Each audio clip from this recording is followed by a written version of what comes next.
Okay, so we are going to get started with the work session here tonight. We have Councilor Platt online. Councilor Norris is excused. She'll be here for the business meeting. So we are going to start with solid waste updates. Great. Good evening, Mayor and Council. Appreciate the enthusiasm. Yeah. I'm Stephanie Betteridge, Assistant City Manager, and I'm joined by Michael Selkirk, Senior Assistant City Attorney, to provide you with an update on solid waste franchises. We are joined tonight by two city staff, Samantha Nelson and Cassie Lacey, who will be here momentarily, along with our county partners, Tim Brownell and Susan Baker. And we also have a few representatives from our solid waste haulers in the audience who you heard clapping just a few minutes ago. So the focus of tonight's presentation is to provide an update on solid waste franchises and the work that's been accomplished since the joint city-county meeting that took place in September. We'll also be looking to you for feedback on the priorities that have been informing our approach to solid waste management, including agreements with the solid waste haulers and an IGA with the county. In the interest of time, we're going to keep things fairly high level, but please don't hesitate to pause us and ask for additional details. So to start us off, I will be turning it over to Michael to talk about the current franchise agreement. Good evening, Council. So I'm going to start just with some background on our franchise arrangements. I think at least 4 of you were here when we did our franchise code recently, and this may be new for 2 of you. So a franchise in this context is not like a fast food franchise. This is an exclusive or non-exclusive right to use the city rights of way to conduct business. So that right to do business using our streets comes with certain conditions to ensure public health and safety, to ensure that city property is properly managed and maintained, and that the city is fairly compensated for use of the streets. So you'll remember that when we updated the franchise code last year, we did not include in that update the solid waste franchisees. It was just the other utilities that do business in our city. And that is primarily because solid waste regulation is different than the other utilities that we have in our city. So with solid waste, the city acts like the PUC, Public Utility Commission, does for the other utilities. The city sets exclusive service areas, sets rates, and sets service levels. And I want to go into a bit of detail on that because it is an important distinction between solid waste utilities and the other utilities. So first, an exclusive service area, and this is pretty self-explanatory, but it means that no one else can provide the solid waste business service at a particular address other than the franchisee. And that's because it would be inefficient, noisy, and harmful to streets to have multiple large vehicles serving the same neighborhood. Similarly, the city sets rates and regulates quality of service because that exclusivity essentially creates a monopoly. So the PUC is regulating with the other utilities. The city is acting like the PUC with respect to solid waste. So because of this exclusivity and rate regulation, the city's solid waste franchises are similar to the other utility franchises. For example, there are liability provisions. A lot of that looks the same, but there are some key differences. And those key differences are up on the screen. I'll go through them quickly. So the first one is that the city plays a larger role with respect to what types of business the service providers can do exclusively and what they can't. So for example, in Bend, the franchise is very broad, the right to provide that exclusive service, but one of the exceptions would be the right that we all have to bring our trash to a disposal site on our own. You're not required, for example, to have service in town. Second, because this is a city-created monopoly, the city evaluates and sets rates to ensure that those rates and costs are reasonable. There's currently no requirement in the code for a particular level of profit, but in the recent past, profits have hovered around 10%. Third, the city sets and enforces service standards to ensure that the companies are providing services that are safe, that are fair, and that are dependable, and also that they're operating consistent with environmental laws. And then finally, because the providers are making very significant capital investments in town and their service here, the city guarantees a rolling 7-year term, meaning that the city would have to give 6 years notice before a franchise terminates. So I mentioned quickly about compliance with environmental law. I'm going to go over these laws very high level. There are 2 relevant laws for recycling in Oregon. One is the OTR, or the Opportunity to Recycle Act.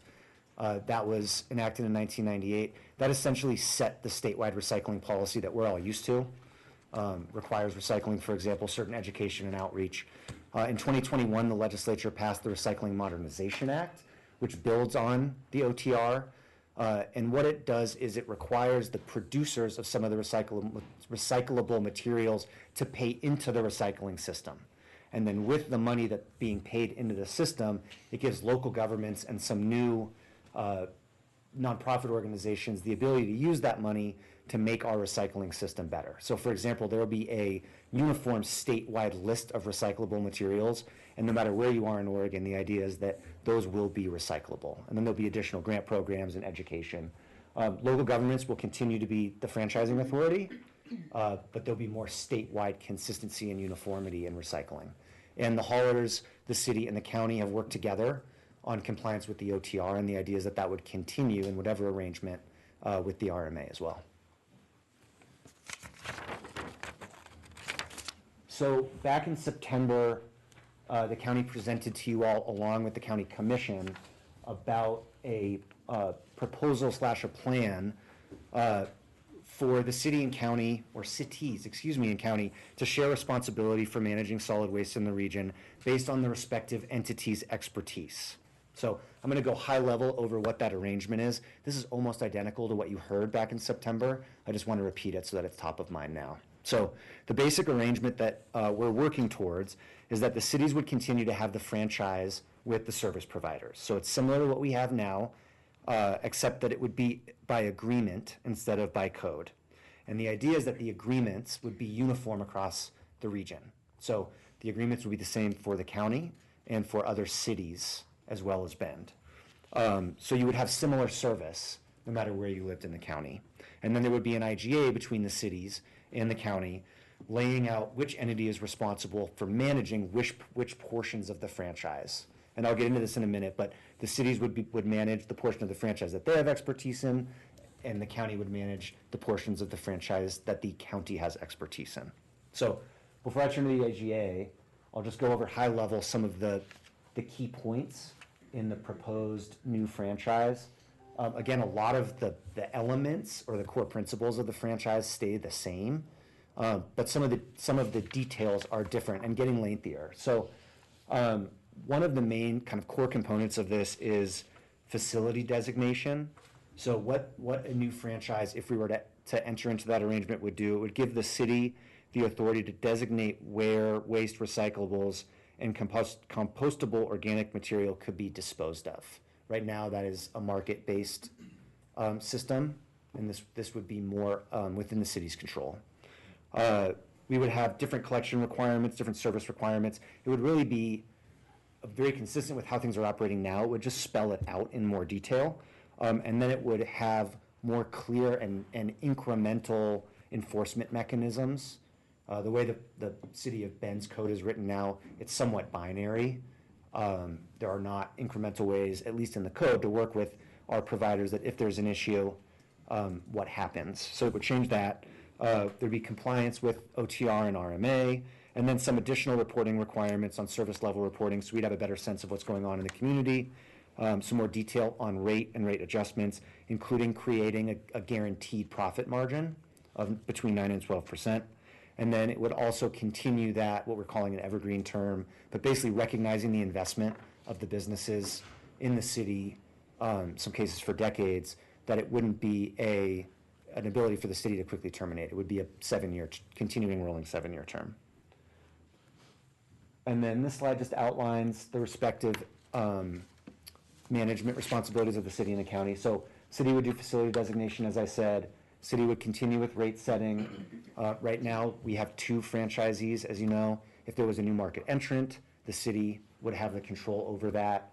And then renewal, and then in the event something goes very wrong, if there were default or termination, that would be on the city side. And then the county would take service level management, compliance, customer service, that aspect of the franchise, and then help the haulers and help the city administer the OTR and the RMA. So it's been 6 months since the joint meeting with the county, and we continue to move the work forward.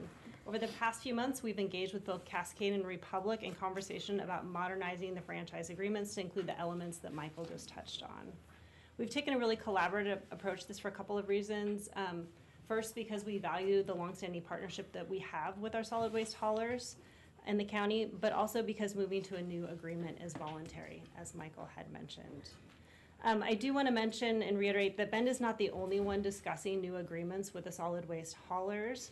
Redmond and Deschutes County are as well, and we all, including the cities, the county, and the haulers, have a shared goal of having consistent agreements throughout. We're also continuing conversations with the county regarding regional waste management and the allocation of solid waste responsibilities. This has included discussing details of what should be included in an IGA. And then we are here tonight to get your feedback and guidance on how we should be approaching the rest of this work. So over the past few months as a staff team, we've outlined a set of priorities to guide the approach to the new franchise agreements and the IGA. It's important that these priorities are aligned with councils and to ensure that we have not overlooked any of the key considerations. I'd like to walk through the priorities that we've identified and then look to council for feedback. I will note these priorities are not in any particular order. They're just, we haven't weighted them differently. So the first one listed is to maintain positive partnerships with the franchisees and the county. I will note that we have positive relationships with both, and like any business, we have heard concerns from community members regarding service issues, mainly customer complaints related to weather and geography. Ice on the butte in the winter is always an issue. There have also been concerns around noise and spills. I will say that we've been able to work directly with the haulers to resolve most of those issues. The next is around centralized solid waste and recovery management for uniformity and consistency across haulers and the region. Facility designation, Michael spoke to this a little bit earlier. That's really aligned with us meeting sustainability goals through diversion. It includes facilities for the recovery of construction and demolition materials as well as food waste. This is tied to state, county, and city goals. We then have a priority around detailed and consistent service standards and enforcement. And when we talk about service standards, we're talking about everything from collections to billing to resolving customer issues to where materials are delivered and franchise payments and reporting.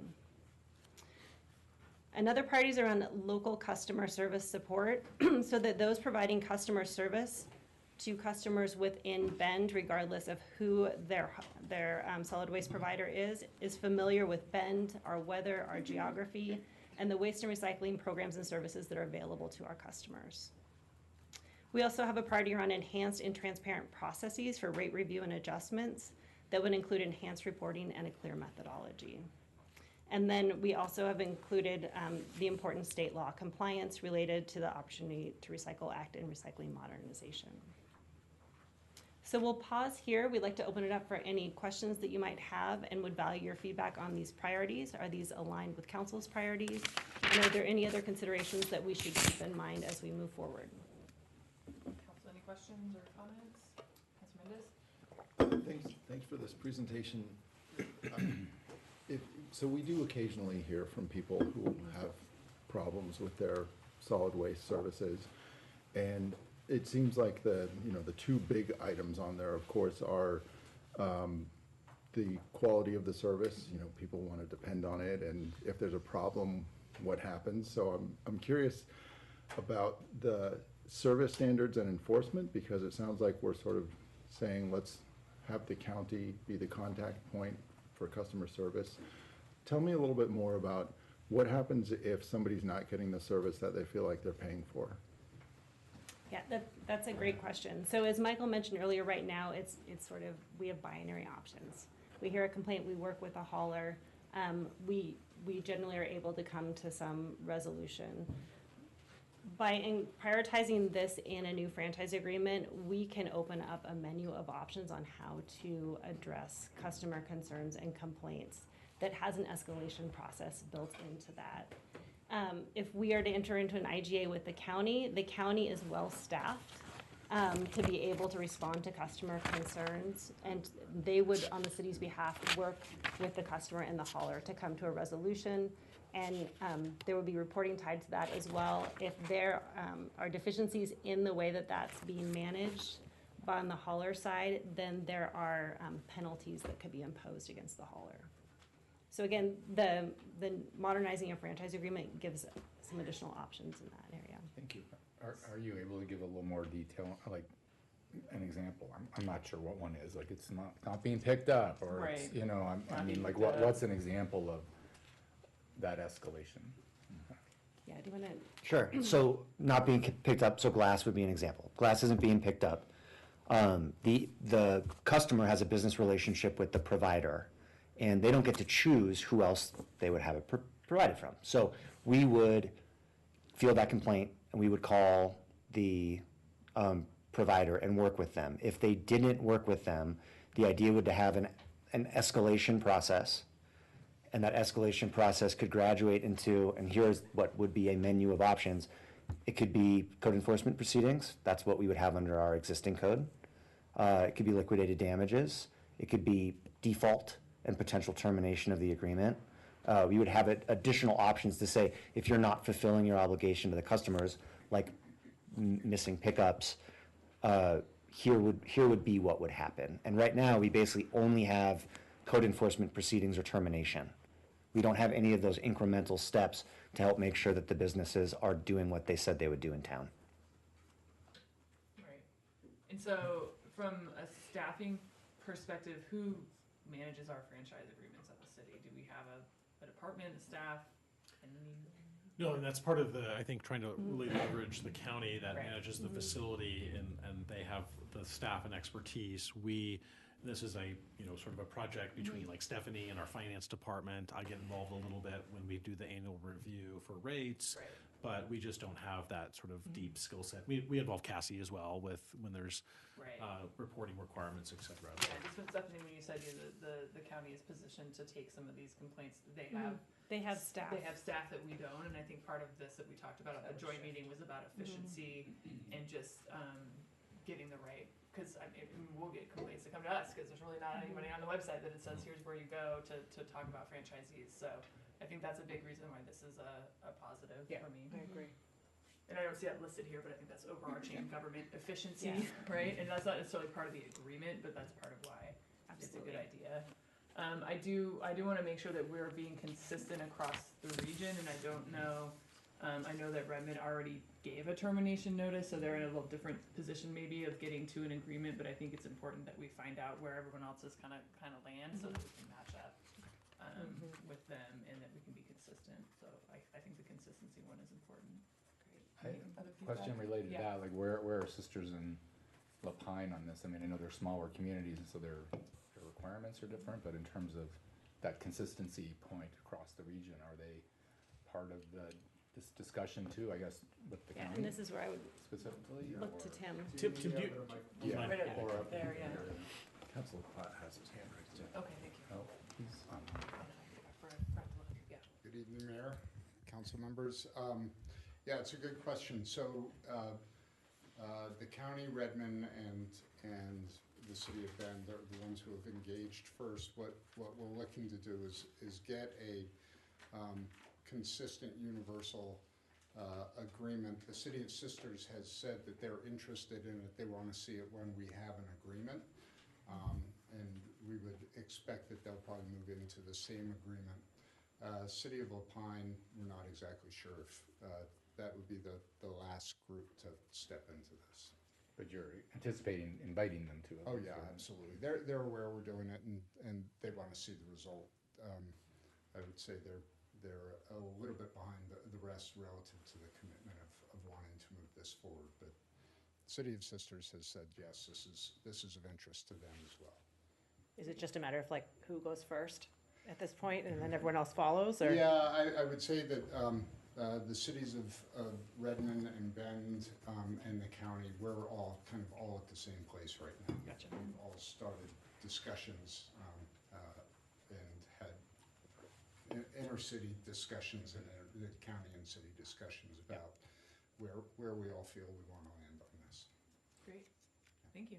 And is there some, I mean, it's referenced in this slide, but to the climate action plan, because I know there's a significant portion of the climate action plan that's about waste prevention, reduction, recovery. It's not a state law compliance thing, but is it talked about in a little bit more than what we're seeing here in terms of we have these goals as a city, and we're hoping to achieve some of them through some of what we might do through service requirements or other things? Absolutely. And so what the franchise agreement is really building the foundation so that we have the appropriate provisions in place to move those forward. But those are key goals, and they're very much aligned with county goals. And that's be mentioned in the agreement somewhere. We have, Climate action plan. we can, can, as we move yeah. the agreement forward, we can look at how it intersects with the CCAP. I think Yeah. it's important just because those are, at least at this point in time, Yeah. for the foreseeable future, they're important. And Yeah, Yeah. we'll look at that. I think because it's evergreen, you just want to have the language Yeah, captured. right. We'll look at Some the year we language. call it something Yeah. else, Yeah, like right, right, CCAP, right. but just The city's referring to sustainability priorities. Climate Yeah. goals, I mean, Yeah. maybe we should That say makes sense. sustainability and climate at the very Yeah. least. Yeah. All right, Councilor Platt, I see you have a question. Yeah, can you hear me? A little bit louder, maybe Morgan can help with that. Go ahead. Maybe, how's that now, Morgan? Is that helping? Yeah, Is that going all right? you're good. Go ahead. Okay. Stephanie, thank you very much for working with the county on this. Eric, I noticed that the county is experiencing some fiscal constraints right now. In fact, they're considering looking at salary reductions for the commissioners going forward. We're offloading somewhat of a staff function here to the county. I mean, they do, it sounds like they have the personnel to do that, but is there a risk in the future if we offload this functionality to the county that they can come back and say we can no longer do this? Well, and Tim Brunel's here at the podium, but I know this is an enterprise fund, which is a little different than, the county's general fund. So there is a cost recovery associated with managing the landfill. So it's a little bit different than some of the other fiscal challenges, but there is I'm sure, some common, and Tim can educate us on kind of the county's budget process and any risks associated with staffing and anything related to this joint project. Yeah, so, thank you, Eric. Yeah, for the record, Tim Brownell, Director, Solid Waste for Deschutes County, forgot that part. Yeah, we are an enterprise fund, so it is, all of our revenues, or almost all of our revenues are fee-for-service, so based off of our disposal fees and other service fees, in addition to franchise fees. It's outside the rest of the county's budget, so we get no general fund revenue. Our risk is if we were to see a precipitous decline in volume of materials coming out of this community. But otherwise, we have very stable funding, and we have it. This type of activity is already funded within our tip fee. And there are some additional funds that will be coming forward from the Recycling Modernization Act, particularly around contamination reduction, education work, those sorts of things. So we feel that this activity is well-funded and not at risk relative to some of the other issues that the county's facing. Great. In fact, your resources have been used to backfill other parts of the budget and then paid back in the past to the county, if I recall. That's correct. Yeah. That's how Because of the reserves. solid waste is. Great. Yeah. Councilor Franzosa. You know, something that occurred to me just now, not while I was reviewing all this, is that construction waste recycling in Central Oregon is really a challenge. So projects that want set goals around that or try to achieve LEED and get LEED credits really can't do it here.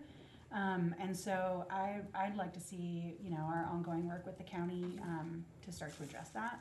I'm sure that's a goal that you all have, right? Yeah, and that's one of the reasons why we want to have this, the language of designated facilities in here is so that we can make sure that we have the flow of materials, because it is the intention of the county to develop particularly a bulky debris construction demolition waste processing facility to help meet the diversion goals and the climate action plans of the city and the county. Great. Thank you. Awesome. Okay. So Thanks, just, Tim, for being here. Appreciate it. Yeah. thanks everyone. Just quickly, next step, so we will continue to work towards mutual agreement with Cascade and Republic to repeal the existing franchises and move into new agreements, and taking direction from council tonight. We will make sure that we are doing that collectively with the others so that we have consistency across the agreements. We'll continue our work with the county on the IGA. There will be an update provided at the joint city-county meeting on April 28th. And I also wanted to note that we are moving into that time of year where we work on rate adjustments with our haulers. Those conversations begin in April. They will come to you as a rate resolution in June, and then they go into effect on July 1. Great. Thank you. Thank you. Thanks. All right, next we are moving into item number 3, which is discussion of traffic calming tools. Well, staff is setting up, I'll just introduce this item. It was really in response to Councilor Mendez's schedule request, specifically to raise crossings, which we are going to talk about, but we wanted to just slightly broaden this topic for a couple of reasons. One, I think, you know, we have a lot of community concern around speed and just increasing safety. They kind of go hand in hand, and we'll talk about that. We are also going to have a conversation on April 2nd around transportation standards. It's something that's in your goals that you'll be considering tonight. And so these are all connected conversations, and we wanted to, I think, take this example of traffic calming and raised crossings as a way to help connect it to that broader transportation standards conversation. So kind of a multi-part series. This is part 1. Do you all want to introduce yourself before you? Good evening, Council and Mayor. David Abbas, Director of Transportation Mobility Department. Janet Ruby, City Engineer in the Transportation and Mobility Department. And I'm Ryan Oster, the Engineering Director for the City of Bend. Great. Well, I'll kick us off. We're all going to kind of tag team this here. As Eric said, this will kind of lead into the conversation here in a couple of weeks. Quick agenda here today. Going to touch briefly on the TSP. That's our guiding document for transportation elements in town. The 3 E's, enforcement, education, and engineering. Takes all 3 of those really to move the needle on speeds and speed control. Jan will touch base on the speed limits and how that works in Oregon. We'll talk about the traffic calming tools in the toolbox, raised pedestrian crossings being one of those, which was the, council request to talk about this evening and see if there's more interest in perhaps expanding that use beyond like a neighborhood greenway or local residential road and consider it on collectors or arterials. So we'll have kind of that raised pedestrian crossing policy discussion at the end. Our TSP, as I mentioned, is our guiding document. Those are the goals that help shape the policies and actions and guide our projects and programs. Affects all sorts of things within our community, housing, being good stewards of the environment, the livability, and then obviously the capacity of the system, the quality and connectivity for all users. That transportation system plan identifies those policies, programs, projects. It's kind of that long-range planning guiding document. And then we work into implementation plans. There's the GeoBond and the TBOC committee prioritizing that. There's our CIP, capital improvement project list. And then we build and start those programs where with the transportation utility fee, we're looking to fire up and get some of those programs started out of that TSP. The 3 E's I mentioned, enforcement, education. Today we're going to kind of focus on the engineering side of it. Some of the criteria for raised pedestrian crossings and those traffic calming, but those can be implemented in our community in a variety of ways. The bond and capital improvements, neighborhood street safety projects, and items that affect that are design standards and updates. Is this GeoBond work? Is it capital improvement work? Is it private development work? Is it some of our O&M work? What are those guiding documents that work together in unison? Safety plans, TSP programs, and the grant opportunities that work with those. And then I'll mention the climate-friendly and equitable community rules. Those are, having us put more emphasis on walking and biking and transit and other elements. So these raised crossings would touch or impact all users, really. The vehicles going over them and bikes and peds using them and crossing them. And so I'll turn it over to Janet to talk about speeds a little bit with us. So the speed right is a theme in all the things we're talking about here. And so items that can influence that are the actual speed limit, how we design our streets, the type of land use that's adjacent to the streets, how the modes are separated or incorporated, the overall context, and then culture and behavior. And so we have different influences on each one of these, and they all interplay with each other.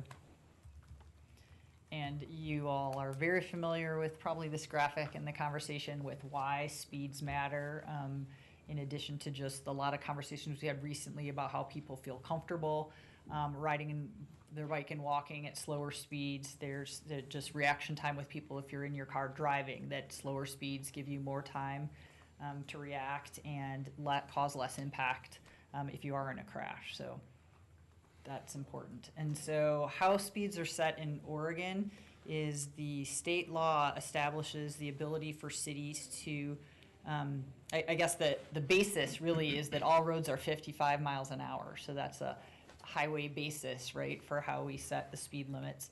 And then over time it's added the law that we can do we can post 15 miles an hour in alleys, 20 miles per hour in business districts, and 25 miles per hour in residential districts when certain criteria are met.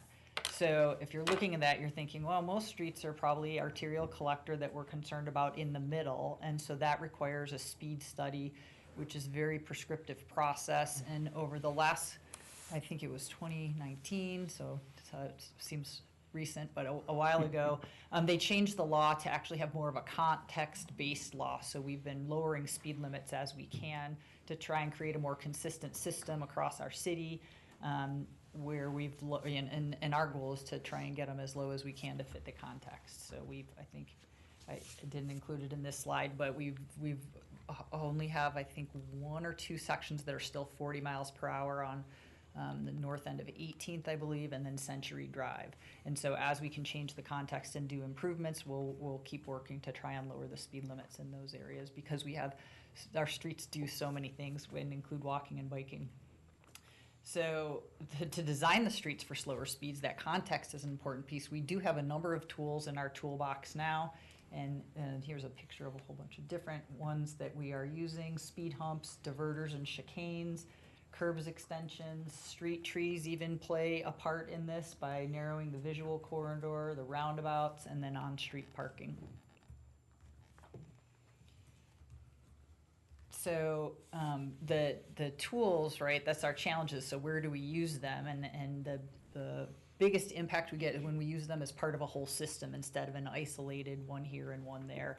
And so we want to look at the different tools for the different results. Most of them help to reduce speed. Some of them also help to reduce volume. And because of those two things, most of them have some influence over making it safer for people to walk and bike.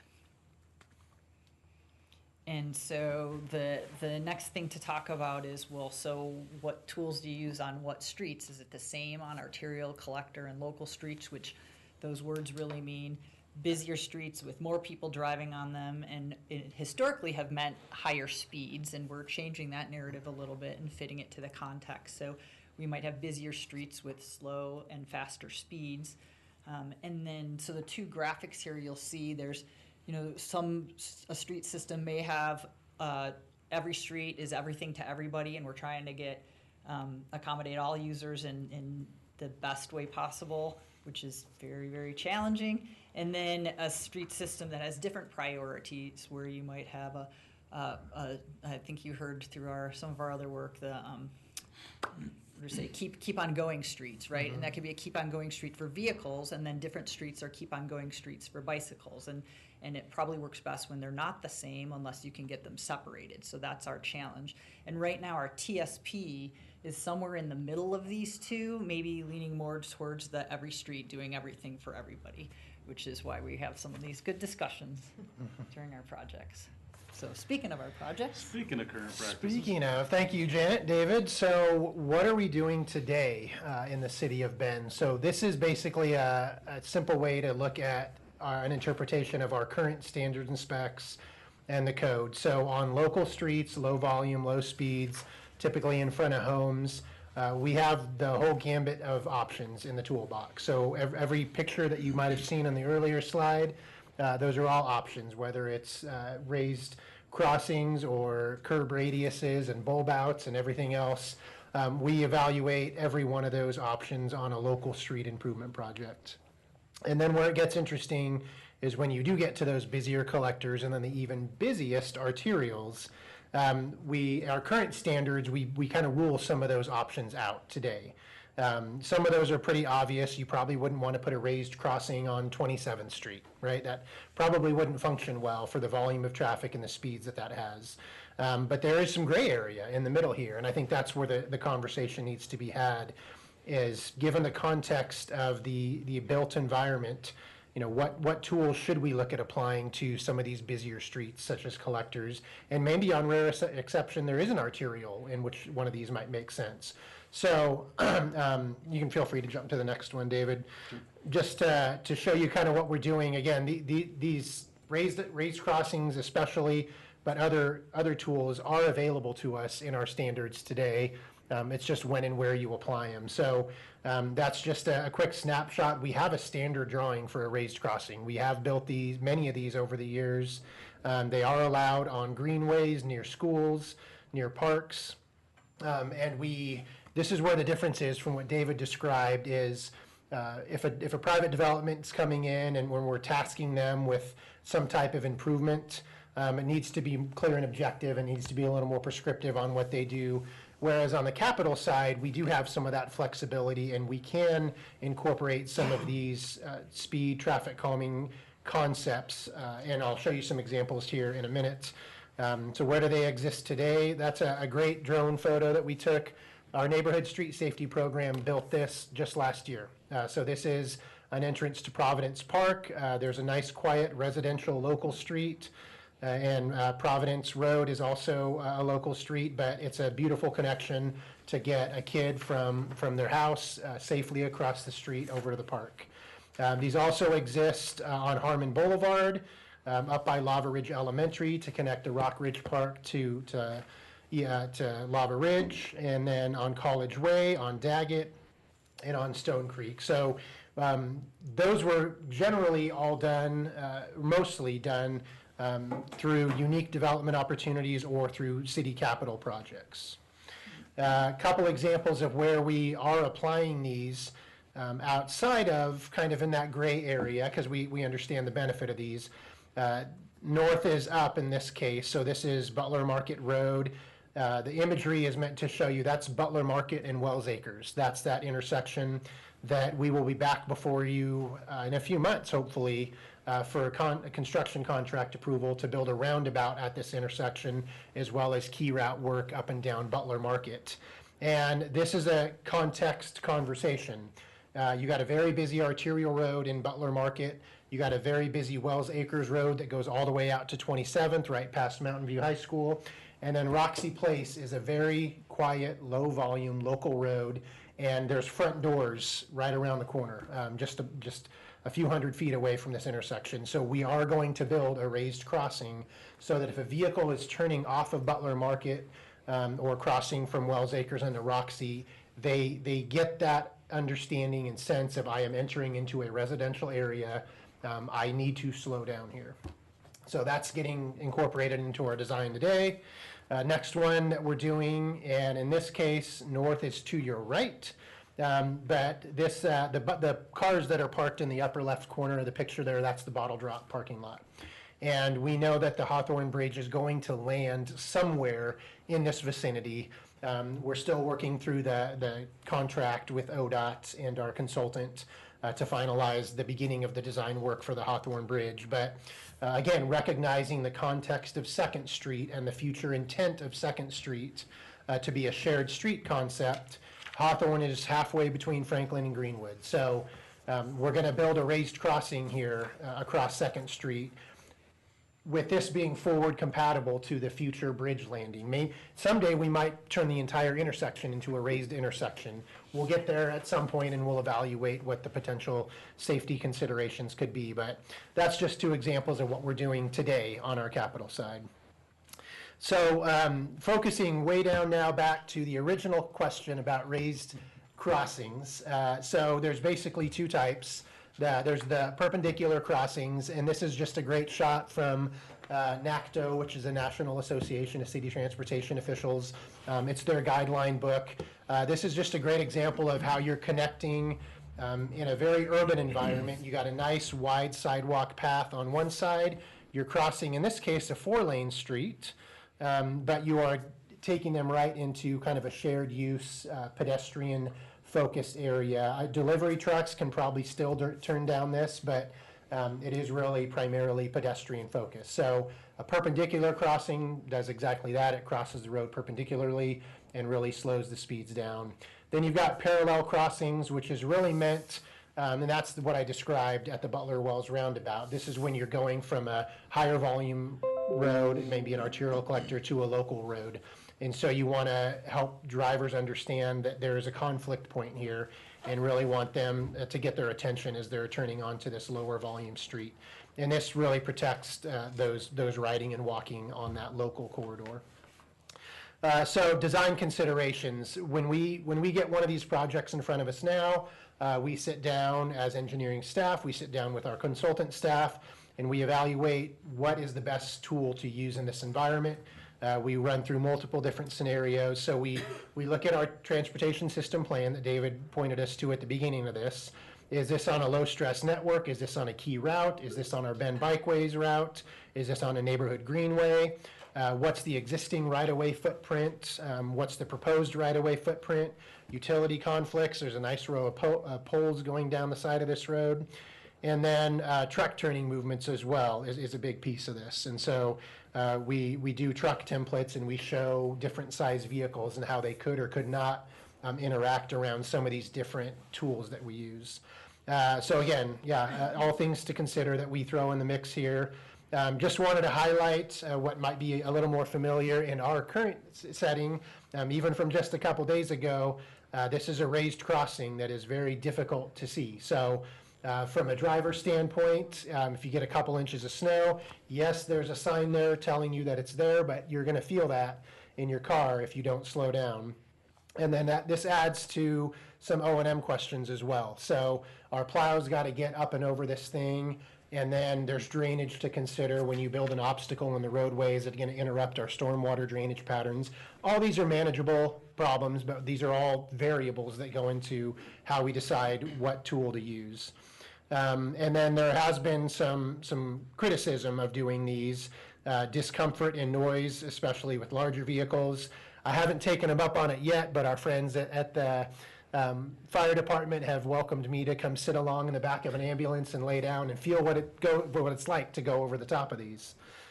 So those are all things that we have to take into consideration, as well as bus routes, and again, emergency vehicle routes that I just described. And then Janet's going to highlight a great example for us here on how we evaluate some things. Yeah, and this is just one example as you're talking about using them as isolated versus a system. And we just we have been working on some safe routes to school. It could be any street, but if you're familiar with it, the red line is Reed Market Road. And then the green line is a route across the Cupper Cumming, I guess, bridge. For a current crosswalk, and there'll be a shortcut. This is with the development that's opening a bridge that will come through the school. And in front of the school, there is a raised crosswalk from the neighborhood to get to this school. And at this particular crosswalk, it's an NSSP project where we're looking at enhancing the beacons, because on Reed Market Road, there aren't that many people crossing routinely. And this is a particular crossing that is seeing an increase in pedestrians. We're going to be building the 5th Street Greenway, and when that bridge opens, more people will be coming through there. And so the NSSP project is looking at the best tool we have now, which is the flashing beacons, LED bordered sign, at that crossing. It's at a curve in the road, a little bit awkward spot. And so if you were to apply a raised crossing there, that could slow people down and help the crossing. But is that effective, and is that going to work when it's the only thing on what's a higher speed in one or more of our through streets? So, we're looking at all the different tools we can have with curb extensions and different things. That's a arterial road with bike lanes, and so we're, challenged in that scenario. So this is just part of the discussion of is that a place we would use it versus the school, and you can see the picture of the two different scenarios of what that looks like. And then just to highlight again, this is the Deschutes County adopted critical transportation route map. I know there's been a lot of conversations lately, especially with the wildfires and the fires down in California. How are we going to evacuate? How are we going to get people out safely? So not only do you need fire and EMS to get there, you need others to get out. And so just wanted to highlight, again, one of the variables is where we're looking to build this potential raised crossing on a critical transportation route. Is it going to impact the amazing cardiac response times that our fire department is able to respond to, an EMS team? And then is it going to allow for safe evacuation routes? And so you can see, I'm not going to name all the roads on here, but this is basically every arterial and collector in town, which is why historically we've leaned away from putting something on these that's going to cause even a few seconds of a slowdown. Again, it's context related though. So we do evaluate these on a one-off basis. We do sit down with fire, EMS, and police and say, what would it mean to you if we were to build this type of treatment at this particular location? Not appropriate everywhere, I don't think, but there's those gray areas, as Ryan talked about, that maybe it's okay, maybe it meets that criteria. And with this being on the heels of winter here, I'll just also mention this pretty much mirrors our priority 1, priority 2 snow plowing routes in our community. So I think we're close to the last slide here. So what this kind of boils down to is the question I think that council asked of us that we're bringing back to you today is we need to, our understanding, and I'm just looking for some clarification, we understand that council is asking us to consider using raised crossings specifically, and what applications would we be considering to use these in. So a couple ideas to throw out on the table is local streets. I think we're very comfortable applying those when it's appropriate. I don't know, we can have that conversation if you think we're not doing that correctly on locals, but really want to talk about collectors and arterials. So Number one, we need to collect some data. Whatever that location may be, let's collect some data. How many people are crossing Reed Market at this location? Is this going to help 2 people, or is it going to help 20 people every day? And so once we have that data, we determine if it meets typically what we call on our engineering side a crosswalk warrant. Does this meet the minimum qualifications to warrant a crossing there? And so, and what other sections are available? Is it connecting to a trail or a multi-use system? So that's one of the things we want to throw out there is let's first and foremost collect some data when we're on these busier streets. And then really wanting to keep this down to something like a 2 to 3 lane section. I know I showed a map or picture that had a 4-lane section.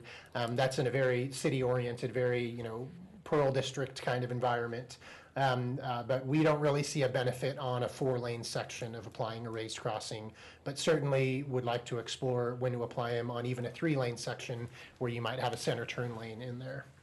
And then a really interesting discussion is whether or not this area is specifically identified either through zoning or just general understanding from the public. Is this a commercial area? Is this a prime business district? And I'm going to use Galveston as an example. We're going to start a project there here relatively soon. And historically, we wouldn't have probably considered a raised crossing on Galveston. We're looking at potentially putting one on Galveston because of the context of businesses fronting. You've got, heavy volumes of pedestrians and bikes on the corridor. We want to slow the vehicles down, and a raised crossing could accomplish this. Galveston is an arterial. I know it might not seem like that, but it's an arterial. As you come through downtown, you cross the bridge. So we wouldn't normally put one there, but as a part of a system, as Janet was describing, you've got the crossing of the Deschutes River Trail right before you get across the bridge. If we put some speed option traffic calming device, midway on Galveston, then you got a roundabout, and we're also exploring Bend Bikeways project at 15th Street, and then a neighborhood street safety program project at 17th or 18th Street. So we would be building a system along that stretch where multiple points along the way you'd be slowing people down. So that's another consideration of when to apply these. That's probably enough from us. We won't open it up to conversation, but volumes. And a good example is when we sat down with the fire department to say, hey, how would you feel about Galveston? At first they're like, I don't know, that doesn't feel right. And then after a conversation for a while, they're like, okay, maybe you've convinced us we would be okay with this. And I know, they have a job to do, and they're single track focused on saving lives, and we want to absolutely consider that. But that's an example that David brought up, is maybe a Galveston is the right context, even though it's an arterial, to apply some tool like this. So in that system approach you talked about, and then if you look at the other end of the spectrum, right, Galveston seems to maybe be a candidate, and in that system approach. But then you go to like a 5-lane section of 3rd Street or certain areas of 27th. So I don't think it's everywhere, but maybe there's that criteria, the gray area that was talked about earlier. And so we just put a list of kind of some criteria up here. There's a long list of it. The O&M impacts, sweeping, snow plowing, the drainage could be a big one. If we're already in that built environment and going to put a raised crossing, that's putting a dam in any stormwater flowing along those curb lines. So that's an element to consider that can be a cost element to adding these in a built environment. Okay, so it sounds like council, just thoughts about, let's stick with this particular topic first, and then we can maybe expand and just talk about next step on standards as a whole. But thoughts for staff about these ideas here around how to open this up for more uses. I mean, does this include, Ryan, taking away the restriction only by Parker School and just saying local streets, streets, yes, period, and then look at these things for these other ones that it's unavailable? Yeah. Okay. Yeah. That was my first question. Yeah, I mean, just to talk about schools for a second. And I think the problem is, sure, you might be able to do a raised crossing at the main entrance, but a lot of kids have to go across a really, really busy, scary street before they get to that raised crossing. True. And it's funny, I was just at Pacific Crest with my daughter's school, and they were doing a presentation on biking to school, and that they were terrified to bike to school They said they were gonna come to the city for a loan, by the way, so that they could have more bike lanes. But they, and they kept saying, oh, well, there's a neighborhood street project, like you can cross Lola, there's a little thing here, and this and that. They were just like, we are too terrified to do, you know, so part of this is also like education for the kids, and I know that's a safe routes to schools thing, like this is a safe way for you to get to school now. But I would like to see more flexibility, understanding that it's not just that one street that goes into the school, it's the streets before that. Other thoughts, comments? Yeah, I mean, I love the idea of expanding the use of them, and, you know, I think I see it from two perspectives. It's we really need people to feel safe walking and biking and taking the bus when it's available, because otherwise we're not gonna have any tools left when we have even more traffic and more gridlock. So that's really a key item. And then from the driver's perspective, you know, we just had that 3-day speed blitz. 380 people were pulled over, not all of them in Bend. But are we setting drivers up for success? You know, are they going at a speed that they feel like they can confidently slow down to let someone cross? So with that in mind, you know, that arterial and collector map, I feel like, is kind of also a map of barriers. So I don't want to just give up on saying like, well, you know, we don't want to put a raised crossing along 27th. What do we say to the families that live on the east side of 27th and want to get to the west side? Too bad? Like, so I feel like I want to use whatever tools that we can to make it safe, make that the default, and then the exception be when it's, then maybe you can drive faster at more dangerous speeds. So I'm on board with all of it, and willing to go even further. Yeah, thank you. Other comments, Councilor Riley? I mean, one other arterial location that comes up, just because I've been hearing about it a lot and asking some neighbors, is along Mount Washington Drive. We've been hearing a lot about speed complaints there, and while the elementary school is to the east of Mount Washington, the middle and high school, as well as a variety of amenities, parks, other commercial shopping. I mean, if you're close to the roundabout, you can cross there.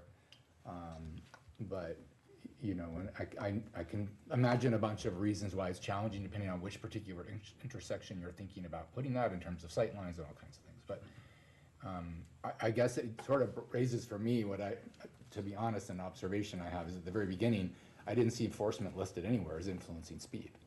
And I actually don't, I think that's a miss on our part. That should be on the list that we saw at the beginning of the presentation.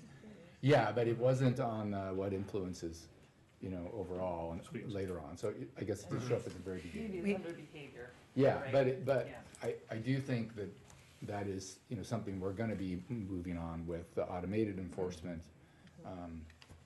But it is part of what shapes it. I mean, if people think they can get away with it, they're going to get away with it. That's generally how we work, you know, for the most part. So I'm supportive of this, and I tend to lean more towards where Councilor Mendez is going, is really making sure that we're not boxing ourselves in on arterials. That, you know, this does say we're going to look at conditions, and I think it should be conditions in context, right? Like, so what's going on with schools nearby, you know, how far away is a key route, that kind of stuff. If I might just add on the collecting data point, Ryan, I think that was helpful to talk about how we might go about this. And what I worry about collecting existing behavior and saying, oh, let's see how many people are crossing here, is that's like asking, why aren't there more people swimming across a shark-infested river or water or seaway or whatever, you know? It's, they're not crossing there for a reason. right. So, you know, if there was a way to get at aspirational, like, where do you feel like you need, you know, something like the neighborhood street safety program, where do you feel like you need help crossing to generate more of that, rather than looking at, well, this is where people are existing, you know, risking things, I think would be a more proactive approach. Yeah, I think that I thought of that too, and I think you probably want both. You probably want where are people feeling safe or where you're avoiding crossing, but I see people making unsafe crossings because otherwise they're walking half a mile each way, right on 3rd particularly. So there is a little bit of that. If we can, I don't know how we capture that of where we're seeing that behavior too, but I Yeah, at and that the point. data's more than just people crossing, right? It's the traffic volumes, the traffic speeds, are they driving the appropriate speed? You know, all that data together to make a decision. Yeah, Councilor Franzosa. I just kind of want to point out, like, I think that, you know, I agree that we should have more raised pedestrian crossings, but I mean, honestly, it's a, you know, it's making up for excessive speed on the roads, right? It's not really doing anything other than that. And so we're sort of looking at a Band-Aid fix, and we're not solving the root problem, and the root problem really is speeding on our streets. And I was kind of confused by the discussion of our arterials and our collectors. It feels as though there's like this expectation that people should be able to go fast on those streets. And so, you know, here we are talking about spending a lot more money on infrastructure projects now, rather than talking about changing out our speed limit signs, you know, and giving the police a little bit more teeth to enforce speeding. They can't give someone a ticket unless they're going over 10 miles an hour over the speed limit. Well, if the speed limit is artificially high, you know, then you've got a street that, you know, it just is never going to be safe. So no matter how many race crossings you put on it. So I wish you luck with your race crossings, and I really look forward to talking about speed limits on our streets. I know that other cities have done the 20 is plenty rule, and I want us to go there. And I don't think people should expect to drive 30 or 40 miles an hour on our arterial through the center of our city or through neighborhoods. It's convenient to have a road there, and it's there, and we maintain it, and we take care of it, but they have to go a responsible speed. And that's like... I agree with you about that. Pretty much. Yep. I think this is a good segue into, Eric, if you can talk about next steps and how this conversation tonight, which it seems like supportive of this, and maybe even let's give ourselves even more options.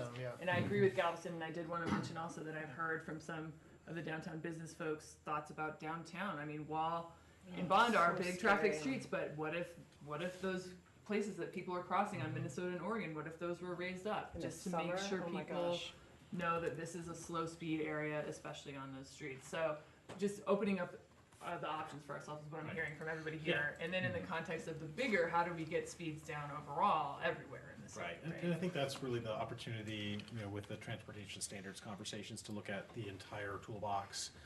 I think enforcement, you know, we're in the process of selecting a vendor for the automated traffic enforcement.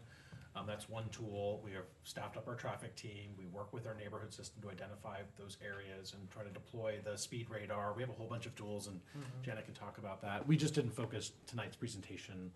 We were more in the trying to be responsive to the request on race crossings. But I think we did just sort of touch on, it is much bigger than just this piece. So I agree in terms of making sure that we have got a system approach too, so that what I think we don't want as staff is to just be kind of, you know, applying certain tools in certain places without the thought of how we're really improving the overall system. And I think there's a great opportunity to take some of this conversation and nest it under that transportation standard update that we're going to be embarking on. What are the next steps on that discussion? So that's a work session at the April 2nd meeting. Okay.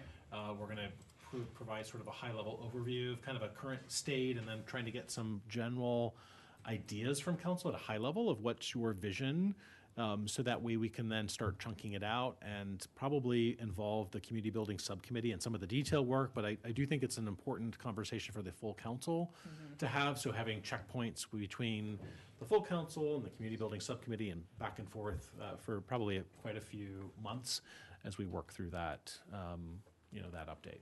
Okay, great. This is really quick. Yeah, that's coming. I just wanted to, we hear a lot from people, my neighborhood this, my neighborhood that. It would be great if we could communicate better to people to understand, like, if you have questions or problems or concerns about a crossing in your neighborhood, or here is where you go, here is your path, and maybe it's the street safety program, even though I know we've already batched that out for the next year, or just some place for people to go to have just, because I think we hear from it all the time, and then it's like, okay, I'm constantly forwarding emails to Janet or whatever, but I think it would just be nice if maybe even on our website or something, it was a little bit more obvious, what you can do and how, because I think one of the things we talked about is like, we want to hear from people, Where are the we want to best collect that spots? data, like where are these spots that it's happening, so. And we do that with the folks that do submit requests. So we have a treasure trove of those types of save that CSR data. kind of Yeah. thing, so, Yep. yeah. We do, and it's a great timing, because I think we're next in queue for the webpage update, so we. There we go. Perfect, a landing page on Yeah. Yeah. problems in your neighborhood. Yeah. Okay, that's awesome, great. All right, thank you. Thank you. So then we're gonna segue right into the check-in and an update on the Greenwood Pilot Project.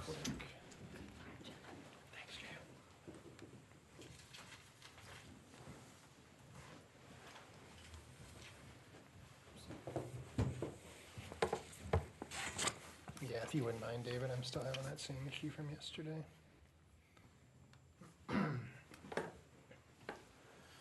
Okay, while David's bringing this up for me, due to my technical difficulties, I also want to introduce Matt Kittleson here. So for the record, Ryan Oster, Engineering Director for the City of Bend. Matt Kittleson with Kittleson and Associates. And David Abbas, still with you. Live runner. So just a handful of slides right now. Is that going into presentation mode?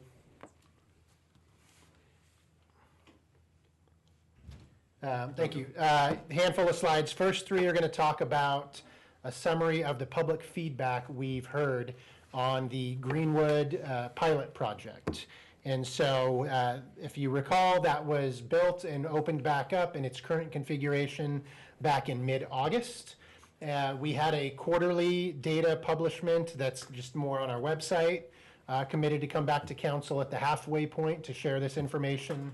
And then we'll probably come back again at the 1-year mark to just have a little bit more of a comprehensive data set. So first three slides are just about public feedback. Next three slides, which is why Matt's up here, is to help answer any questions we may have if you want to dive deep into the weeds on how we collected the transportation data with respect to travel times, speeds, and et cetera. So first slide, again, just focusing on public feedback. So we started collecting data a little bit after this opened, so a few days after. We had a public website, we had QR codes, we tried a whole bunch of different things to get out to the public to say, we want to hear how you think this is going to work and how it is working for you. So from mid-August to the end of January, roughly a 6-month window there, we've collected just under 1,600 responses to date. Collecting public data can be interpreted and pulled apart and put together in many different ways. So we put these in some large buckets. The first one was just a general question that most everybody answered is, overall, how well do you think the design is working for you? So whether you're a bike commuter, a car commuter, a walker, it doesn't really matter. How do you think the corridor is working for you? So as of January 31st, we had a 63% negative response, saying they didn't think the corridor was working well for them. 5% said, yeah, it's fine. And then another 32% said they liked how it was operating. Another question we asked is, how do you think it's taking in terms of getting through the corridor? Is it longer, shorter, quicker?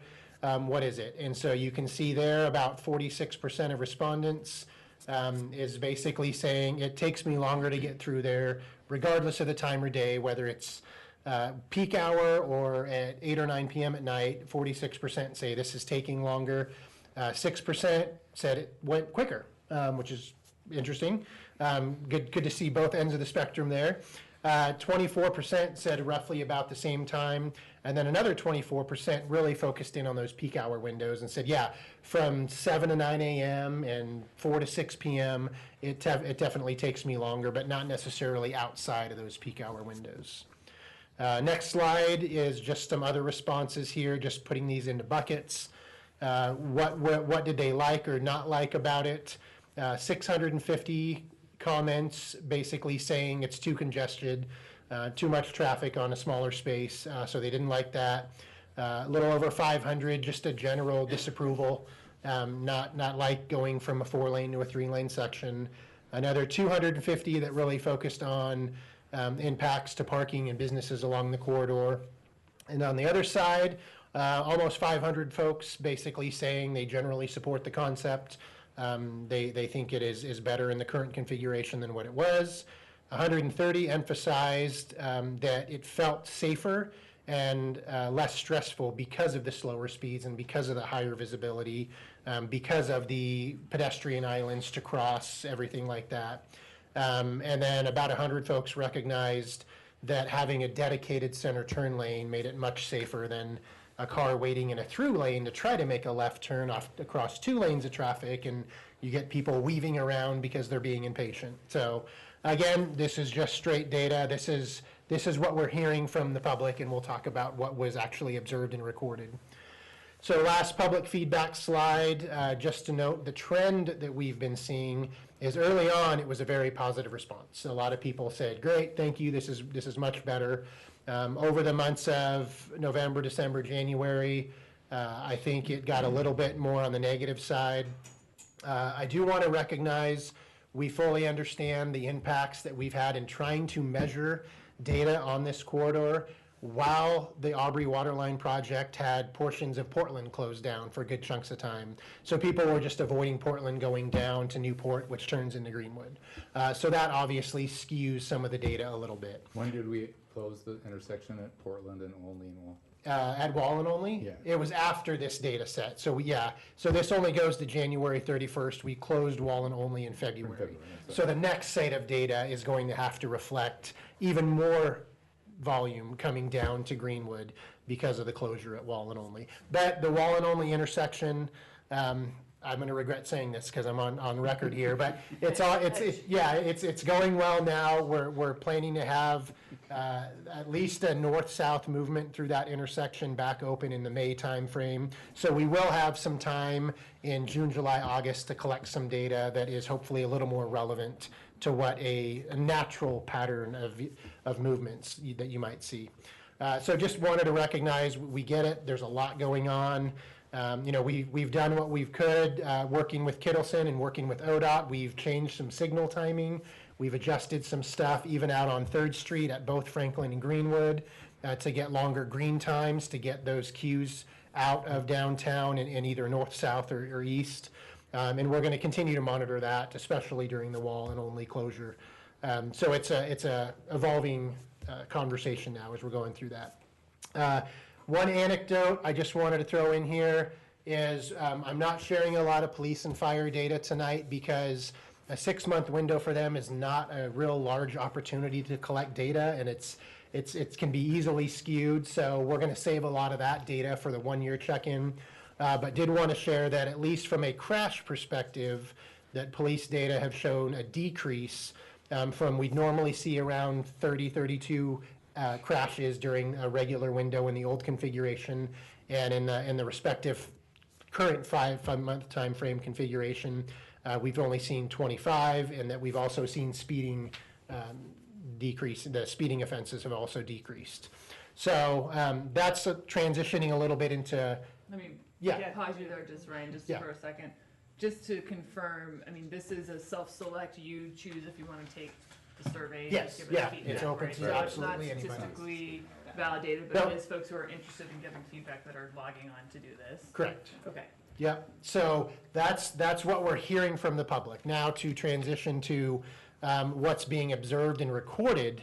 This is where we have the Kittleson and Associates team actually take observable data and compile it for us. So first slide, we're going to talk about bicycle traffic. How many bikes are actually using the corridor pre and post construction? So in a typical month of May pre-construction, because we did the build in August, you might see about 100 bicycles in a month go down through that corridor.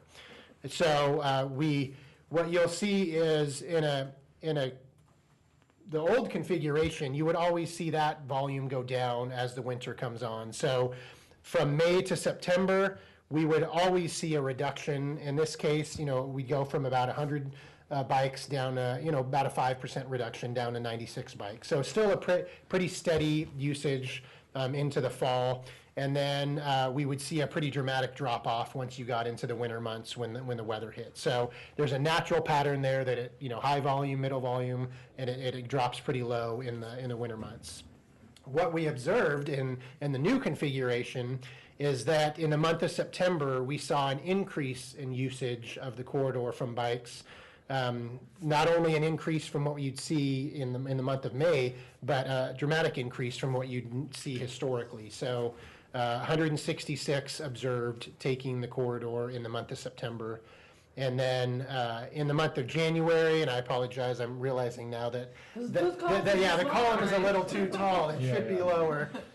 So please understand the observed volume in January was 66, which is obviously lower than we saw in September, but it's still double what we would normally see in the old configuration for the month of January. So that's a pretty dramatic increase in usage over a typical month period. So summary note there is bike volumes are going up in the current configuration. Travel time, and so if you have specific questions about how we measure this and monitor it, Matt can dive into this for us. But generally, just taking this from a thematic standpoint, travel times are up from the pre-construction levels. That's not really a surprise. What does the number on the vertical axis refer to? So that's seconds, right? So how many seconds it would get you through the corridor, and we measured this from 3rd Street to about the river, about where they're, yeah. So so that goes intersection and wall. Mm-hmm. Yeah. Just highlighting these different graphs, we measured this in May pre-construction, September post-construction, and then again toward January. So eastbound movements, you can see it went up. It went from something like 92, 93 seconds to roughly 110, 112 seconds. So you get an increase of maybe 20 seconds. That we recorded going eastbound from May to September. So pre versus post construction, we added about a 20-second delay in getting through the corridor. And then in January, we saw it go up again as well. Again, how much influence does the Portland Avenue construction have on that? It's really difficult to tell, but we're going to extrapolate that data a little bit better when we come back after the 1-year mark. Interestingly enough, on the westbound movements, you do see the volume or the travel times going up from pre to post construction, but they actually went back down a little bit in January. I don't know if you've got a good theory on why that may be, but a lot of it might just have to be people getting used to taking different patterns. Greenwood's not as quick as it used to be. I'm going to go down to Franklin. I'm going to go further south. I'm going to go up to Revere. Can't do that today, obviously, but you could do it back in January when we measured this. This is just average for the whole day? Yes. I'm going to do different times as the next slide. Yeah, yeah. We did record it in peak hours, though. We do have that data. Yeah, we as have well. the peak. I think this is reflective of the daily change. The peak hour change is a little bit more. Yeah. So comparatively, it goes up a little bit more than the daily, because obviously we're seeing more congestion. Yeah, and that's important to recognize. I'm glad you asked that, because I can hear people who may be listening to this saying, wait a are you second, kidding more than me? 20 Like when I seconds." drive through there at 5 p.m., Yeah. it's not 20 to 30 seconds. Yes. So do want to recognize the impact that this is having on people. I think at peak hours, we're seeing something more like 30 to 35 seconds, though. And I get people might not feel, and that's the feedback we're getting on the public outreach portion, is it's taking longer, but how do you quantify that number? So in quantifying it, it is longer. It's not adding minutes, at least from what we've recorded to date, to your commute. It's adding, I'll say worst case scenario, a minute, 30 seconds to a minute during peak hours. Except for when it snows and there's a crash on every. But also, it can go back all the way to Highland, and you're not counting can. that extra time, Yeah, and it it can can, go yeah. a whole lot more. All the way to 14th. Yeah, I mean, it can, so it's just like. That's So real, yeah. it is you did it a relatively large area, but there's the added time when you're sitting, in that. But I mean, that backup's related to the closure, right? The current Yeah, closure and that's that's not layered reflected. on top of it. And that's not Just reflected in these numbers yet. Well, Yeah. The yeah, I current mean, context I don't, Yeah. Yeah. I mean, sorry. I was going to Counselor. ask, the turn lane at Third, so turning, going eastbound, turning north. North on Third. Right, yeah. Yeah. So that signal has been extended, right? So it's a longer, because that's what there's an issue there. I noticed, right, and that's Yeah. directly related to the closure of the wall. Yes, that's what Yeah. we've observed. Since Wallen only closed, there's only so much queue length that a left turn moving vehicle, at some point, you take up all of that left turn lane, Yes. and you're starting to block through traffic, trying to, Yep. yeah. Is it possible 100%. to increase that left turn signal for a longer period of time in the morning and evening rush hour? That's one of the things we were working on with ODOT, who helps with the signal timing, and that signal is just at full capacity, because the second you start doing that, you start impacting Third Street and everything else. It is at its extents. So you start causing problems other places. You're gonna start making the north-south travel time much longer on Third Street. So yeah, it's robbing from Peter to pay Paul kind of concept. Yeah, that's part of that. And again, I would say that left turn movement is a direct impact of the Wallen only Yeah, closure. because that's the only way you can Yeah. get it. Yeah, I think once we open Wallen only, at least north and south to Revere, you're gonna see folks not, because you're going north on Third, and if you can get up to Revere, you don't have to go to Greenwood anymore. So I think that will be alleviated. And that's a parkway entrance too, so I And feel like Revere's that's the- a yeah. big deal. Yeah, Once that north yeah, and the south detour is basically Greenwood up and then back to the parkway at on Revere. Revere, yeah, if you wanted to go on the parkway. Okay, let me finish the last slide here. Travel speeds. And so nothing surprising here, and just remind you of the slide that David and Janet shared earlier of how much a speed difference impacts the severity or fatality of crashes.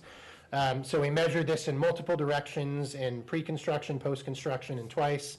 And the theme here is speeds have gone down. So where we might normally observe somebody traveling, in the low 30s, 30, 31, 32, we are now, especially looking at January, seeing vehicles travel closer to the 25 mark.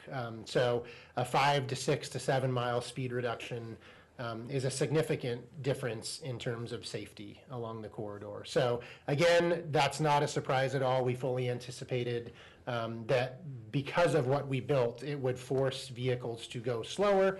Back to the original conversation we were having in the last presentation is, how do we set drivers up for success, give them that response time and the shorter braking distance? And so no surprises here that we have seen speeds go down through the corridor. So when will you be coming back with more data? So we'll publish what we have. We'll collect another set of data. Right now, we're scheduled to do it sometime in the springtime.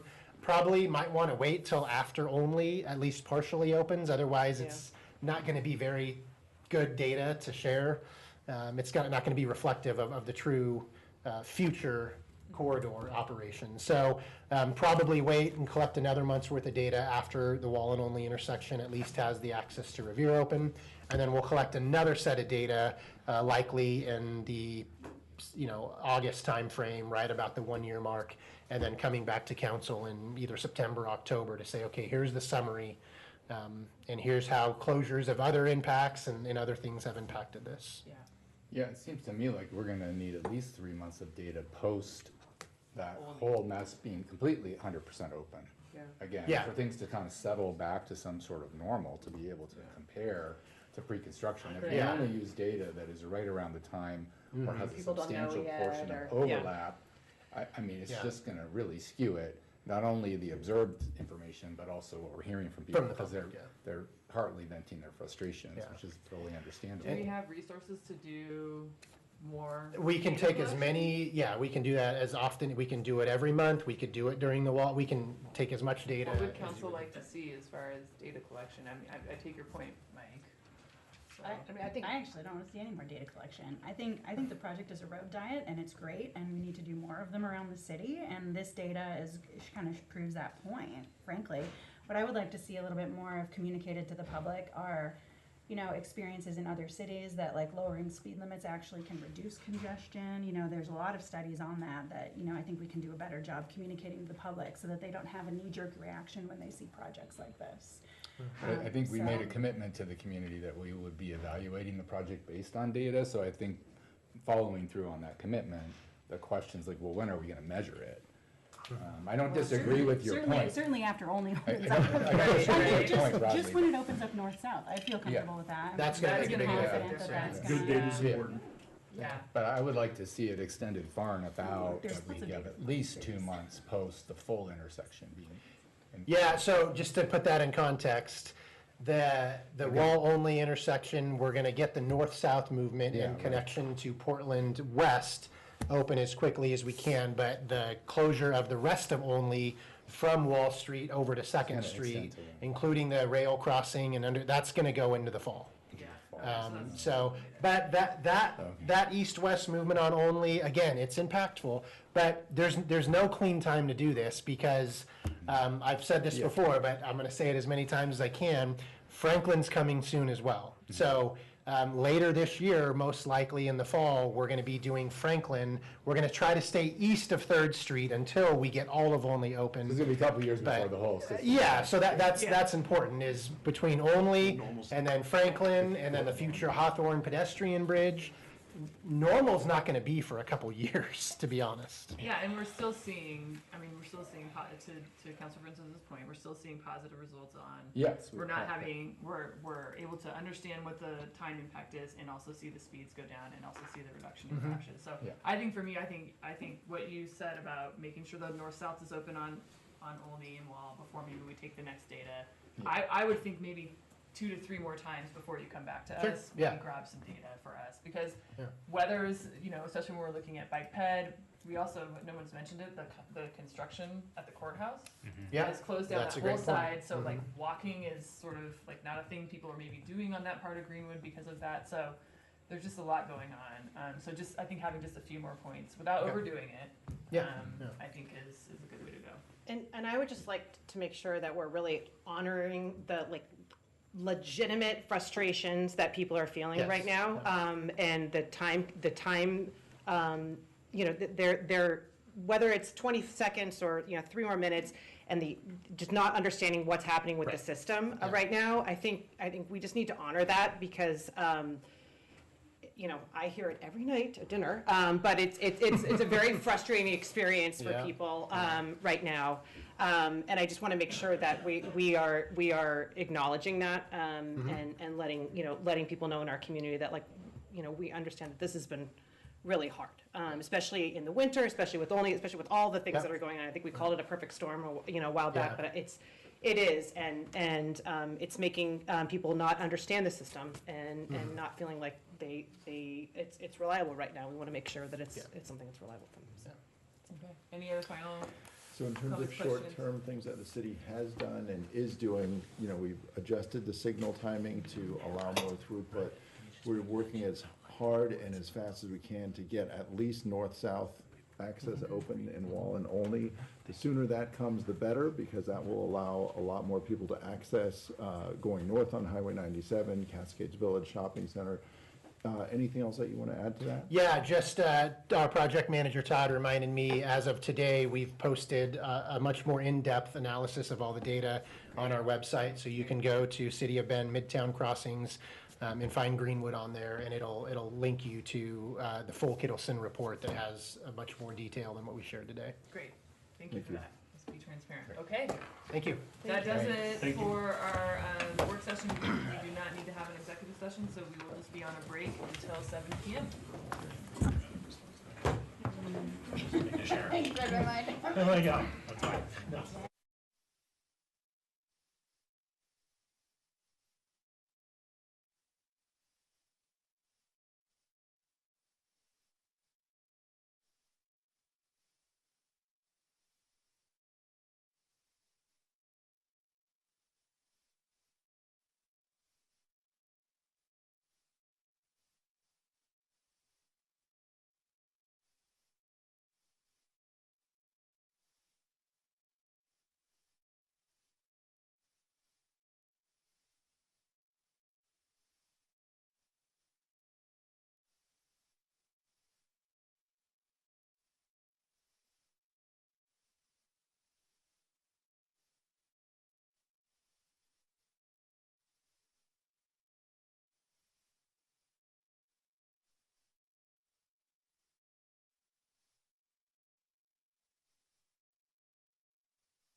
All right, so I will call to order the business meeting of the Bend City Council.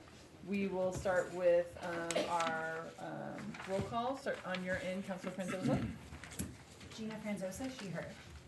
Ariel Mendez, he, him. Mike Riley, he, him. Melanie Keebler, she, her. Megan Perkins, she, her. Megan Norris, she, her. And Steve Platt, he, him. Council Platt is online with us today. Okay, so we're gonna get right into good of the order. We have a couple of proclamations tonight. We're gonna start with Absolutely Incredible Kid Day. So if the campfire folks wanna come on up to the table, you might need to grab one more chair so you can all be up here. Hi, welcome. I'm gonna go ahead and read the proclamation while you all are getting settled. Whereas on March 20th, 2025, the National Youth Development Organization Campfire, joined by Campfire Central Oregon, will celebrate its 29th annual Absolutely Incredible Kid Day, and Campfire provides a nurturing, encouraging, and fun environment for young people to explore and discover their skills, passions, and unique attributes. And as part of the celebration of children on this day, adults are encouraged to write and post letters of love and appreciation to young people in their lives. And the Campfire mission pledges a firm commitment to provide the experience youth need to discover who they are. And parents, grandparents, aunts, uncles, teachers, mentors, and adults alike are urged to participate in Absolutely Incredible Kid Day and make a difference in the life of a child. Now, therefore, the City Council of Bend, Oregon does hereby proclaim March 20th, 2025 to be Absolutely Incredible Kid Day in the City of Bend and encourages all residents to join in this meaningful event. I move, oh, go ahead. Move to approve the proclamation. Second.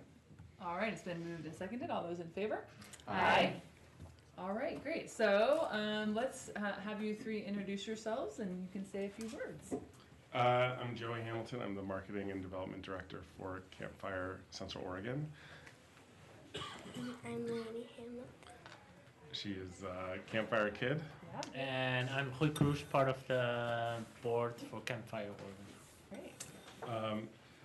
Thank you, Mayor and City Council, for this proclamation and recognizing how important Absolutely Incredible Kid Day is. This month, as Campfire Central Oregon celebrates our 109th year of supporting youth in Central Oregon, we're honored to highlight the remarkable youth in our community with Absolutely Incredible Kid Day. Launched nationally in 1997, Absolutely Incredible Kid Day has inspired millions to write meaningful, heartfelt messages to the young people in their lives, reminding them just how extraordinary, valued, and capable they truly are. Here in Central Oregon, Campfire proudly joins this movement by hosting a local celebration. This past Sunday, we welcomed more than 120 youth and their families to the pavilion here in Bend for an afternoon of free ice skating, fun activities, and cake, and where we created a space for parents, caregivers to write personal notes of encouragement and appreciation to their children. Words matter. An Absolutely Incredible Kid Day is a chance for all of us to use them to change a young person's life. Thank you all for helping us recognize and uplift the incredible young people in our community today and every day. Thank you so much. Did either of you want to say anything? Just we are, us at Campfire Central Oregon, are very thankful for all of the City of Bend support. And our deepest thanks for giving us this opportunity as well. Great. You don't have to. She's gonna. That's all right, yeah. I'm wearing my Mojilo necklace. I'm a Campfire kid that grew up in Campfire, and just really glad that the organization is continuing to help youth in our community and just provide really great support. And this is just a fun event that happens every year to remind us to say to the kids in our lives that we value them and love them. And yeah, thanks for being here. Let's take a picture. Yeah, thanks so much.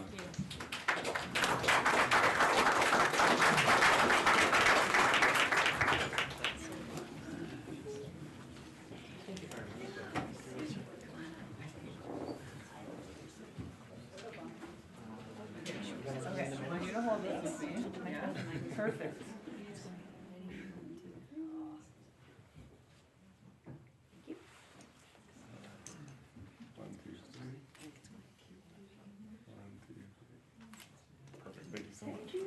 Oops, sorry.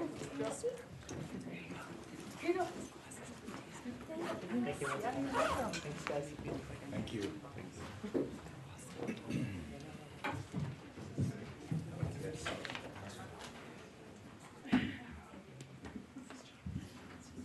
Okay, so our second proclamation tonight is for Women's History Month, and we're going to turn to Councilor Norris. Great. Thank you, and I'll go ahead. I'm going to read this in Spanish first and then in English. We have some of our members of Latino Community Association here with us as well as Planned Parenthood. So bear with me.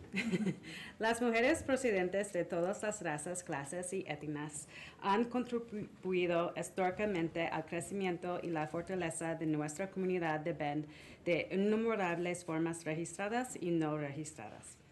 Las mujeres de nuestra ciudad y de todo el país han desempeñado y siguen desempeñando funciones económicas, culturales y sociales fundamentales en todos los ámbitos de la vida.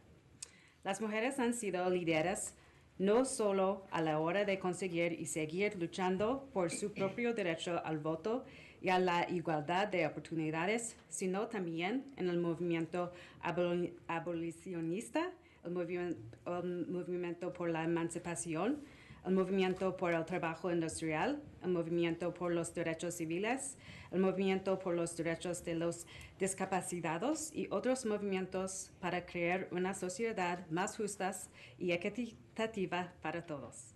Las mujeres inmigrantes son miembros integrales de nuestra comunidad y de la sociedad estadounidense y trabajan en sectores que sirven a todas las comunidades y estimulan el crecimiento económico. A pesar de las enormes contribuciones a nuestra comunidad, las mujeres inmigrantes sufren abusos singulares en las esferas política, económica, laboral y social. Las mujeres han luchado durante mucho tiempo para garantizar el acceso a una atención y educación sexual y reproductiva integral aquí en Bend, y los proveedores del Centro de Oregon han dado un paso al frente para satisfacer la creciente necesidad de servicios médicos esenciales en Oregon desde la catastrófica anulación del caso Roe v. Wade en 2022. A pesar de estas contribuciones, el papel de la mujer en los Estados Unidos, tanto en la historia como en la actualidad, ha sido constantemente pasado por alto y infravalorado. Reconocemos la determinación inquebrantable, el trabajo duro y la perseverancia que las mujeres de color, las mujeres con bajos ingresos, las mujeres lesbianas, bisexuales, transexuales y que se identifican como queer, y las mujeres con discapacidad deben demostrar para ser vistas y escuchadas en nuestra comunidad, en nuestra nación, y celebramos su compromiso y sus voces indispensables. Y reconocemos las desigualdades regionales y nacionales en materia de atención médica, de seguridad, de igualdad salarial, de aumento de los costes del cuidado de los hijos, de vivienda, y el impacto desproporcionado y que estos factores sociales pueden tener en las mujeres. Ahora, en consecuencia, nosotros, el Consejo de la Ciudad de Bend, proclamamos marzo de 2025 como el mes de la historia de la mujer. Animamos a todos los residentes de Bend a reconocer los excepcionales logros de las mujeres de nuestra comunidad y todo el país y a comprometerse a impulsar y apoyar colectivamente la salud, la seguridad y la plena igualdad de las mujeres. Okay, and I will read it in English now. Women of every race and ethnic background have made historic contributions to the growth and strength of our Bend community in countless recorded and unrecorded ways. Women in our city and across the country have played and continue to play critical economic, cultural, and social roles in every sphere of life. Women have been leaders not only in securing and continuing to fight for their own rights of suffrage and equal opportunity, but also in the abolitionist movement, the emancipation movement, and the industrial labor movement, the civil rights movement, the disability rights movement, and other movements to create a more fair and just society for all. Immigrant women are integral members of our community and of the U.S. society, working across industries that serve all communities and spur economic growth. Despite tremendous contributions to our community, immigrant women suffer unique abuses in political, economic, labor, and social spheres. Women have long fought to ensure access to comprehensive sexual and reproductive health care and education here in Bend, and Central Oregon providers have stepped up to meet the growing need for essential health care in Oregon since the catastrophic overturning of Roe v. Wade in 2022. Despite these contributions, the role of women in America, both historically and at present, has been consistently overlooked and undervalued. We acknowledge the unrelenting determination, hard work, and perseverance that women of color, low-income women, lesbian, bisexual, transgender, and queer-identifying women, and women with disabilities must demonstrate to be seen and heard in our community, in our nation, and celebrate their commitment and indispensable voices. And we acknowledge inequities regionally and nationally for women's healthcare, safety, equal pay, rising costs of childcare, housing, and disproportionate impact these societal factors can have on women. Now, therefore, we, the Bend City Council, do hereby proclaim March 2025 as Women's History Month.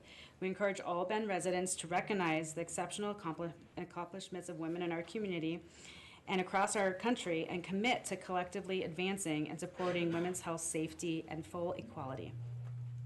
Thank you, Council Norris. Is there a motion? Move to approve the proclamation. Second. All right. Moved and seconded. All in favor? Aye. Great. And Aye. we have a few folks Would to you like to invite her? accept. So yeah, Catalina and Joanna, and I think we have Taryn as well. Yeah, if you all want to come up.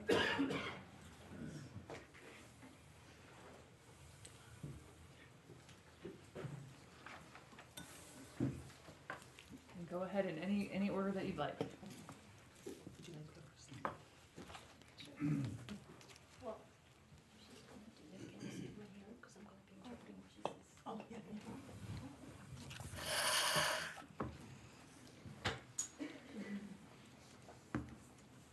I'm Carolina Frank.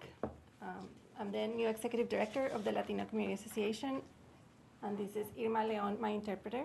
I'm going to read something in Spanish first. Buenas noches, alcaldesa Kibler, miembros del consejo y la comunidad.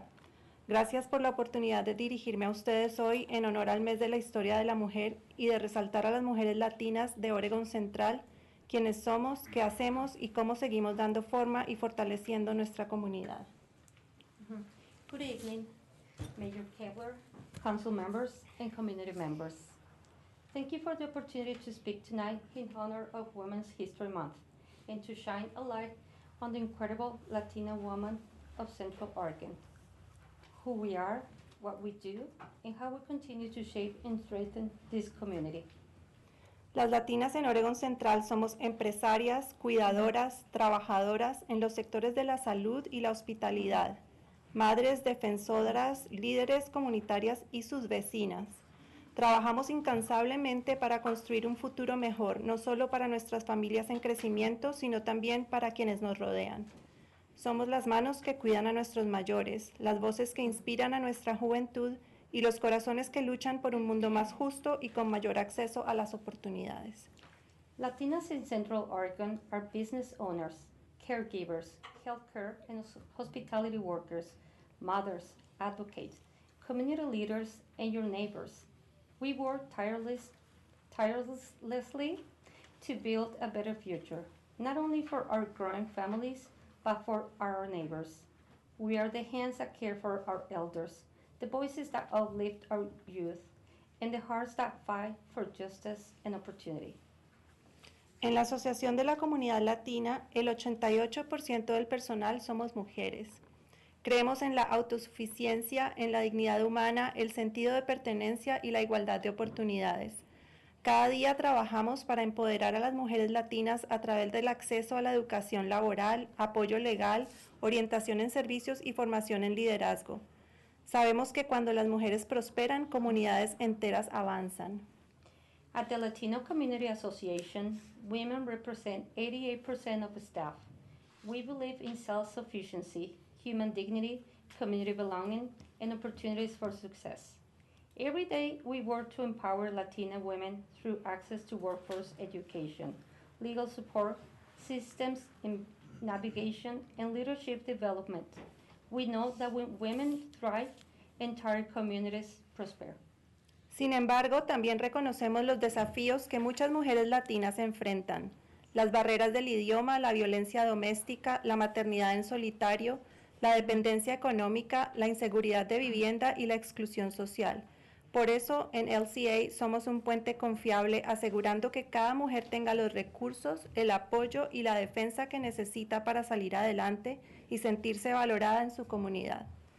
Yet, we also recognize the barriers that many Latina women face: language access, domestic violence, single motherhood, economic independence, housing insecurity, and social exclusion.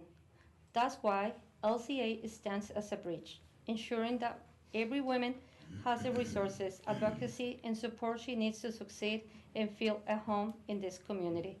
Esta noche, mientras celebramos el mes de la historia de la mujer, comprometámonos también con el trabajo que aún queda por hacer. Sigamos reconociendo, invirtiendo en y elevando a las mujeres latinas, nuestra resiliencia, nuestras contribuciones y nuestro derecho a la equidad y al acceso a mejores oportunidades, porque juntas prosperamos. Muchas gracias. Tonight, as we celebrate Women's History Month, let's also commit to the work ahead.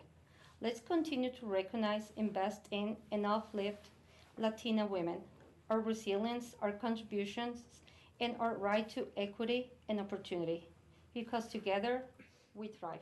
Thank you very much. Thank you.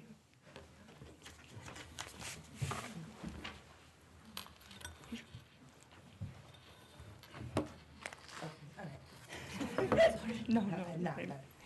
Okay. So thank you all very much. This is very appreciated. I was here last year when you also did a proclamation for Women's History Month, and yeah, feel very almost overwhelmed with the support we're getting from the community. Okay, so Joanna Dennis Cook, I'm the Health Center Manager at Planned Parenthood here in Bend. We're part of the affiliate Planned Parenthood Columbia Willamette, operates health centers throughout Oregon and Southwest Washington. The clinic here in Bend opened in 1998. We provide high quality, affordable reproductive health care like birth control, cancer screenings, STI testing and treatment, abortion, gender affirming care, and more to thousands of people every year. Often we're the only source of health care for people in this community. The work that the Bend Planned Parenthood team does, most of which are women, gives women and other genders the opportunity to plan their future on their own terms. I wanted to share a patient comment we got recently that I think points to the great work that the team here in Bend is doing. So the comment says, amazing experience. I've been terrified of my IUD insertion and removal point for years, and I was at the edge of crying. From the second I walked into the building, every employee was kind, understanding, and knowledgeable. I was never shamed for asking standard questions about my care of my own body, and every step was explained, so I felt confident in my decision-making. Planned Parenthood has been my #1 choice for reproductive health care since I was 18, and every time I visit, I remember why. That's the kind of care that the team's providing. Anyways, thank you. Thank you very much. Hi, good evening, everyone. I am Taryn Amons Ramos. I am the Program Services Director at Saving Grace here in Bend. I'm honored to be here today on behalf of Saving Grace to express our deepest gratitude to the City of Bend, to the City of Council for this, for recognizing our work during Women's History Month. I think this time is really important to recognize what women have contributed, our past and present experiences. And I think it's really important to acknowledge the continued struggle and challenges that persist and are maybe greater in this time, particularly the crisis of intimate partner violence. The reality is really harsh. 1 in 3 women in their lifetime in the United States will experience domestic violence, some form of intimate partner violence. Women, especially women of color, immigrant women, LGBTQIA+ women, those facing economic hardships, or those with disabilities are disproportionately affected by domestic violence in our community and across the nation. At Saving Grace, we work hard every single day to show up for survivors in our community here in Central Oregon. We are answering phones, we are going to the hospital, we are at the courthouse, we are at the DHS offices, showing up for survivors who are disproportionately women in our community who are needing support in a really tough time. We can't do this work alone, and it takes a community who listens and cares and shows up in this way. So thank you all so much for your recognition and your continued support of Saving Grace. Thank you all for being here. Yeah. And thank you so much for the work you do in our community and all the work you do with women. I'm glad to say that since I was first elected, we've had majority women or non-binary people on this council. We've had 3 women mayors in a row. We have 4 women sitting up here, but we know we don't face all the same barriers that some of the women you serve face, and no women should continue to face those barriers. Everyone should be able to thrive here. So thank you so much.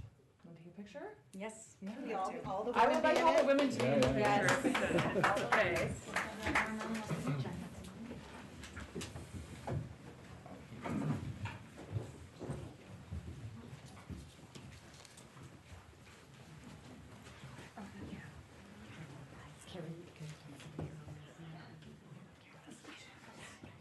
Come this way, let's center up, let's center. Yeah. There we go. We're good.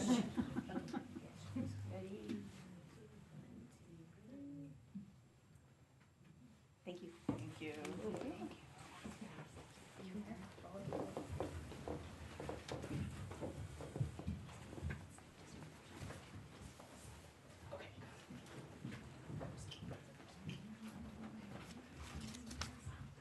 you want to make sure they get all those? Before they move on?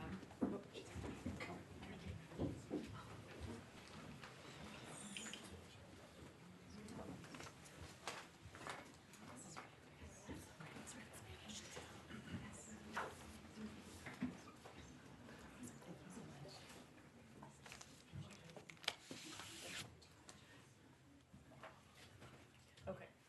All right.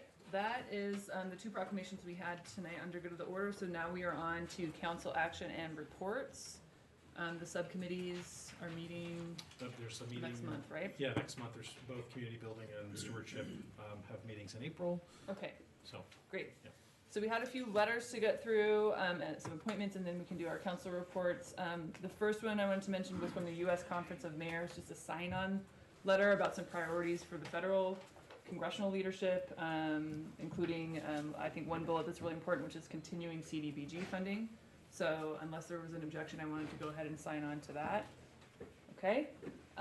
There was another letter that I forwarded to folks about Ben Parks and Recs is looking for a zone change just outside the UGB on the southeast side of town for some property that they own and are looking to develop into a park. We've been meeting as a small group with the small leadership group with them, and they would like our support on that. That will allow them to develop the type of park facility that they're looking to build there. So any questions on that one? Just one comment.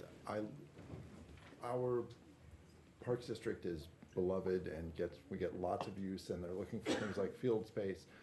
But I worry about if we rezone things that are far outside of the city of Bend, that we should also be paying attention to how people get there. I know that there's a tendency for other districts to not think that they have an impact on transportation, but if we only give people the option to drive to places like Big Sky or a new park in Southeast Bend, then we shouldn't be surprised when there's so much demand for parking, so much more traffic. So I hope that when they look at these plans, that they're also updating things like their trail plan and trying to address other ways of getting there as part of the conversation. I just don't want them to move forward without considering those other issues. We can definitely bring that back to that conversation for sure. Any other comments? Okay. Thank you. All right, we'll move forward with that. The last one was a letter that came out of a meeting that happened yesterday that the county convened with our destination management organizations. Orla was there. We were there for our city, and the county commissioners, all 3 were there.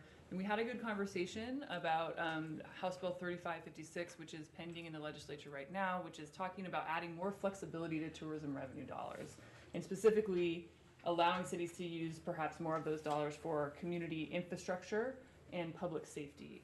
So that's where the bill is at right now. The conversation went really well. Not everyone agrees on everything, but one thing that came out of it was that the county is going to support the bill moving forward with some changes that they're suggesting.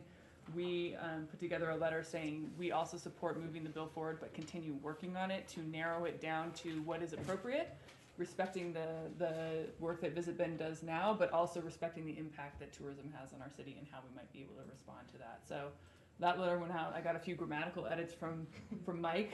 No surprise, but I'm gonna go ahead and incorporate those, and it doesn't change the meaning of the letter. So unless there's other questions, we'll go ahead and send that in for testimony on Thursday. A big part of it's just keeping this bill alive. Keeping the right? bill alive. Yeah, we're almost to the first deadline for bills to keep going, so we just want to keep it moving and keep the conversation happening over in Salem. Yeah, I think the letter really threads the needle nicely. Okay. Supporting Visit Bend, but also the impact it has. Okay, great.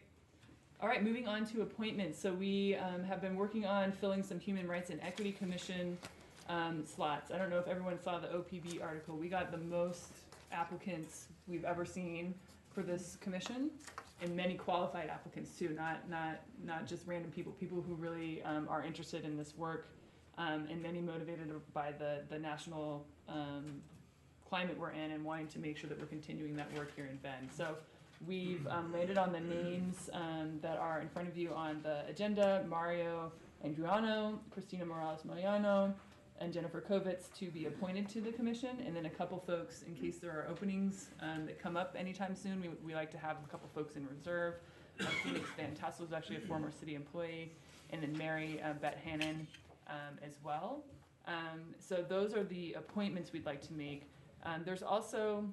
We also had an application from Kinsey, who works at the school district, and her job is working in this area, but she was very interested in joining the commission, and the discussion amongst Councilor Perkins and the staff and myself was around creating an ex officio position for the school district, and perhaps inviting other special districts as well, not to necessarily be a voting member on this advisory body, but to be ex officio. And we have that precedent on some other committees already. So what we'd like to do tonight is approve these appointments, and then if I can get council direction, we would need to make a code change. And what staff has suggested, if we just make a small code change, just allowing ex officios on all of our advisory bodies, and just making that a possibility going forward. Each one would need to be individually sort of decided on an individual basis, but that would allow for this possibility for each rec. So that's sort of the pitch tonight, if anyone has any questions or feedback. So would council approve an ex officio Yes. addition, or would that be the mayor's discretion? I think it would be very similar of me coming and saying, so at our next meeting, once we've established this, I could say, okay, then I would like Kinsey to be the ex officio. The position. appointment dynamic would, I anticipate to be the same as it is now. It's Yeah. the mayor with the advice of council, so it's effectively the body as a whole. But, and we have an inconsistency now in that we have a few of our committees specifically allow for ex officio members, some don't. It's just evolved that way over time, so the idea is just to make that a generally applicable option for the mayor and council to appoint to any committee. So we approve ex officio for the school district, for example, and then the school district picks who they send, or you approve who they appoint? That's usually how it works. We have an opportunity with a specific person we have in mind who would like to join. So yeah, I think when we bring back to make the code change, we can kind of talk about the dynamics of how that would work, but it wouldn't be anything that would not come through council. It would need to come through council before it would be finalized. And I think having council retain the ability to appoint a particular person. They would recommend and then we appoint would probably be the best. I'm supportive of that. Okay. Okay, great. So we'll just need a motion to approve the appointments tonight. I move to approve the appointments to the Human Rights and Equity Commission as recommended by Mayor Keebler. Second. All right, moved and seconded. All those in favor? Aye. Okay, great. All right, that is it for appointments for this meeting. So we'll move into councilor reports. If you're ready, Councilor Franzola. Sure, yeah. I just attended one meeting, the Core Area Advisory Board Development Subcommittee. It's a lot of words, but we had a really great discussion about some development code changes to help spur development in the core area. So I was glad to be there and grateful for everyone's volunteer work on that committee. Great, thank you. Councilor Mendez. The mayor and I got to welcome Japanese exchange students from Toyota, Japan. And one of the really neat aspects of this visit is that we have a display case upstairs, which you may not have noticed because it's sort of out of the way. But if you go up and look at it, we have gifts from lots of other sister cities. And one of the students visiting recognized that there's an old, undated black and white photo from a previous visit from also from Japanese exchange students. and he recognized his grandfather in that photo. So it's a pretty cool connection that we have, and I think these are really important opportunities to promote cross-cultural awareness and understanding. So that was a lot of fun. I also met with Cassie Regenball, the executive director of the Central Oregon Council on Aging, to hear about what kinds of issues they've been having in given some of the federal funding pauses. They get about half of their funding through the federal government, and there's a lot of concern about losing access to things like Meals on Wheels. She reported that a couple of the main issues that they routinely hear about are things like access to transportation, affordable housing, access to health care, and accessing veteran services. So it was really good to learn about how our goal framework is supporting their work. This is a growing population in Deschutes County. And so I think it's really important that we're sensitive to their needs. And I think we're doing the best that we can. Great. Thank you. Councilor Riley. Yeah, so I have two things. First, I wanted to just take a moment on behalf of the council to acknowledge the passing of Bob Woodward, who passed away about a week ago at the age of 85. Many of you may have heard about that, but you may not all know Bob. Woody, as Bob was known, was a former city councilor and mayor of Bend. He was first elected in 1992 as part of the Men Without Ties team and served as mayor from 1997 to 1999. Bob was a mountain biking pioneer, not only in Central Oregon, but across the country. He helped launch Phil's Trail Network and CODA, the Central Oregon Trail Alliance that supports it all and maintains it today. And he helped put Bend on the map as a destination for mountain biking and outdoor activities, which some of us might actually curse him about sometimes today. I know that Bob was not a fan of what he called the after parties that those of us who are still around after somebody passes hold in his honor, so I'm not going to linger real long.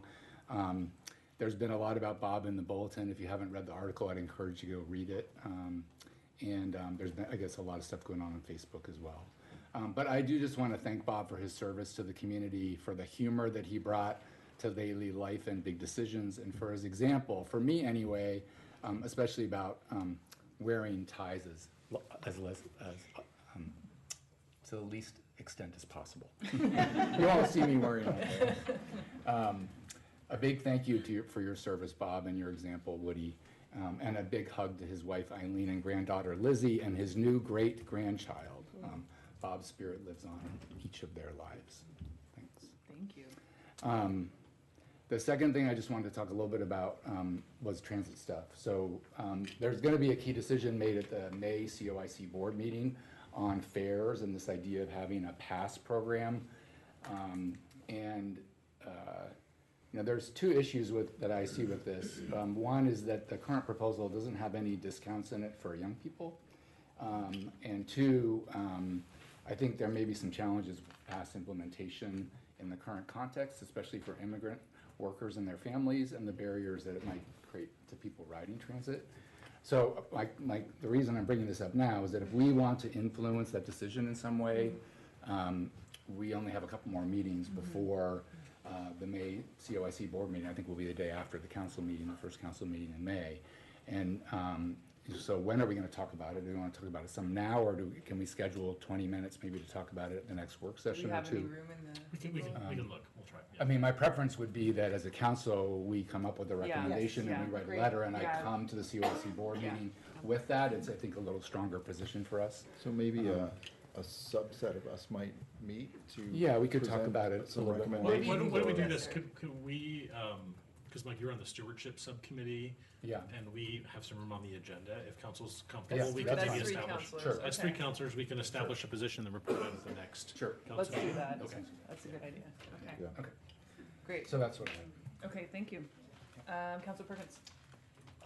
I attended my first Deschutes Collaborative Forest Project meeting, which, for those of you who don't know, it's a group of elected officials and staff and nonprofits and federal government workers and recreation workers. And as you can imagine, the first half of the meeting was basically about funding. And if the Collaborative Forest Project still has funding, and then we heard from the Forest Service and if they have funding, and that was sort of the general, and it was was very much, we're okay right now, we think, was my summary of that. As you've heard, I've done a heck of a lot of interviews for the Human Rights and Equity Commission over the last couple of weeks. One of the most impactful things I've done in a while was the mayor and I and Representative Krupp went to Pilot Butte Middle School and heard a presentation about gun violence. And these four middle schoolers had put together this absolutely incredible presentation looking at the availability of guns, the connection between mental health and guns, and the different why people do mass shootings in schools. And as you can imagine, being that Pilot Butte had this horrific experience in October, the thing that affected me most was one of the kids had done a survey of a lot of kids in the school about how they felt after the fact and what they needed after the fact. And a lot of them really felt like they didn't have anyone to talk to about it. And that was a really scary thing. You could see, from the kids just how impactful something like that is and feeling really helpless. And I just my hats off to them. It was a really tough topic, and they were just awesome. And I just wish them all the best going forward, because I think they're still really working through something that really traumatizes you, and a lot of what ifs. The other thing I've been spending a lot of time on, and I want to just talk about briefly, is been in a lot of meetings about the transportation utility fee part 2. And as some of you may know, the Bend Economic Development Advisory Board has been tasked with sort of the non-residential component of the tough point 2, and been in a lot of meetings with EDCO, the chamber, and BDAB to talk about how to do this with the least detrimental impact to businesses. And so I wanted to address some issues I had, because the Bulletin did an editorial today on the TUF. And I feel like the Bulletin really missed the comprehensive and exhaustive work that BDAB has done on this non-residential component of the TUF. They've talked about this through the course of multiple meetings. They've had extensive homework. They've had contributions from the Bend Chamber and EDCO, like I mentioned. They addressed, multiple pathways were explored to get to this $10 million, which we told the public is necessary for part 2. From recategorizing and groupings of businesses to changing dollar amounts to changing the $10 million amount as Ruskin. And I just hats off to staff for all of the information that they have provided to BDAB. You're going to hear more about this next month, but I just wanted to focus on two things. We heard in meetings from our business community that there were two types of businesses that would need recategorizing. One were medical offices, because medical offices cannot pass along costs to the consumer like other businesses can, and restaurants who run on often just really, really thin margins. And so originally the increases in the TUF in part 2 would have been, like, in some cases triple or quadruple what they would have paid in part 1, and that could obviously affect their business. In addition, to prevent any other types of businesses from seeing a really significant increase, they are going to recommend we truly double the amount that residential accounts are charged now. We have told the public that in part 2, we would basically be doubling just under the monthly bill. So if you're paying $5 now a month, then you're going to be paying almost $10 a month. Because this calculation was 47% residential and 53% non-residential, if we simply made it 50-50, it's basically just increasing the average bill by 70 cents more a month maximum. Then the effect of that is that the businesses would not have to be able to see these massive doubling, tripling, quadrupling of their bill. And I think that BDAB did a really great job of balancing the impact of that 70 extra cents versus the hundreds of dollars a month for our local businesses. And remember, we have a utility assistance program for people who cannot pay that monthly fee. So I just, as opposed to the false dichotomy and the either or mentality from that editorial, I just want to say what I saw and what I hope that council and the public sees when it comes forward to us that we're making sure our local businesses, many of them who are small businesses, are saved from yet another fee that makes it harder for them to do business effectively and successfully. So I just want to say thank you to BDAB for all their work, and you'll hear more about it next month. Great, thank you. Councilor Norris. Great. I just have one meeting. I attended the Environment and Climate Committee. We had staff do a presentation on BURA, which I think is one of those, great new policy where we have various committees kind of presenting to other committees and really getting their feedback on some things such as the climate-friendly and equitable communities, policies that are going to be coming our way, EV readiness, and resilient infrastructure as well. So that was good, and I'm glad to start seeing those committees interact with one another more and getting more feedback from each other. They also reviewed the CCAP update, and the committee voted to adopt the CCAP update and also acknowledge that there would be some tweaks and refinement that would need to happen, but in general, the policies seem to be there. So that was good news. And they also voted to adopt the CCAP priorities, as well as the implementation recommendations as well. So that's really good. This committee has been working really long and hard on these, and good to have some forward momentum in alignment with our goals. And then on electrification, they got a brief update on, again, some of those committees, joint committees that we've been having with BDAB and the Environment and Climate Committee on electrification. So it's a good meeting. Okay. Councilor Platt. Good. Yes, can you hear me? Yeah, we can. We'll turn you up a little bit. Okay, Go great. ahead. Great, thank you.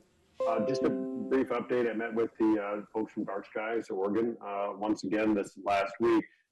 One of the things I really appreciate is that they're really taking a very data-centered approach towards trying to help us shape the future of the impact that we have on our environment here, both in Central Oregon and around the state. They're taking best practices from all over to include Arizona and as well as in Oregon. And they're really offering to help us as we transition from council goals to the work plan to assist staff in shaping the outcomes that we've got. So well done to them, and that's all I have to add. Thanks. Great. Thank you, Councilor Platt. I think most of the work I've been doing has been covered. I also found the kids at Pilot Butte Middle School to be very impactful and incredible research that they all did. Talking about data, talking about everything that they found when they looked into the questions of why do people engage in mass shootings and how do they get their guns and what can we do to help. So sort of sad but also inspiring in the way that they were taking on that issue. And I was thinking, just connecting back to our talk about trying to have more youth voice and youth input into everything that we do. There's plenty of kids of all ages that have great ideas and can speak to them, and we just need to figure out how to get them plugged in with us. City manager and I went to a couple of meetings with the rural fire district this week. So met with a couple members of the board and their organization to talk about just future funding plans for the district and all of our fire response, and then had the regular board meeting after that. And yeah, attended the meeting that I already spoke about with the county on Monday regarding tourism revenue. And then this morning had the Downtown Bend Business Association board meeting, which went well. And just checked in. They're doing pretty well on their flower baskets, which anyone in the community can purchase if you'd like to sponsor one and put your name on it, or go in with a friend and help beautify our downtown over the summer. So they're getting ready for that. And then they will actually be presenting an annual report check-in to us in June. Which will align pretty well with the new Main Street initiative that they're working on, which also requires them to have an annual report. So we'll be hearing more from them kind of in that June timeline as we ramp up towards summer and all the fun activities that happen in our downtown. So yeah, I'll leave it at that, and we will move on to visitor section. So we just have folks in person tonight, and I've got a few of you signed up here. So this is the time to give us your input on city-related issues. We're going to move the timer over here. Thank you, Morgan. So folks can see it. You're going to have 2 minutes to speak to us. We do have council rules about visitor comments. Please address us as a body and not as individuals. Please do not disrupt the meeting with language or actions. If anyone's breaking the rules, I'll let you know. And if you do not stop and end your time or ask you to leave. Let's try to respect the time so everyone can get up here and make a comment. Please no reaction from the audience to comments. Let's let everyone make their comment without, while feeling welcome and that they're able to do that. And so I've got Justin, Jordan, Bill, and Chris are signed up. So Justin, if you want to kick us off. And make sure when you sit down just to identify your name and whether you live in the city of Bend to start. Justin Gottlieb, I live in the city of Bend. I was going to come tonight and chat for a bit about street vendor permits in relation to my recycling effort and the Oregon bottle bill. I've changed my mind. Your clock isn't running, so I'll be brief. But instead, I'm going to share something somewhat personal with you. Yesterday, I was meeting with my banker over at First Interstate, Derek Donovan, about restructuring some debt. And it came up that I had been a client for 9 years. Now, there's nothing exceptional about 9 years of a banking relationship. However, I opened the count when I was residing in a Bend shelter. That was 9 years ago, and the reason why I'm restructuring is I'm hoping that this summer I will be carrying some sort of payroll without grants or subsidy to speed this process up. To go from a shelter to an employer in 10 years is probably the American dream in reality. As I said, if anyone's interested in my experiences at the Bethlehem Inn, Janet Stevens wrote a column in 2017. And just so everyone's aware, and Eric has the email, I did literally throw a penalty flag on the Bend Park Board last night. They may be up to something that's not kosher. So that's it. Thank you. And I think I got an extra 15 seconds. You're all right, Justin. Okay. Thank you. Thank you. You're good. All right, Jordan Elliott.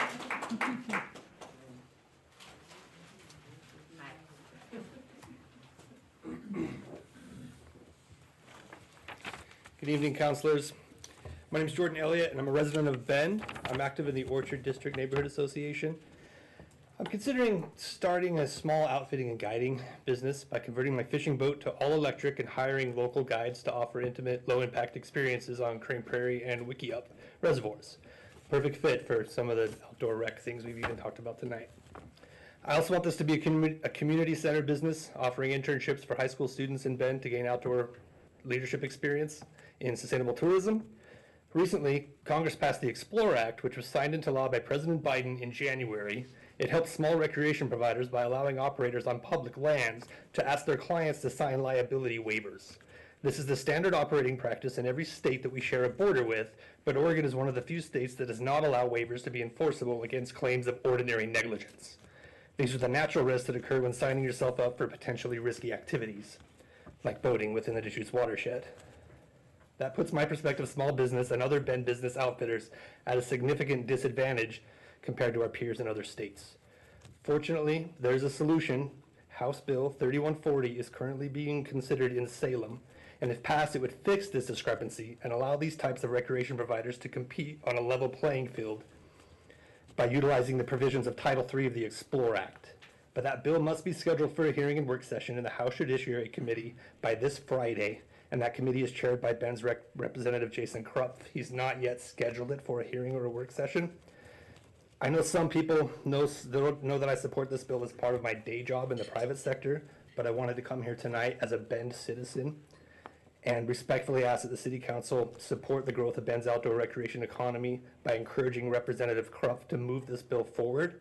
And I encourage my fellow citizens of Bend to email him and ask him to schedule House Bill 3140 for a hearing and work session in Salem by the end of business this Friday. Thank you. Thank you, Jordan. Thank you. Okay, Bill Kowalik.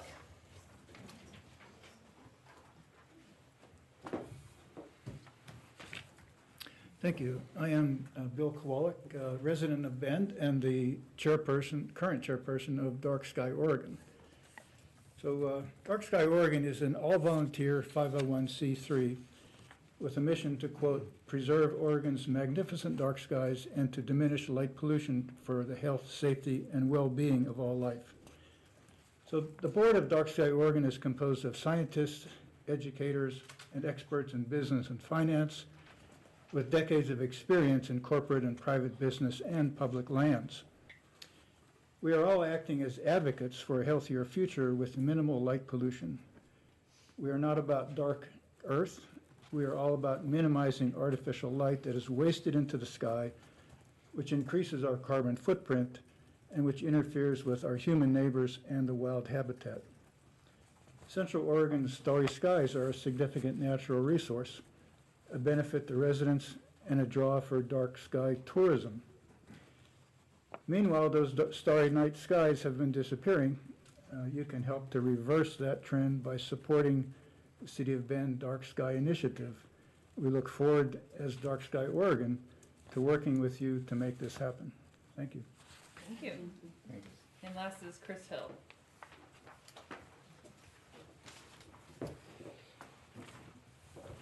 My name is Chris Hill. I am a resident of Bend, and I am a board member of Dark Sky Oregon. Bend is currently the largest source of light pollution in Central Oregon. Our glowing light dome extends in all directions, visible on horizons at great distances. We impact the quality of the night sky west of the Cascades, across the high desert, and over 100 miles southeast into the Oregon outback, where the largest international dark sky sanctuary was certified in 2024. The current City of Bend lighting ordinance dates to 2004, now 21 years old. A lot has changed since the size of the community, lighting technology, scientific understanding of the impacts of outdoor light. Guided by an updated outdoor lighting ordinance, Bend will halt and eventually reverse its environmental impact, potentially bringing back the night skies over Bend that residents experienced decades ago. According to achieving this, Bend will reduce its carbon footprint, negative impacts on human health and wildlife habitat, and improve livability, ambience, and environmental reputation. As the largest city in Central Oregon and known nationally, we have a potential to impact a much wider community by positive, healthful, and environmental smart decisions on outdoor lighting. Bend will be a more desirable community because people choose to live in a healthy environment where residents care. Indeed, the recent letters to the City Council in support of Dark Sky Initiative are a testament to the voice of the residents and the community in this goal. Thank you, Chris. Thanks, Chris. All right. That will conclude the visitor section for tonight. So we will move on to the consent agenda. Manager, go ahead. Yeah. Go ahead. If you would like to pull an item, go ahead now. Yeah. I had asked for the agreement with Dow for professional design services for the Ani Street extension to be pulled to the regular agenda so that we can discuss it. Okay, so that's item C. So is there a motion to approve the consent agenda except for item C? I move to approve the consent agenda without item C. Second that motion. All right, moved by Councilor Riley, second by Councilor Mendez. All those in favor? Aye. All right. So we will approve the consent agenda and then we will hear a presentation on item C. Did you fix your presentation, Ryan? No, actually, if you wouldn't mind sharing it, I'm not sure if it's still not catching.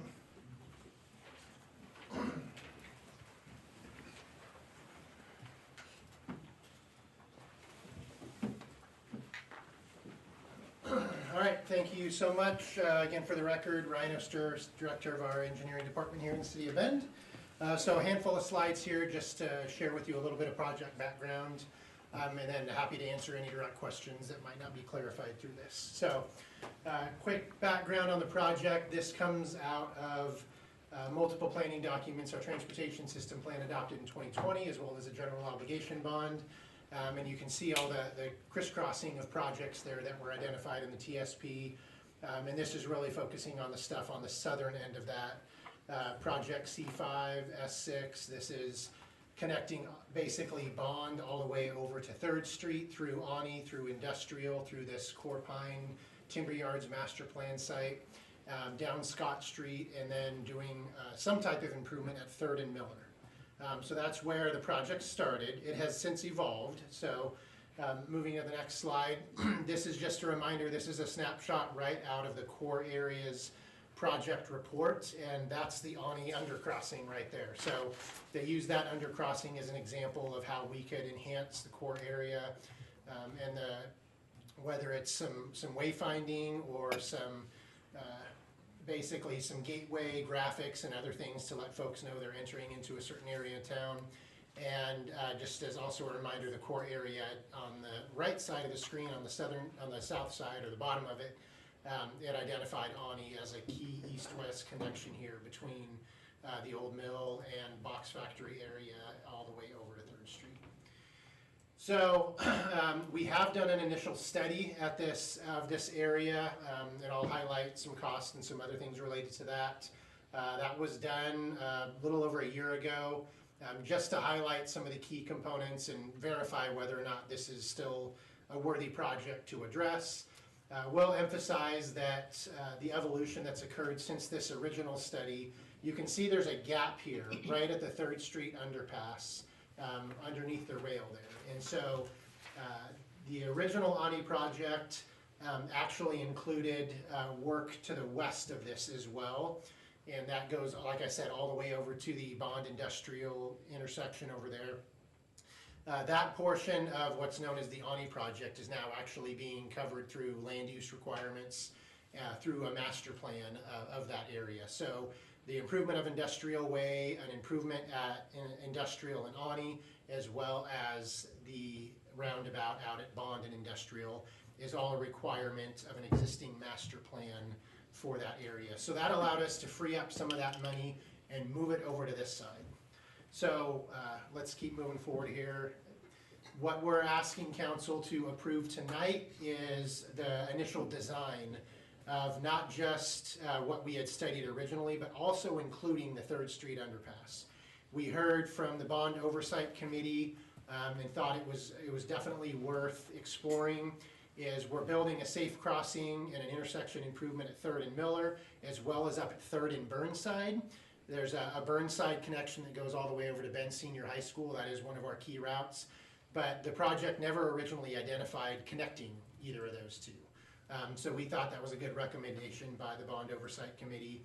And because that money was freed up from the west side of this project, it opened up the possibility of doing the work at the underpass here. So a quick project schedule. There's going to be multiple council checkpoints along the way. We're here in early 2025. We're asking for approval of the concept and preliminary design. And then we will come back to council probably September timeframe and say, okay, this is what we've discovered through this initial design concept, through some public outreach, and really ask, do you want us to continue to explore 3rd Street given the cost estimates that were coming up now, or do you want us to peel this back and just focus on what it was originally intended to do?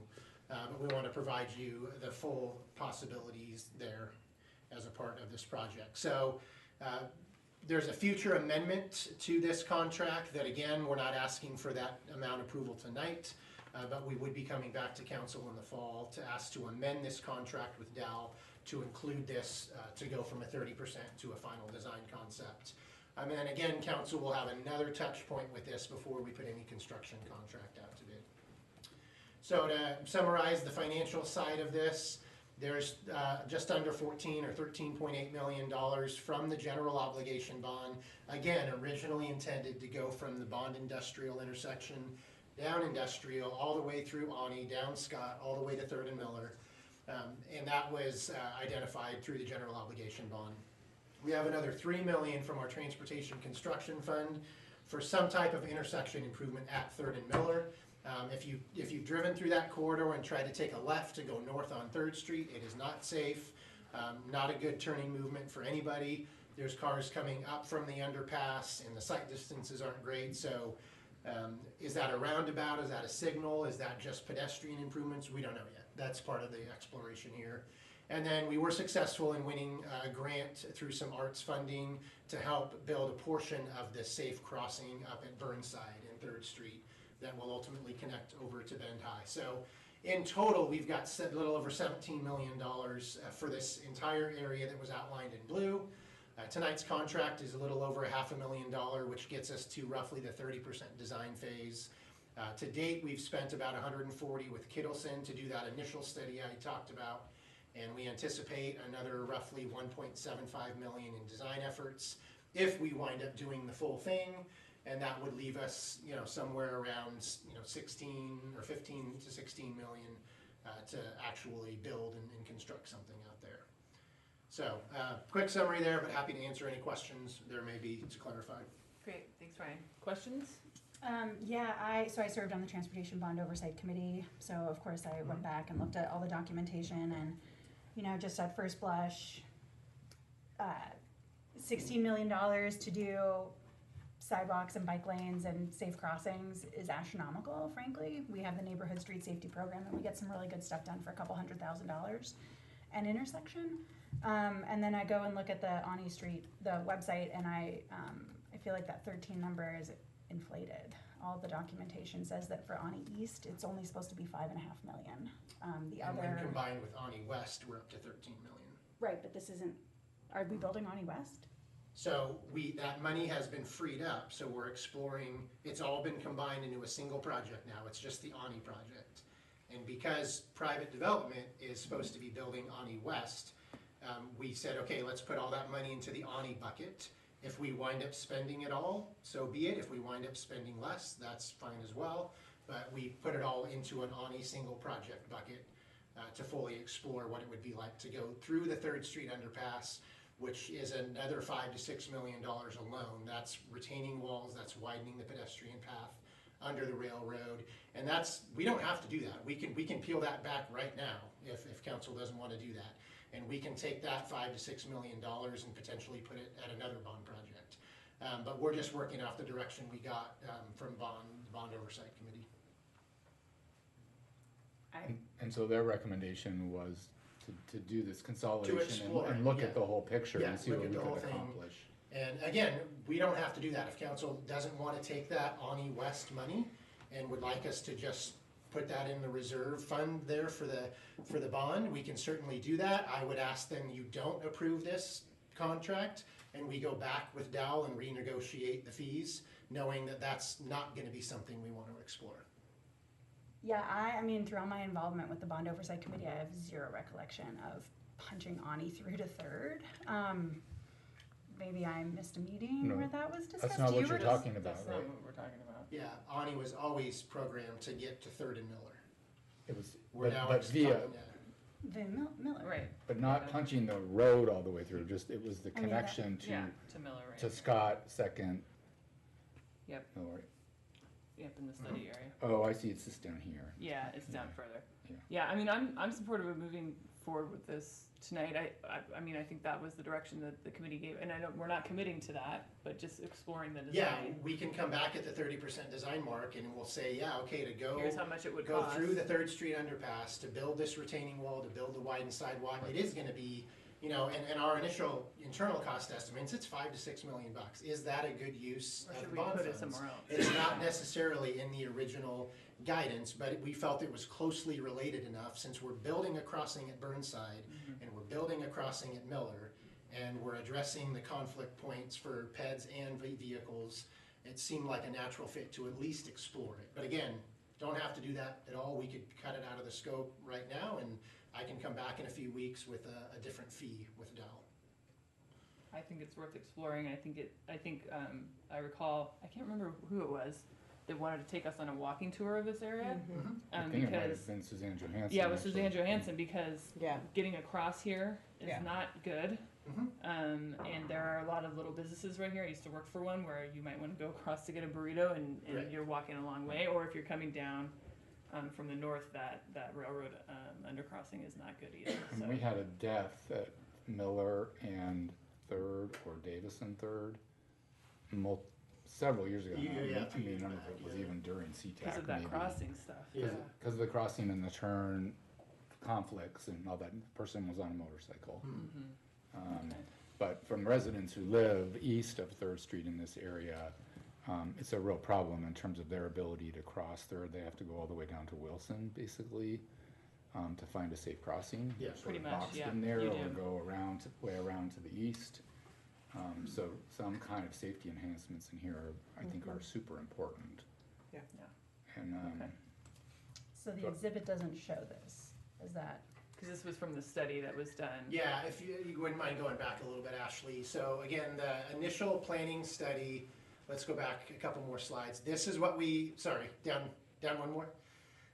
This is what we initially studied, because this is what, not including Ani West, because we said, okay, by the time we initiated the study, Ani West is now covered through development.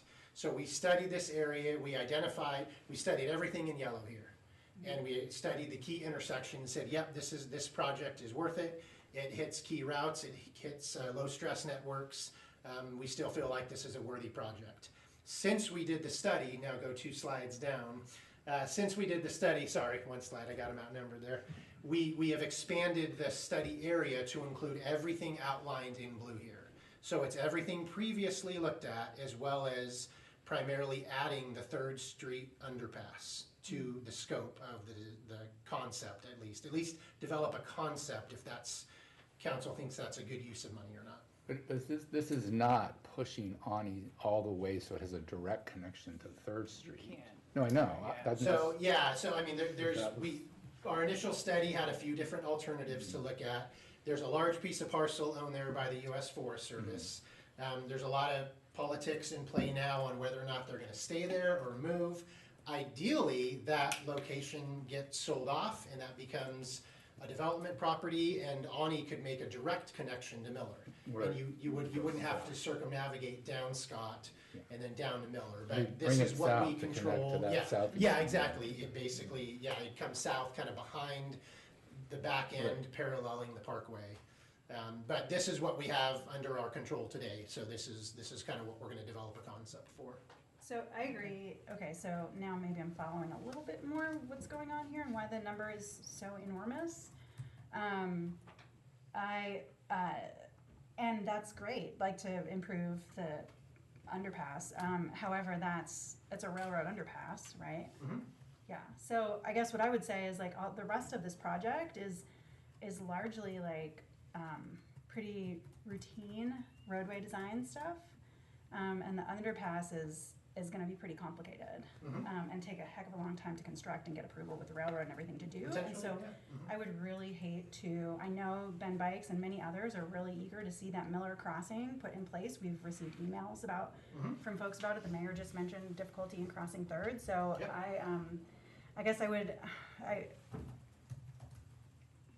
would not want to see those roadway improvements delayed for the underpass. You know, I feel like that's what's happened in Midtown now with like Franklin and Greenwood and the Hawthorne Bridge. You know, it took years to get the improvements on Greenwood. So I don't know. I mean, I'm open to ideas. That's valid, yeah. And I think that's a healthy conversation to have when we come back with a 30% concept. Yeah. I don't think it's even if we choose not to do the undercrossing work now because we'd rather use that bond money on a different project, or the timing doesn't work out well, we'll know a lot more in 9 months. If we initiate the work here, we'll start a conversation with BNSF. And if I come back in another 9 months and, you know, they're not open to us doing much of anything through there, or maybe they are, we can have that discussion. And at that point, before we amend any further contract, we can make a decision right then, like, okay, let's cut out the 3rd Street underpass work. Maybe it's too expensive, maybe it doesn't fit the timeline. I mean, it would have been nice if that was a change order on this, I guess, maybe, you know, an additive so it could be just called out a little bit, but if, it's fine, it's fine. We've got to start, like, we can't, Well, so there's hours in that budget, right? In the 500, right. okay, to include this, If it was a change order, we wouldn't be initiating any an of the alternative work. that you could have accepted, you know. Yeah, again, this is guidance based on committee members from the Bond Oversight Committee. We thought it fit well within the context. It's connecting a key route between Miller and Burnside. If this Core Pine Timber Yards area goes and you've got hundreds of families living there, this is a half a mile to a 3/4 mile walk to Bend High School. And it'd be great to build a nice safe corridor all the way through, including the underpass. Again, if a majority of council says not interested, then let me go back and renegotiate the fees, and we'll come back with a different fee schedule at the next council meeting. What's the schedule for 30% design to deliver that? If you want to go to that calendar. So here we are again, concept and preliminary design. So the approval of the 500,000 before you tonight is basically gonna give us roughly 9 or so months to do some work here. We plan on coming back to council in September of 2025. So partway through the preliminary design, when we've had a public outreach, we've gone to open house, we'll come back and we'll say, okay, are we on the right path? Do you think this is a good investment?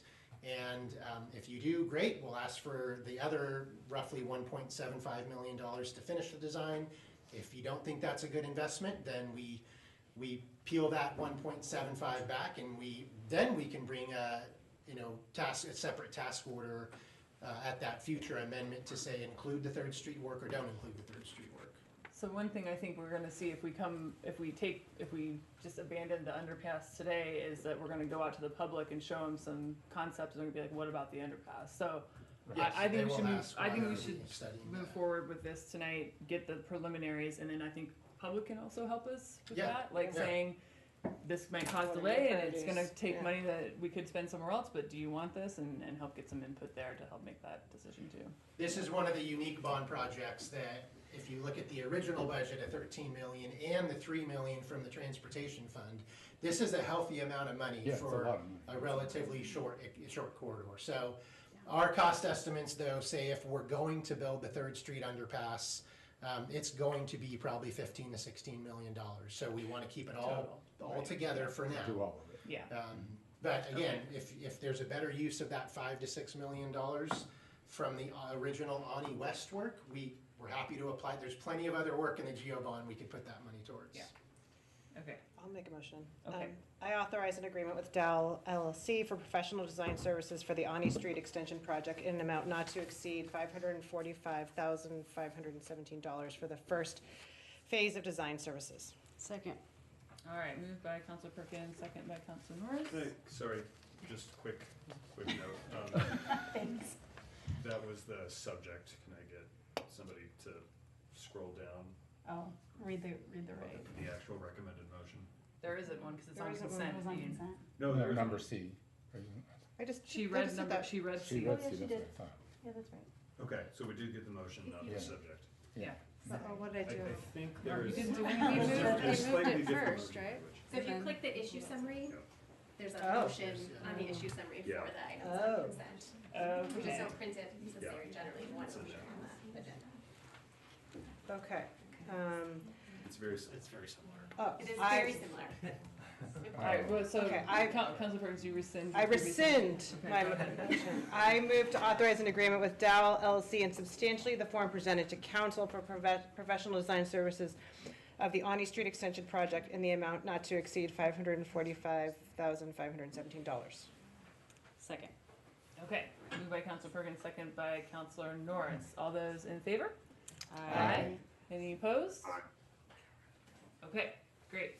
Thank you, Ryan. Thank you for the questions, everybody. All right, so we're done with consent agenda and we're on to item number 5. Number 5 is a public hearing and first reading of an ordinance to vacate a partially improved portion of the Romaine Village Way right-of-way east of Ridge Drive and west of South Highway 97. All right, I'm going to open the public hearing and we have Michelle here to present.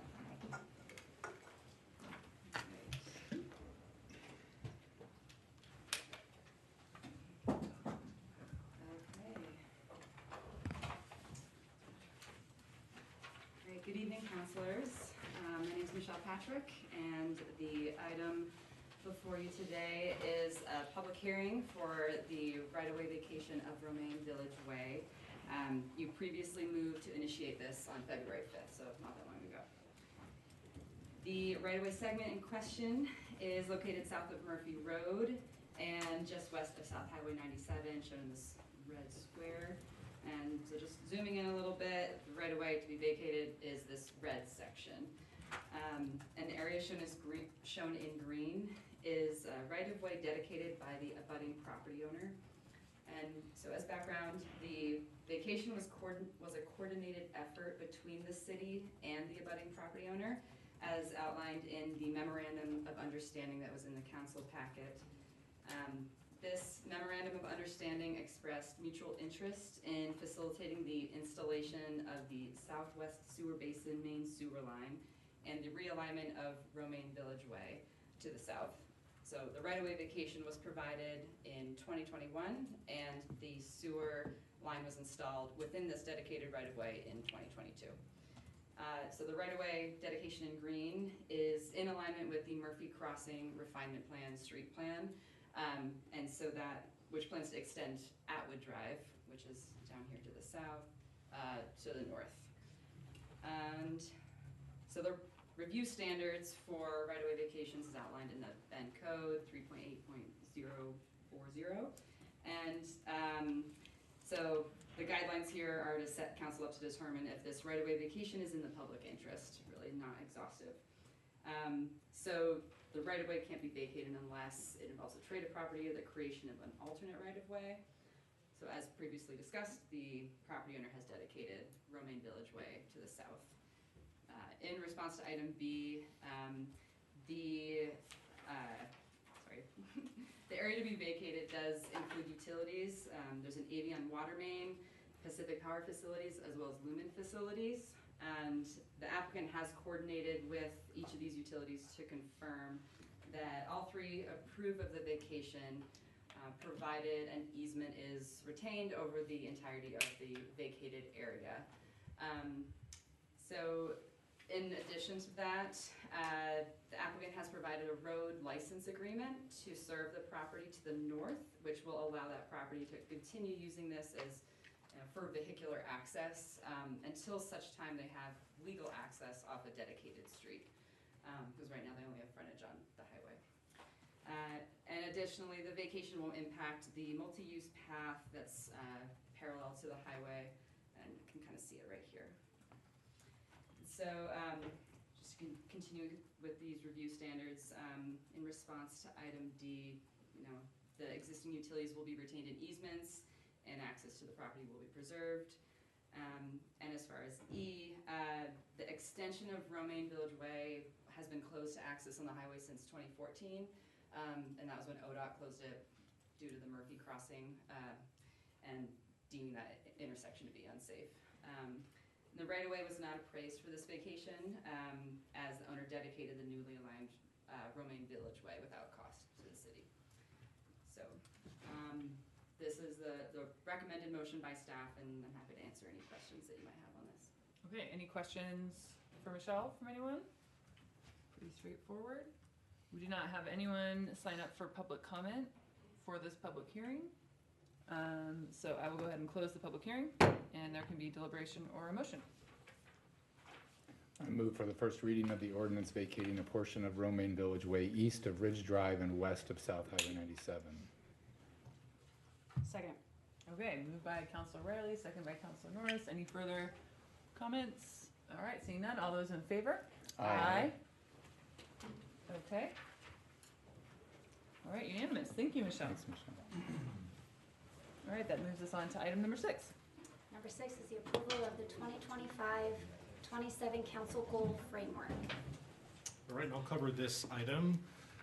No PowerPoint presentation, just a little summary of to where we're at, and then on the screen is the latest copy, which is also posted to the packet.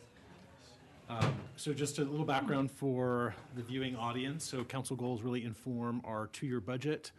They help us as council and staff work together in identifying top priorities that are based on input from our community through surveys, engagement opportunities, staff, leadership team, and other inputs. So we met as a body in February to look at both our guiding principles as well as a framework to operate. And so this framework really is our high-level goals, strategies, and actions, and that's what's before council tonight. The next step in this process is to develop performance metrics that will be shared with council at the April 16th council work session.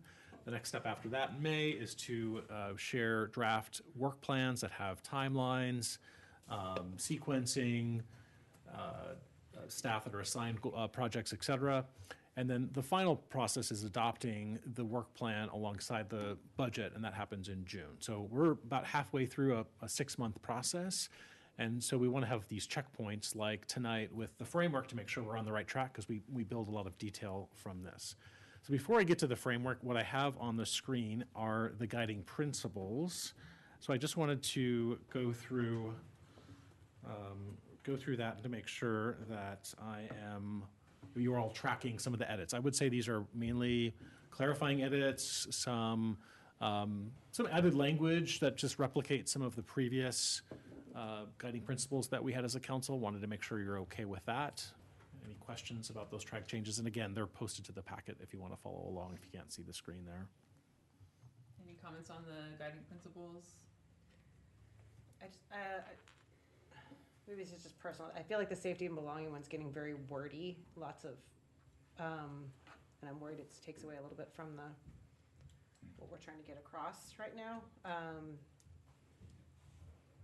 So I proposed, do you want me to? Yeah, go ahead.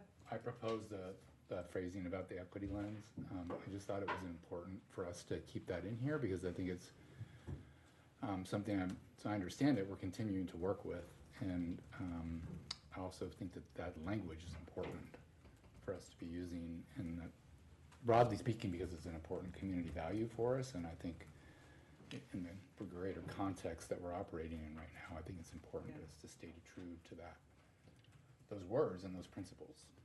And that's what this is about. I mean, it's still aspirational. So, I mean, I just, we're not. I mean, we're saying we will, I guess, but we're not. We're trying to get there, but we're not there yet. And so I just don't want to set that expectation that that's where we're at. That's the only.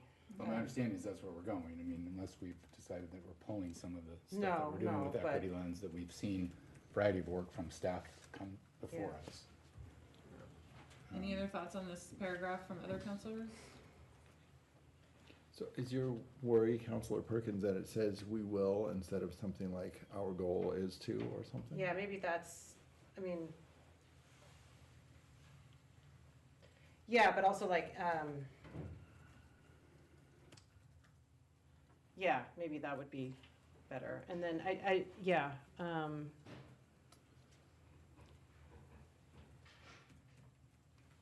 then there's just a lot of, safe, welcome, included, and connected, diverse, inclusive, accessible, and thriving. I just want to make sure we're keeping the heart of what we're trying to say. That's all. Maybe it might just be me, but that's all I have. I can see. I mean, there's a lot of words.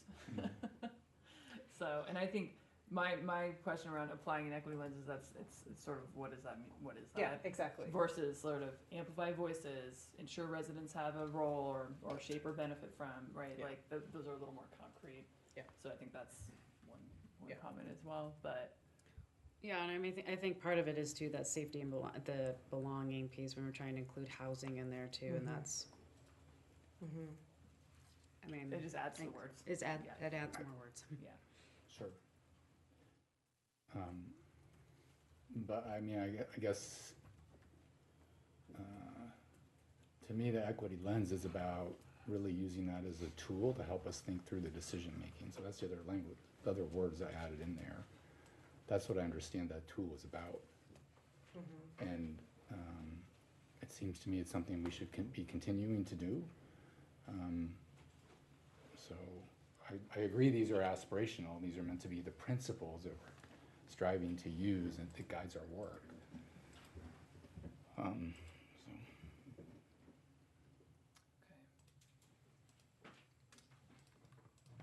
right, well, let's come back to that. Let's think on that a little bit. Anything else on the guiding principles that anyone had any questions about?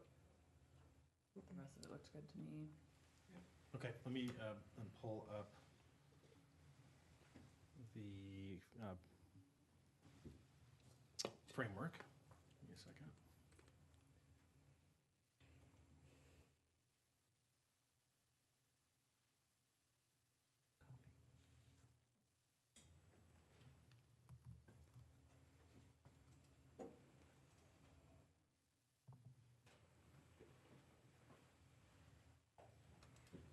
Right, so again, I didn't see a lot of substantive comments from council on this. I'll kind of start from the top so you can clearly see what was changed. Are you Not- going through the council goal framework or council goal framework with additional edits? Because I was confused. With additional edits. So, yeah, there's two things posted to the packet. The first one was the comments or the edits based on your comments from the work session that we had 2 weeks ago. So that's a standalone document that has been up there since this was posted. I was accepting council feedback until yesterday, and so I wanted to make sure people weren't confused. So I just then posted the that second document, which is up on the screen, and that is additional edits suggested by council since the last work session. So that's all this is just additional edits since the last work session. Okay.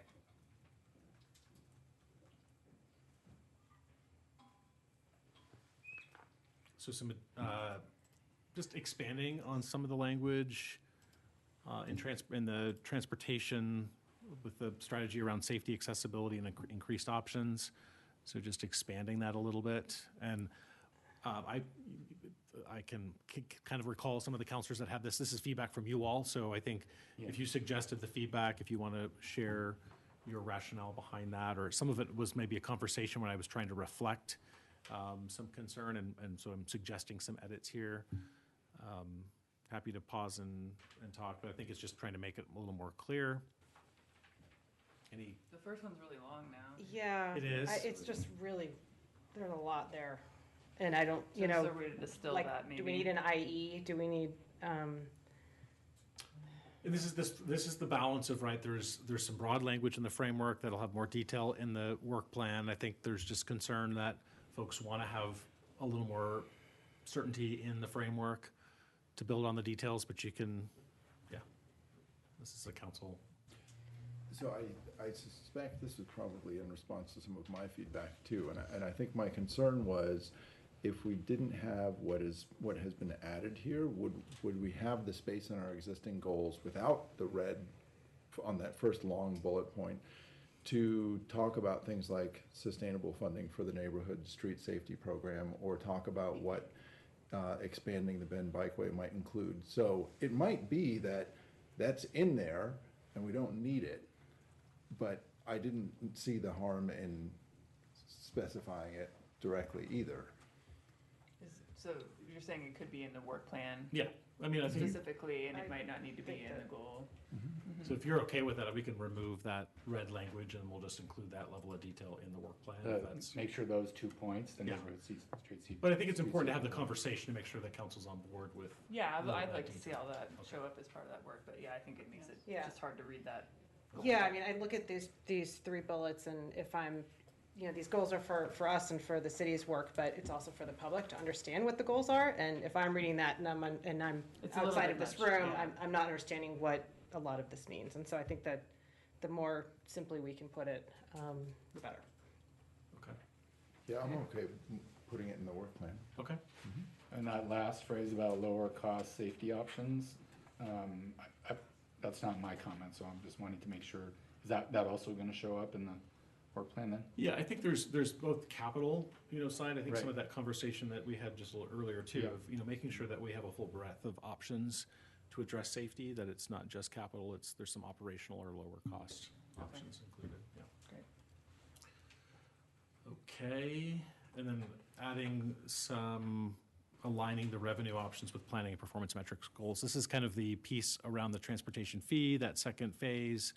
And then we still have this question of a third phase, and we committed to kind of pausing that, but whatever additional revenue, there was just this desire to tie it in with metrics.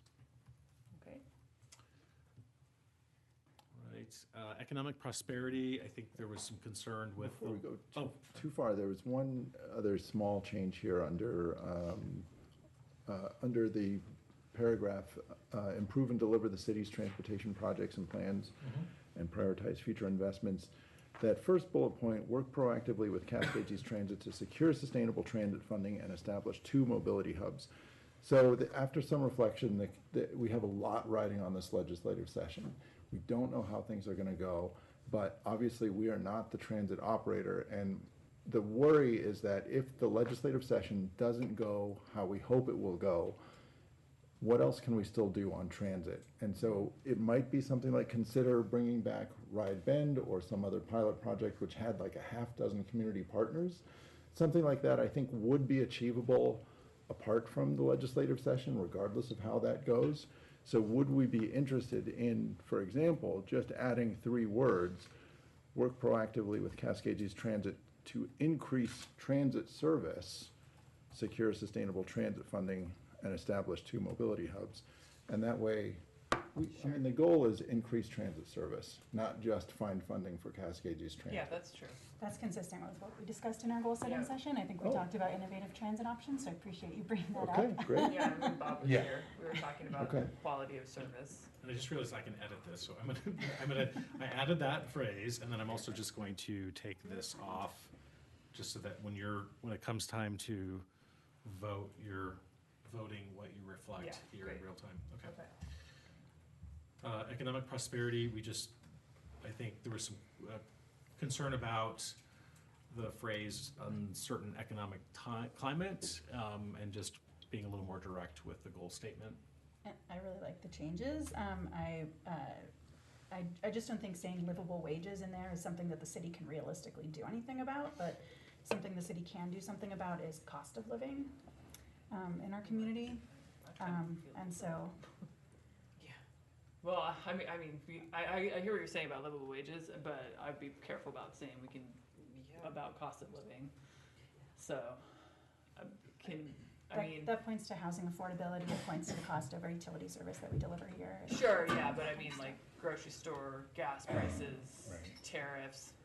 I just want to be careful we're not overcommitting. Is there another way to talk about, because I think we are working on like our target sector analysis, like targeting higher wage industries, right? So is there another way to talk about the wages? I mean, that's what livable wages means to me, is like just trying to target sectors that are providing higher paying jobs. Right, and also making sure that we're speaking to the idea that, we need to grow our workforce in a way that's focused on essentially what you just said, Mayor. Better paying jobs in the community as a whole, and that's gonna lead to livable wages. And it's part of the strategy as a whole. We know that we need to do both, or 3 things: housing availability, affordability, job growth, and livable wages, to make this whole affordability question broadly work, not just the price point of a home, but of people's ability to afford to live and work and make a life and a family here. So then I would say increase community prosperity through growing living wage jobs, opportunities, workforce development, and cost of living.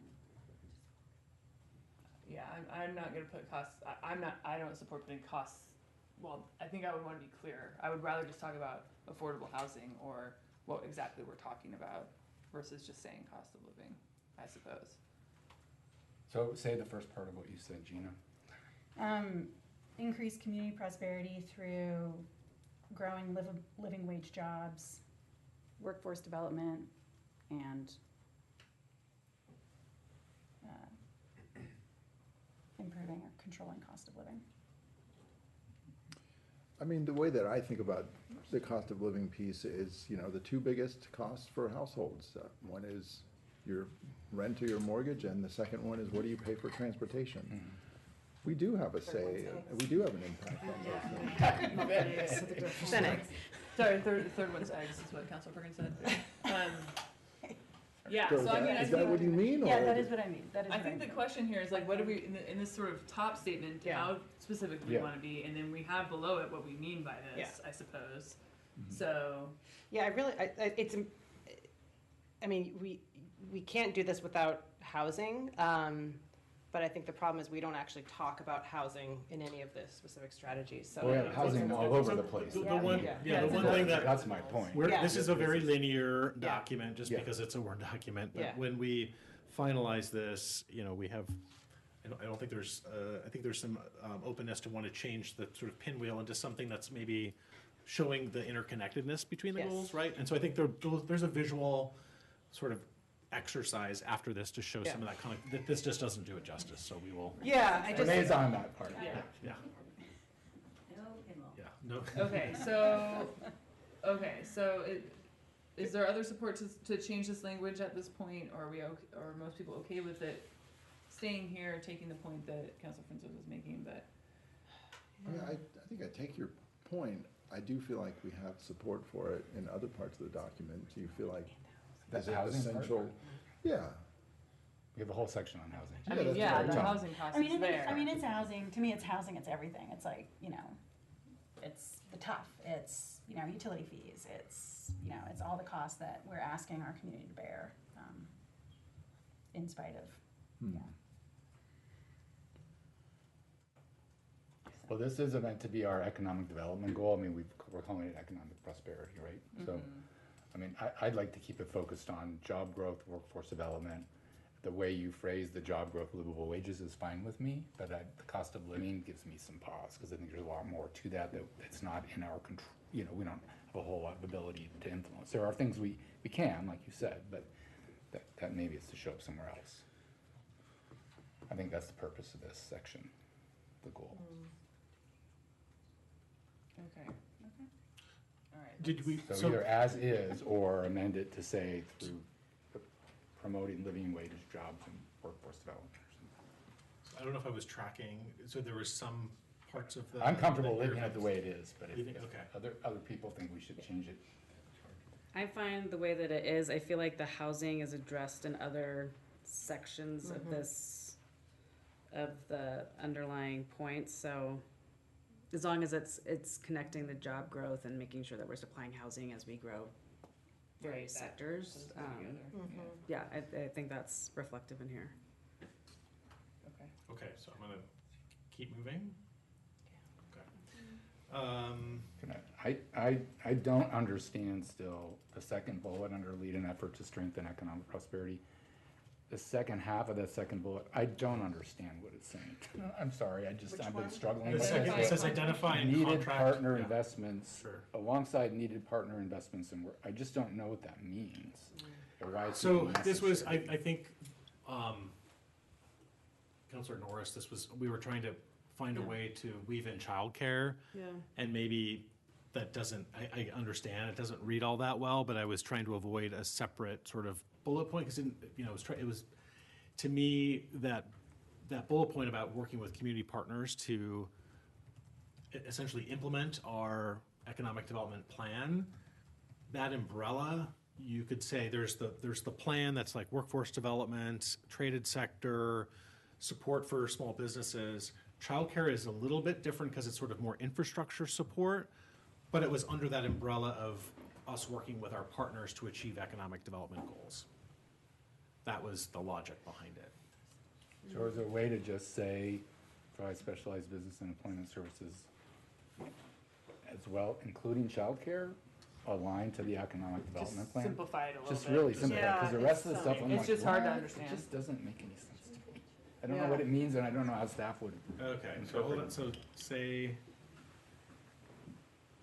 Specialized business and employment services, comma, including childcare, comma, specialized aligned to the business, economic development plan, period. employment services, Yeah. including. Do we even need specialized business and how about just So services? then delete that last. And delete the aligned to dot, dot, dot, dot, all the way to the other childcare. And all of this, and deleting all I of think it? so, I mean, I just Well, the only don't thing know what it about means. that, doesn't that reflect the need of the business community also taking part in some of these items? I mean, I worry if the needed partner investment, if we get rid of that. So Well, then does it need to be its own bullet then and get at what it's actually trying to say? Because if everybody else feels like you understand it, then let's just go forward, but I just don't know. No, I don't understand.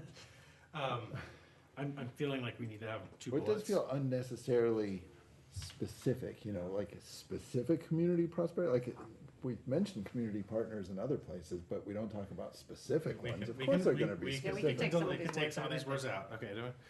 Need prosperity partners that provide specialized business and employment services. So this is this RFP concept. So Right. Megan, we've been talking about this with kind of BDAB and business partners. So that's what we're trying to capture here, is we're taking a different approach that's more partnership on delivering our economic development. What about, So Take out prosperity if you're looking to simplify too. instead of alongside, understanding need, I don't know, I'm just, Partners that provide specialized business and employment services, including childcare. Can I just keep the aligned to the economic development plan? Because I think it's Yeah, really that's Yeah, important. just Yeah, that's fine. period. And then just delete all the rest. Yeah, Okay, there. Clean it up. all right. Okay. Sausage making at its finest here. All right. This is Climate. pretty straightforward. Climate, So Eric, I had a comment on the climate. yeah. Just going back there, I thought we had talked about getting rid of potentially, go up one line, please. Potentially informed by, rather than just say informed by Oh, principles okay. from the Dark Sky Initiative. Thanks for catching that.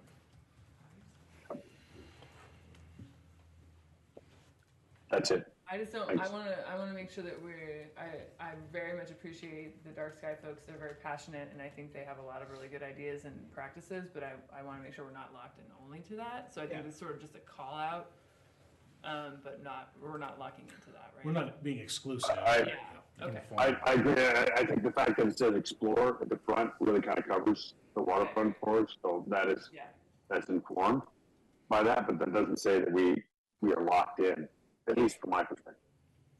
good. I'm good with that. Anything else in this goal area? That one about water is a lot clearer the way it is It's now. better, yeah. Public safety, So we just made a bullet there. we made a bullet around Funding. funding, particularly related to police. Okay. And then, That's no, basically it. pretty, yeah, minor change there. Okay. So that's it. All right, any other comments on this frame or this goals document? And, can we motion them together or separate? What should we do with the? I think you could do it guys- together, but then just, if you wouldn't mind, say as amended. Yeah, as so we've amended yeah. tonight, so if anyone wants to. I think you move could do it just together. add That's that. fine. Okay, I move to approve the 2025-2027 council goal framework as amended on the screen. perfect. Is there a second? Yeah, second. Okay, And clarification, it does include the The guiding guiding principles, principles. yeah. okay. So motion by Councilor Perkins, second by Councilor Riley. All those in favor? Aye. Any opposed?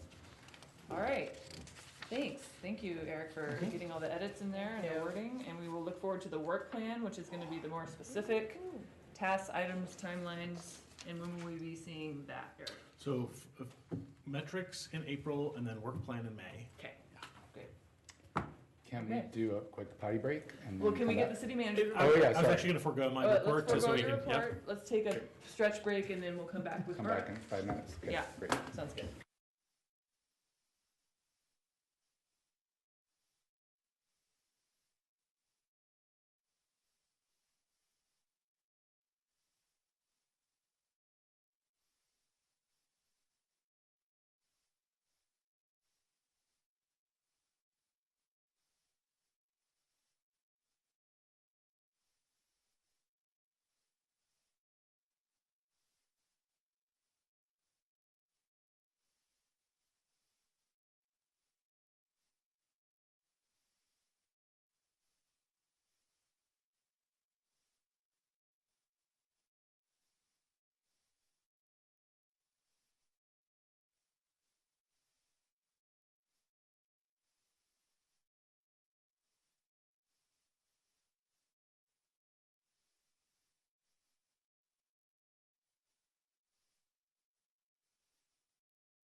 Urban Renewal Agency.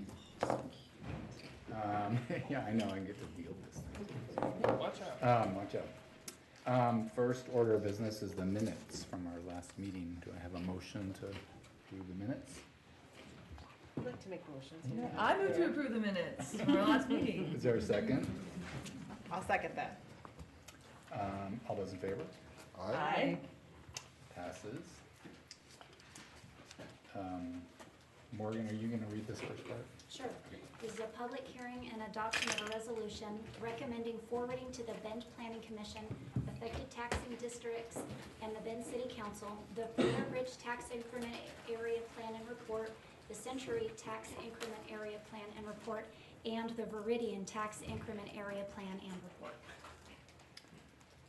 So what we're gonna do, as we usually do with hearings, we're gonna have a staff presentation, then we're gonna hear from, and then borough members will get to ask questions of staff, then presentations from each of the applicants for the 3 areas, and we can ask questions as we go along. Then we can come back to ask more questions of staff about any of the areas, then we'll take public comments, and I think we have one person who's here tonight with public comments in person. And then if there's any further discussion, further questions, and then we'll close public hearing, and then we'll do deliberation and decision. So, take it away. Did you want to open the public hearing? Oh, yes, I guess I opened the public hearing. Thank you. Thank you. Good afternoon, Chair, members of the agency. Tonight, staff will be presenting the recommended TIF plans and reports for Borough to recommend the establishment of new tax increment finance districts for the purposes of implementing the tax increment assistance for housing affordability. The agenda tonight follows a public hearing format. Staff will detail the process of establishing a TIF district and what each step entails. We will review the proposed areas and summarize the projects that were approved for assistance last month. You will then be able to ask questions not only of staff, but of the applicants that are present, allow for public comment, and then you will be able to determine, deliberate, and provide a motion for those plans. After a year of public involvement and over 25 engagement opportunities, Borough passed the TIF assistance policy for housing affordability last year on October 18th. This policy focused on housing affordability while also incentivizing multi-unit family housing. As noted before, 8 out of 10 occupations and nearly 50% of households cannot adequately afford rent in Bend. And with the recent Oregon Housing Needs Assessment, our community needs to deliver the average of 4 units a day to meet our 5-year benchmark of 8,500 units. Last month, Borough approved 5 projects for the participation in what we call the site-specific program. 4 tonight will establish 3 new TIF areas. It is important to note that the approved project platform is located in the core area TIF plan and is not subject to this process. On March 3rd and 12th, the Bend Economic Development Advisory Board and the Affordable Housing Advisory Committee unanimously supported the creation of the 3 new TIF districts for these 4 projects. All right, Elizabeth Oshel with the City Attorney's Office, and I'll go through a few slides just about the general process overview and where we are in creation of TIF districts. So creation of TIF areas or urban renewal areas is governed by Oregon State statute. So tonight, the Borough will consider and recommend adoption to the City Council of 3 new TIF areas, as Jonathan explained. If Borough approves any of those plans to move forward, the Planning Commission will review all 3 plans for conformance with the Bend Comprehensive Plan. The taxing districts who will be affected by this adoption and the segregation of tax increment to Borough will receive notice and have an opportunity to provide written comment on the plans and proposed projects to the City Council. There will be a citywide public notice mailed throughout the city, so everyone can be aware of that City Council public hearing and have an opportunity to review the plans on the city's website and comment on them. There will also be a presentation to Deschutes County Commission on the proposed maximum indebtedness for each of the plans, and that will occur at the joint city-county meeting on April 28th. Each plan, each TIF area is required by statute to have both a plan and a report that accompanies the plan. These are both provided to you in draft form for tonight's presentation. The TIF plan has to set out the projects to be funded, give a map and legal description of the area, describe the relationship of the proposed projects to be funded with TIF to local objectives, and the land uses of the area, and it has to set out what the maximum indebtedness is for the use of increment in the area. The report that accompanies the plan goes into some greater detail describing existing conditions of each area, the reasons for selecting the area for use of the TIF mechanism, how the projects in the plan relate to remediating the blighted conditions of the area, which is an underlying prerequisite for creation of a TIF area. There has to be identifiable blight in the area. The report gives the estimated cost for projects, the anticipated date of project completion, and goes into a financial analysis and analysis of financial impacts of the proposed use of TIF for each area. Just to go a little deeper in the relationship to state and local objectives requirement, this is outlined individually in each plan, but each of these shares many of the same relationship to these state and local objectives. These are projects proposed that will build new housing units and meet some of those goals and objectives outlined in the Oregon Housing Needs Assessment, which is a statewide assessment of the housing needs of Oregon. The plans support the goals of the Bend Comprehensive Plan, including Goal 1, citizen or public involvement, Goal 5, housing, and Goal 11, growth management. Each of the areas presented tonight represent infill development of housing in and near residential and commercial areas, parks, schools, and transit corridors as identified in the city's urban growth boundary planning work of 2016. The Century area also supports, I think that's supposed to be Goal 6, apologies, economy, because there is some mixed use commercial space in one of the buildings. The Bend Economic Development Advisory Board has a strategic plan, and its goal 2 is to support workforce housing opportunities, and with the rent restrictions included in these proposals, the areas all support that goal as well. And then each of the projects proposed in the areas conforms to the Bend Development Code.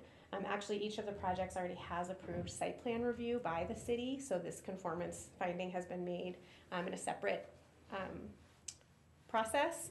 But the Britta Ridge project or area has, the project is multi-unit housing on an urban dwelling site in the mixed employment zone. Century, mixed use housing and mixed use development in the mixed use urban zone.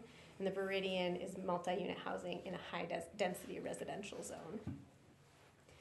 This is a map of where the 3 areas are located.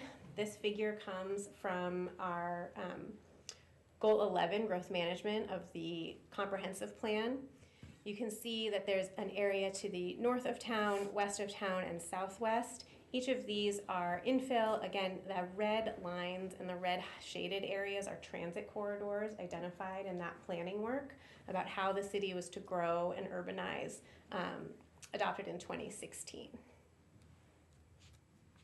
Now, Jonathan will go into the specifics of each area. The proposed TIF area of Britta Ridge is located at 2300 Halfway Road. The area is located near Camping World RV and within a transit corridor. It is within 1.2 miles of public schools, 0.1 mile of a public park, and surrounded by developed properties with commercial and mix of housing types. The area is 6.16 acres and consists of vacant, undeveloped, and privately owned land with adjacent right-of-ways. The area is zoned mixed employment and is designated as such in the comprehensive plan. As Elizabeth noted, it is also a designated urban dwelling site. The plan is in an irregular shape and has varying topography with elevation changes up to 25 feet. Steeper slopes exist on the north side of the area, the east side, and the mound of the central south portion of the area. The area will require strategic placement of development structures and the use of retaining walls so the site can be developed in accordance with the Bend Development Code.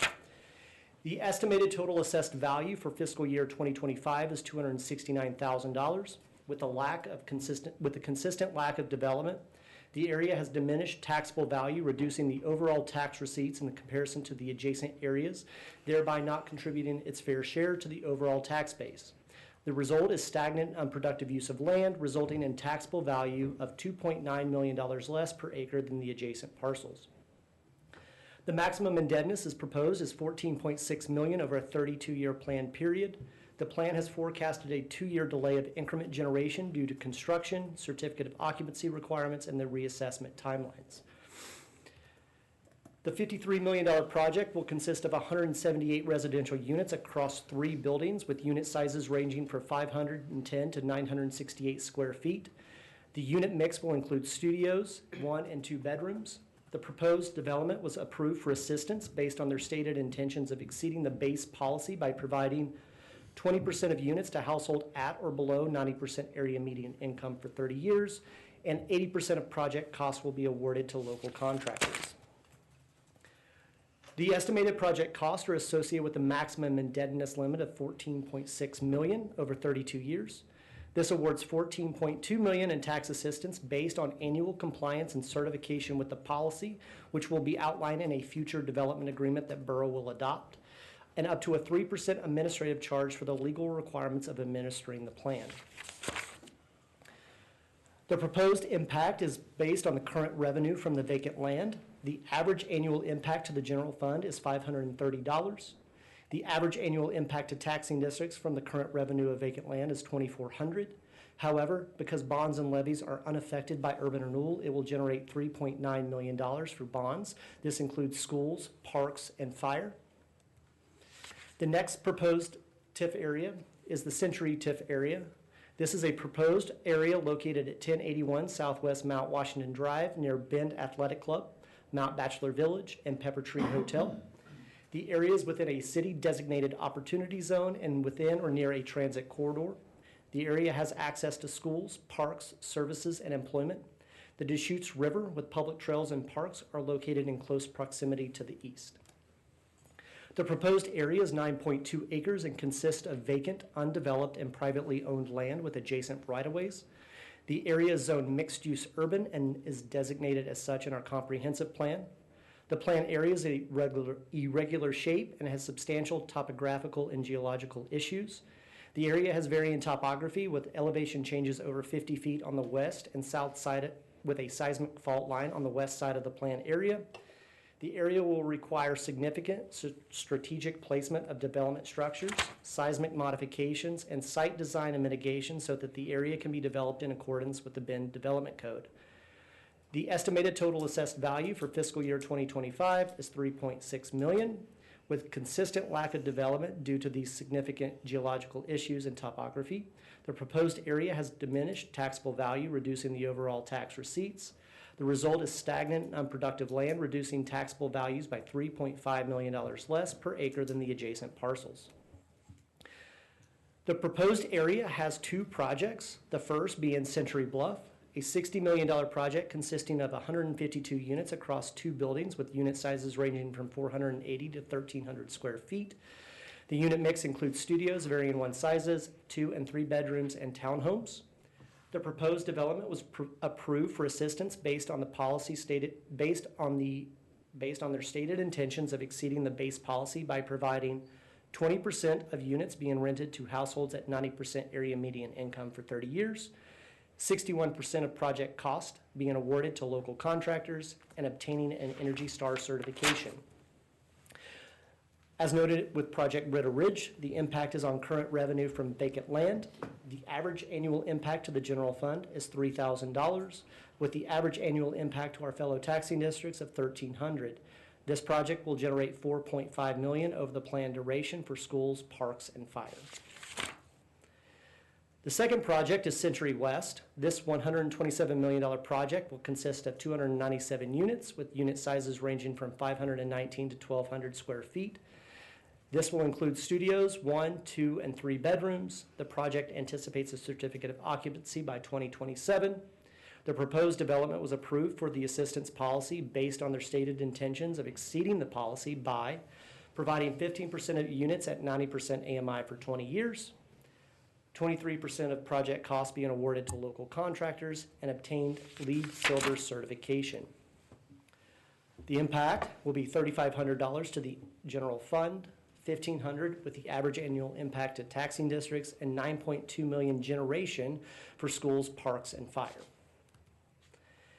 The estimated project costs are associated with a maximum indebtedness of $49.6 million over 30 years. This awards $15.6 and $18.3 million in tax assistance rebate based on the annual compliance and certification with the policy. which will be outlined in a development agreement for both Century Bluff and Century West. The potential additional assistance is the remaining maximum indebtedness following the completion of Century West reimbursement amount in 2050. Due to the administrative decision of staff to establish one TIF plan to include 2 projects, this additional year amount is the continued collection of the Century West increment while the plan continues until 2057. With this additional increment, staff is recommending 2 options to be considered that will be identified in the development agreement. In 2050, the additional assistance could be available to Century West for continued rent restrictions until plan termination in 2057, or Borough can elect to return that annual increment to the taxing districts until plan termination. At no future point will Century Bluff receive this amount.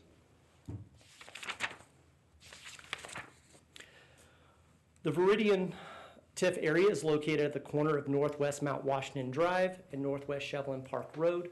The area is adjacent to Central Oregon Community College, near K through 12 public schools and parks. The planned area measures 2.81 acres. The land is presently vacant, undeveloped, and publicly owned. The area is zoned high-density residential in the comp plan. The estimated total assessed value for fiscal year 2025 is $0. This is because it's publicly owned. With a consistent lack of development as high-density residential, the area has diminished tax value, reducing the overall tax receipts. The result is stagnant and unproductive use of land and taxable value of $1 million less per acre than the adjacent parcel.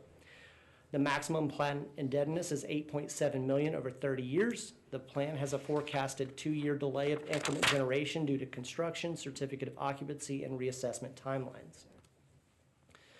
The project is $23 million and will consist of 69 residential units across 6 buildings with unit sizes ranging from 727 to 1,000 square feet. The unit mix includes 1 and 2 bedrooms. The proposed development was approved for the assistance policy based on their stated intentions of exceeding that base policy by providing 15% of units to households at 80% area median income for 30 years and awarding 51% of project costs to the local contractors. The estimated project costs are associated with the maximum indebtedness. This awards $6.8 million to tax assistance rebate based on annual compliance, which will be outlined in the development agreement. In addition, to provide flexibility and concurrence with other plan timelines, the plan was structured at 30 years. Currently, the proposed reimbursement assistance is slated to end in 2051. This leaves $1.6 million in remaining maximum indebtedness.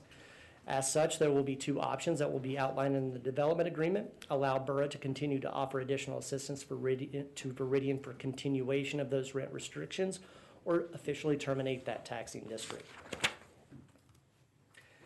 The impact is based on publicly owned vacant land. There are no impacts to the general fund or other taxing districts from that vacant land. However, it will generate $2.6 million for schools, parks, and fire over plan duration. As noted by Elizabeth, there is a continued process to adopt these proposed TIF areas. Tonight, Bend Urban Renewal Agency will recommend or not recommend the proposed plans to City Council. Starting tomorrow, we initiate the consult and confer period. That means tomorrow I will be mailing certified mail of the TIF plan reports with a letter of conference to all taxing districts affected by this plan. On April 10th, Neighborhood Districts meeting. This will be an education opportunity about what is occurring in their neighborhoods, as well as any questions they may have. Beginning on April 1st through April 30th, there will be an online open house. This will be where the community can sit official public comment. On April 14th, Planning Commission conformance. We will mail notifications in sometime in April to notify of the May 7th public hearing by City Council. And then on April 28th, we will have a joint City Council and Deschutes County meeting that is required. This will be where we inform them of the maximum indebtedness impact. So if there are any questions for staff? The counselors have, or borough members have questions for staff. I have questions. So just to be clear about the project platform. So last time when we discussed all the projects, I thought you were coming back to us with all the projects, but it sounds like platform is just going ahead. So platform is already in a TIF area. This is the process to create the new TIF areas to provide development assistance to projects within the areas. So platform will be back May 7th for a development agreement. It doesn't need this advanced process to create a new TIF area because it's already in the core area. And there's a policy for existing TIF areas that essentially replicates what So it's, yes. we're doing here for those within existing TIF areas, right? And so we're applying that policy essentially. Yes. And I understand that, and so I guess that just means to me though that we don't have to go to the other taxing districts for platform. Right, we've already done that. I thought it would come back to It will. borough. It will. The development agreement for the assistance, that annual rebate and setting out those rent restrictions will come back to borough for approval on May 7th. Okay, it still cuts out this conversation that we're having now about these projects. Because it's already in a TIF district. And we've already, actually with the MUPTI, the districts have already seen this project. The Project MUPTI platform. The So MUPTI they've was seen. a 10-year though, right? Let me And finish, so- please. So they've seen the project, and I believe all of them supported it, if I'm remembering right, on project platform. So if or the were MUP neutral. If the MUPTI was approved, I don't remember the votes Yeah. on the MUPTI, but that project was previewed by many, if not all, of the taxing districts. Right. The impacts to the taxing district revenues was addressed at the time of creation of the core area, Right. which didn't have specific development assistance projects identified, but it did have the 190, the frozen base, Yeah. and the maximum indebtedness established. So project platform is proposed to be funded using the existing maximum indebtedness for the core area. Doesn't change the formation of the core area. It's a project within using the already approved maximum indebtedness of the core area. Okay, so that's covered, that 30-year extension, the 20-year extension from 10 years of the. 23 years. The 23-year Yes, extension. It's within the existing core area planned duration. It doesn't extend. And we'll rescind the MUPTI before we approve their, Yes. their abatement under this program. Know that. Okay, so, are we getting presentations tonight from the project teams then? Yes, That's ma'am. happening? Yeah. Yes, ma'am. Okay. Next. Okay. Question about Yeah. Century TIF plan, how come the maximum indebtedness is so high compared to the rest? Like, how come there's so much left over to be potentially used at the end of the program? So the administrative decision by staff was to incorporate 2 adjacent TIF areas into one TIF area. That's right. So what ends up happening in Century West, when their program has been completed, there will be an additional increment generated within that district that is unclaimed. It can be awarded as development assistance. You can shrink the district, or you can just allow that increment to be rebated back to the taxing districts. There are specific forms that our finance team can do. But because we've incorporated it into one district, we have to claim the actual value for the total duration of 32 years. And that decision would be made in 2050? Or you can make it in the development agreement. Okay, so we could make it now? Yep. Okay, got it. Can you give us some examples of other communities that have offered a 30-year tax abatement for the development of market rate housing? Sure.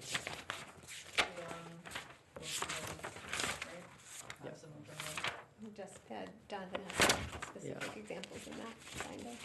I do. I mean, it doesn't have to be site-specific TIF, I was just So curious about. the state of Massachusetts offers urban tax increment financing. It offers tax increment up to 30 years for mixed-use urban developments, which most of these apply to. It's a lot of information. Maybe I don't have it, surprisingly. I knew I thought I did. I think it's gonna close if he hasn't clean cleaned. enough. I remember the question came up last time, in Oregon, Salem gave a 40-year Right, duration, Salem's, I thought it was and 40. Wilsonville has done some for jobs, so.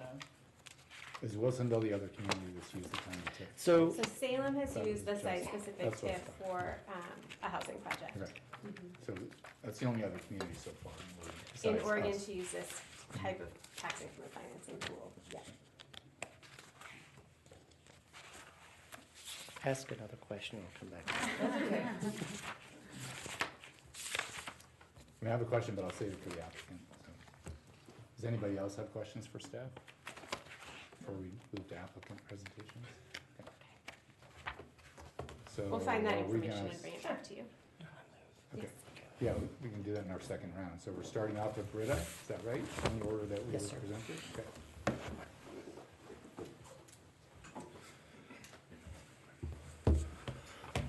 Thanks, Jonathan. Thanks for joining us tonight. Yeah, thank you. I would say mayor and councilors, but you're board members? Chair and members? Okay, wanted to get that right. I'm Mark Mixis with D. Chase Mixis Development. This is Matt Nelson, Development Manager with us on the Britta Ridge project. Thank you for this chance to present this project to you tonight. I don't have a long presentation. I wanted to introduce us, give you a little bit of history on the project.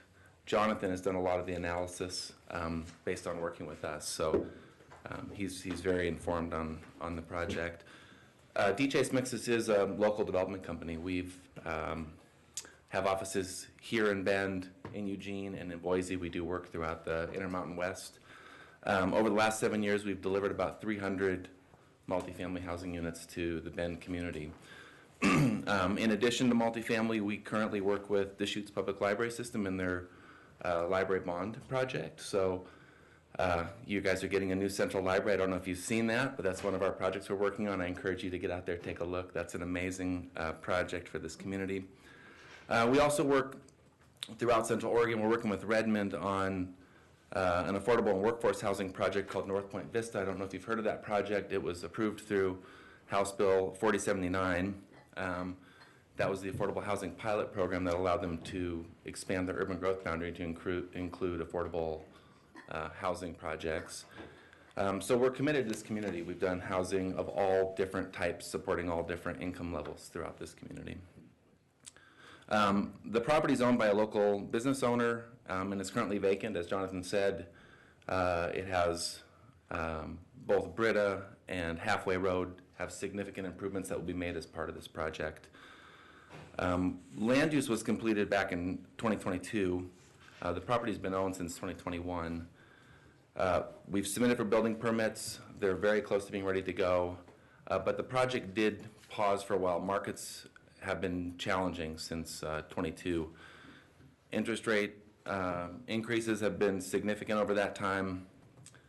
That was partly to fight inflation. Inflation has also increased operational expenses on all of our properties. That's an impact on our existing assets as well as any new projects. It really has a big impact on our net operating income.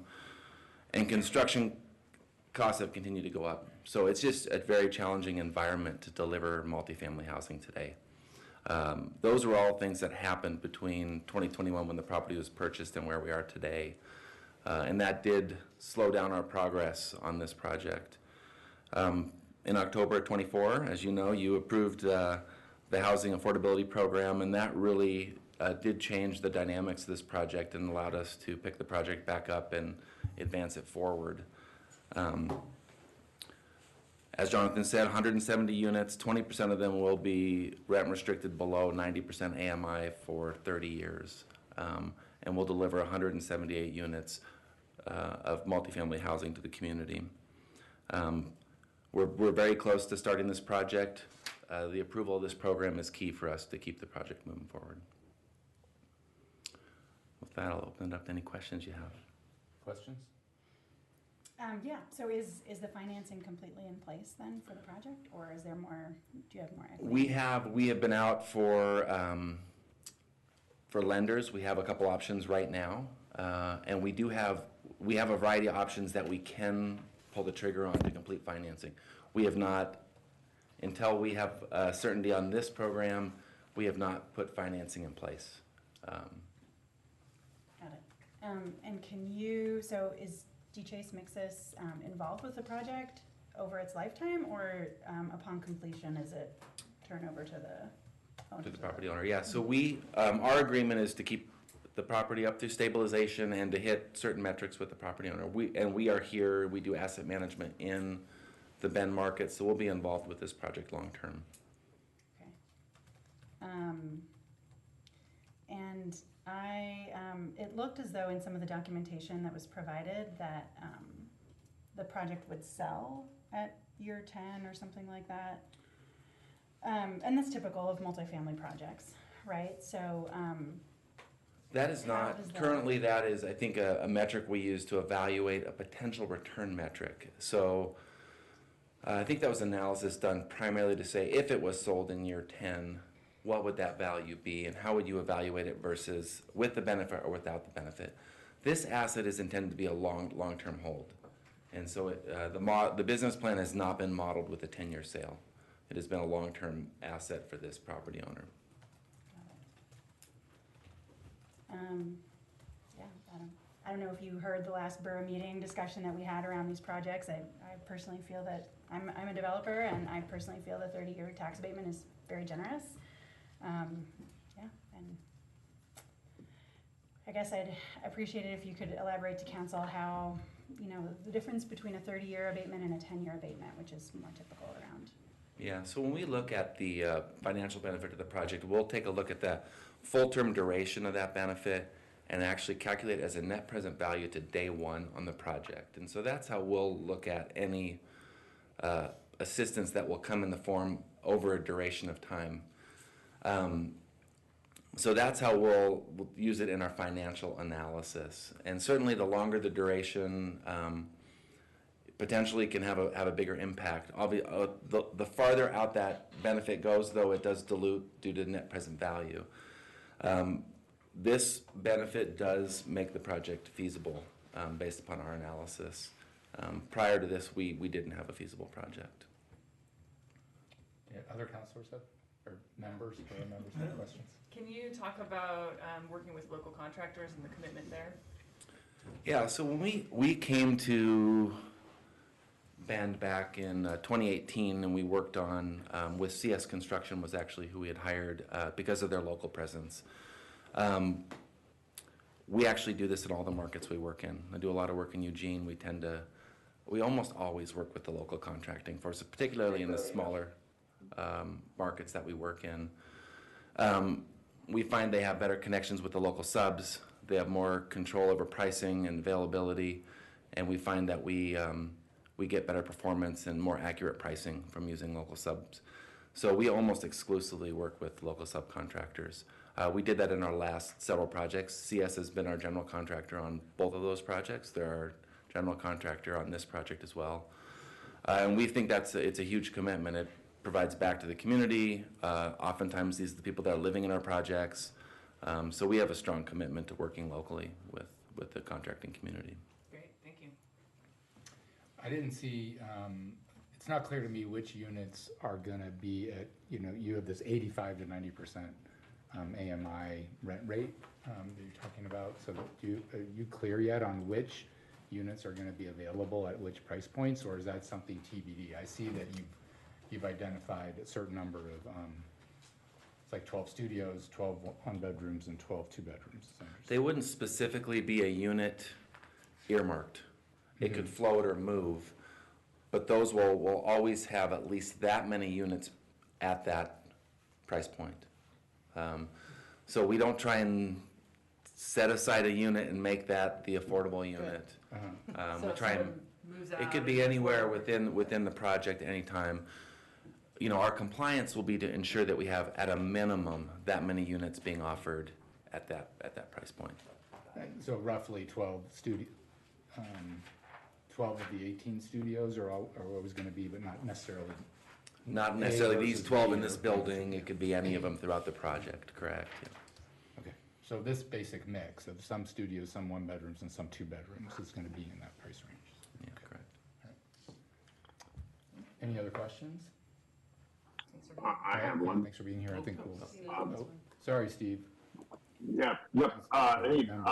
Just what is your experience with building electric-only powered and heated homes and multifamily dwellings? Yeah. So we do have a big commitment to sort of migrating towards all electric. In some instances, we have used gas for water heating, for instance, when we have building-wide.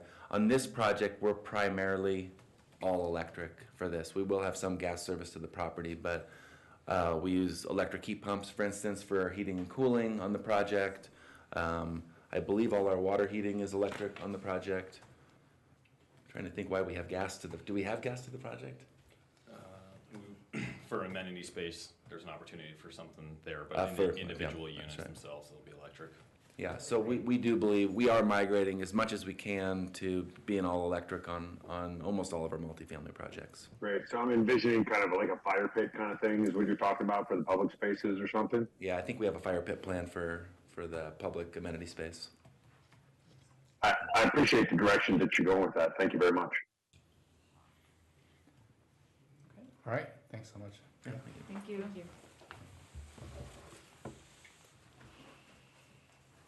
So I think we've got the Century folks, Century West and Century Bluff.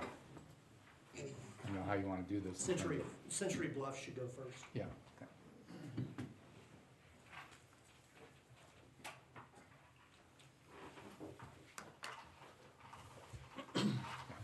Okay. Sorry. Sorry, we're just dying for a mint over here. Sorry. Okay. We've been here since 5. Yeah, I appreciate it, and thank you for your time. My name is Graydon Manning, representing the Century Bluff project. This project has been underway for about 3 years and has evolved a couple different times as we've struggled, much like the last applicant noted, to make economic sense of this project. It's currently entitled for 272 unit, 6-story mid-rise style development. We're scaling that down to a 4-story surface parked project, which in combination with this program moves the needle into financially feasible, where this has not been feasible for the project team for the last couple of years. The site faces a number of challenges. It's 2 parcels. One of them is a highly irregular shaped parcel that on the Reed Market side has a significant drop, 30, 40 feet in places. The Century portion of the site, which goes along Century Drive, has the haul trail right along Century, and then a significant sewer line running on the other side. So there's just kind of one rectangle that you can fit a building on that site. On the bluff site, as we call it, there's just kind of one flat area, with all the weird jogs and then the drop off. You can get a rectangular shaped building. So that's a challenge kind of up front, but we're able to overcome it and find these spaces. The 152 unit project, as we're proposing it with this program, would come 31 affordable units. We're really focused on student housing at this property. It's a kitty corner from OSU. I've developed a couple hundred beds of student housing in Eugene and in Pullman, so I have quite a bit of background in the student housing space. And it's important, I think, as every university, and this one in particular with significant growth plans, has student housing options. This won't be what you call a purpose-built student housing asset, which only offers, student housing and is leased by the bedroom. This will be a conventionally leased apartment, but will cater and will offer amenities like study lounges, and focused on a somewhat younger demographic with Oregon State, right kitty corner from the site. Our partners, part of them are at CS Construction, who was mentioned in the last session. So a local contracting firm, is a part of this project, and has always had a commitment to local contracting. When I talked to the group at CS about providing a local contractor list, here you go. They already have all the Rolodex, for the contractors they know will be a good fit for this project, and we'll lean heavy on those local subs. I think it really can't be understated. I think Mark did a really good job of talking about how challenging development is right now, and has been for about 2.5, 3 years. And it did go from kind of a heyday in 2020, 2021. The multifamily space was the place to be when office and hotel and retail were really off the table for most of the equity community. So they flooded the multifamily space. And so you guys got a bunch of housing here and everywhere else, which good, we all want that. The spigots, were largely turned off, as interest rates, inflation, and general volatility, is occurring. And unfortunately, there's some additional volatility occurring right now in the construction cost market, which tariffs and other interesting policies being put in place. You know, we're even today struggling to sort of find the ledge on what is construction cost, you know, and how do you peg something in your pro forma and feel good about it when you know 6 months down the road that could increase 5-10%. 5-10% doesn't sound like a lot, but it breaks your model. You know, 10% breaks your model completely. And so the reality is, it's, you know, it's an economic model. The equity group needs this, you know, debt coverage ratios are that, and you can play in that space only with assistance right now. You know, only if there's forward-thinking policy, which I think you all and Jonathan have done a really great job, you know, putting this together that allows us to say, okay, you know, yeah, you can go raise money for this deal. So I applaud that and really appreciate, you know, you guys being here at 9 o'clock after getting here at 5, 9:30. Do we have questions from members for? Does anyone else want to go first? Yeah, anybody else? You said that this is, you know, geared towards students. Looking at this lovely picture, I wish I could live in a place like this. Are you worried about, I mean, are you thinking that they'll live in like the 2 and 3 bedrooms so they can share rent? Because I'm just wondering who can afford, you know, in Bend, a 1-bedroom when they're in college. Yeah, so that's typically with the student model, you are renting to multiple people kind of by the bedroom, and the hope is, you know, a friend or two come in, and in some situations you do random pairings, you know, and you say, hey, we've got multiple individuals that want a bedroom. Are you guys comfortable, you know, with a roommate, you know, that you're gonna meet type situation, and pair them up? But without a parent helping, it is pretty challenging for a student to rent anywhere in Bend.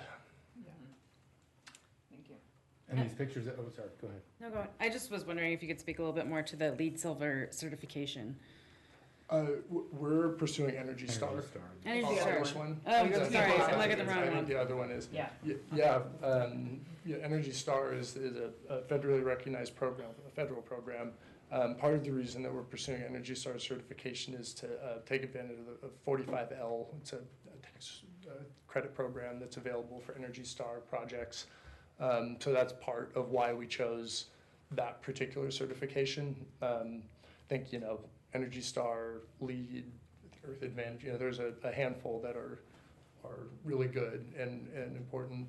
The last project that I developed in Bend is the Current, which is located a couple blocks down the street from this project, and I would like to believe it's amongst the most sustainable buildings in the city, and, you know, has a litany of sustainable features, you know, pure electric, unlike, with the exception of a fireplace, just like our last applicant, a large solar array, you know, all those types of things, and we intend to do the same on this project. So you're hoping that tax credit will stay in place amongst the volatility issues you were referring to earlier? Yes. Yes. So Very from much so, the picture we're seeing up here, you said that you've scaled essentially this down to be more of a 4-story. Yeah, I do think this is a previous photo from the previous approval, so I apologize for that. The scale, take the 2 stories off the bottom and set it on the ground is effectively what the building is. We're doing everything in our power to not, because we do have an approved entitlement for that larger building, so there's only so much you can change and keep that entitlement and keep it in like a modification category. So it's pretty minor, but there are, you know, scaled down changes. Okay. Any other questions? Yeah. So have you applied for building permits yet then? We are in the process of going through that entitlement modification. We still have to get that approval before we can apply for building permits. Got it. And are you, and so then at what stage are you going out to equity investors? We're, you know, still being in sort of the design stage. You know, we're self-funding all of the work right now. We have a few equity partners that have expressed interest in the project and have said, you know, we need to see that entitlement work complete, and they're very interested in this abatement process and how this shakes out. So there's still a bit in flux, and because we are about, you know, at least 9 months, if not more like 12, from actually putting a shovel in the ground, the financial model is subject to the volatility that we're all aware of. Yeah, If the program had only been 10 years and not 30 years, would you have applied for it? Good question. I think that you would have to make an incremental step in your model. I don't think that a 10-year would get, you know, your exit cap on cost to a point that you could credibly go, you know, to your investors with it. But I think I would have applied still, but I don't think it would have moved the needle quite enough. And are you guys, I can't remember, I'm sorry, I've looked at too many of these things tonight. Utilizing the SDC payback, basically? Yes, we intend to. We'd like to, yeah. Okay. That's all I have. Any other questions? Thank you. Okay. One more for me. I'm sorry. Sorry, Steve. Just, I don't know if I missed it online, but did you clarify 100% electric then with the Energy Star certification? Did I miss that? Correct, but exact same answer as before. There is a planned outdoor fireplace that would be gas powered. Thank you. Appreciate it. Clarifying. Thank you. Great. Okay, so Century West.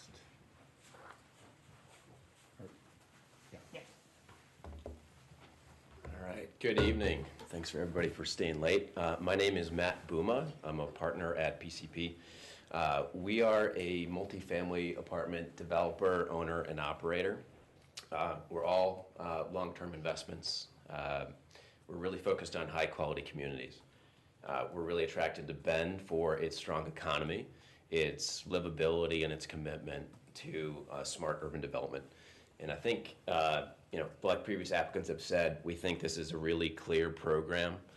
This is a well-executed program that has a lot of forward-thinking policy that's going to allow a lot of affordable housing to happen in the city and really drive quality and diverse options. So the development that we have is 1081 Southwest Mount Bachelor Drive.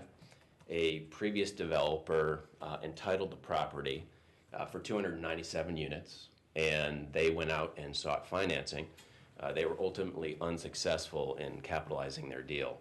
As previous applicants have said, it's been an extremely challenging market for multifamily throughout the country. It's not unique to the Pacific Northwest. So what we've done is that there's entitlements which run with the land, and we absolutely love the site. We think it's a really high potential site for high quality development. And with this program, we see the difference of it being a very marginal development to something that will ultimately likely get and attract financing. So the site itself has remained undeveloped for 20 years. It has some significant challenges to it. There's some unique geometry, not only to the extent of the parcel, but there's over a 30-foot grade difference. There's also a seismic fault running through the property based on the Oregon's geological records that are online, as well as in our geotechnical findings with Wallace Group, a local firm.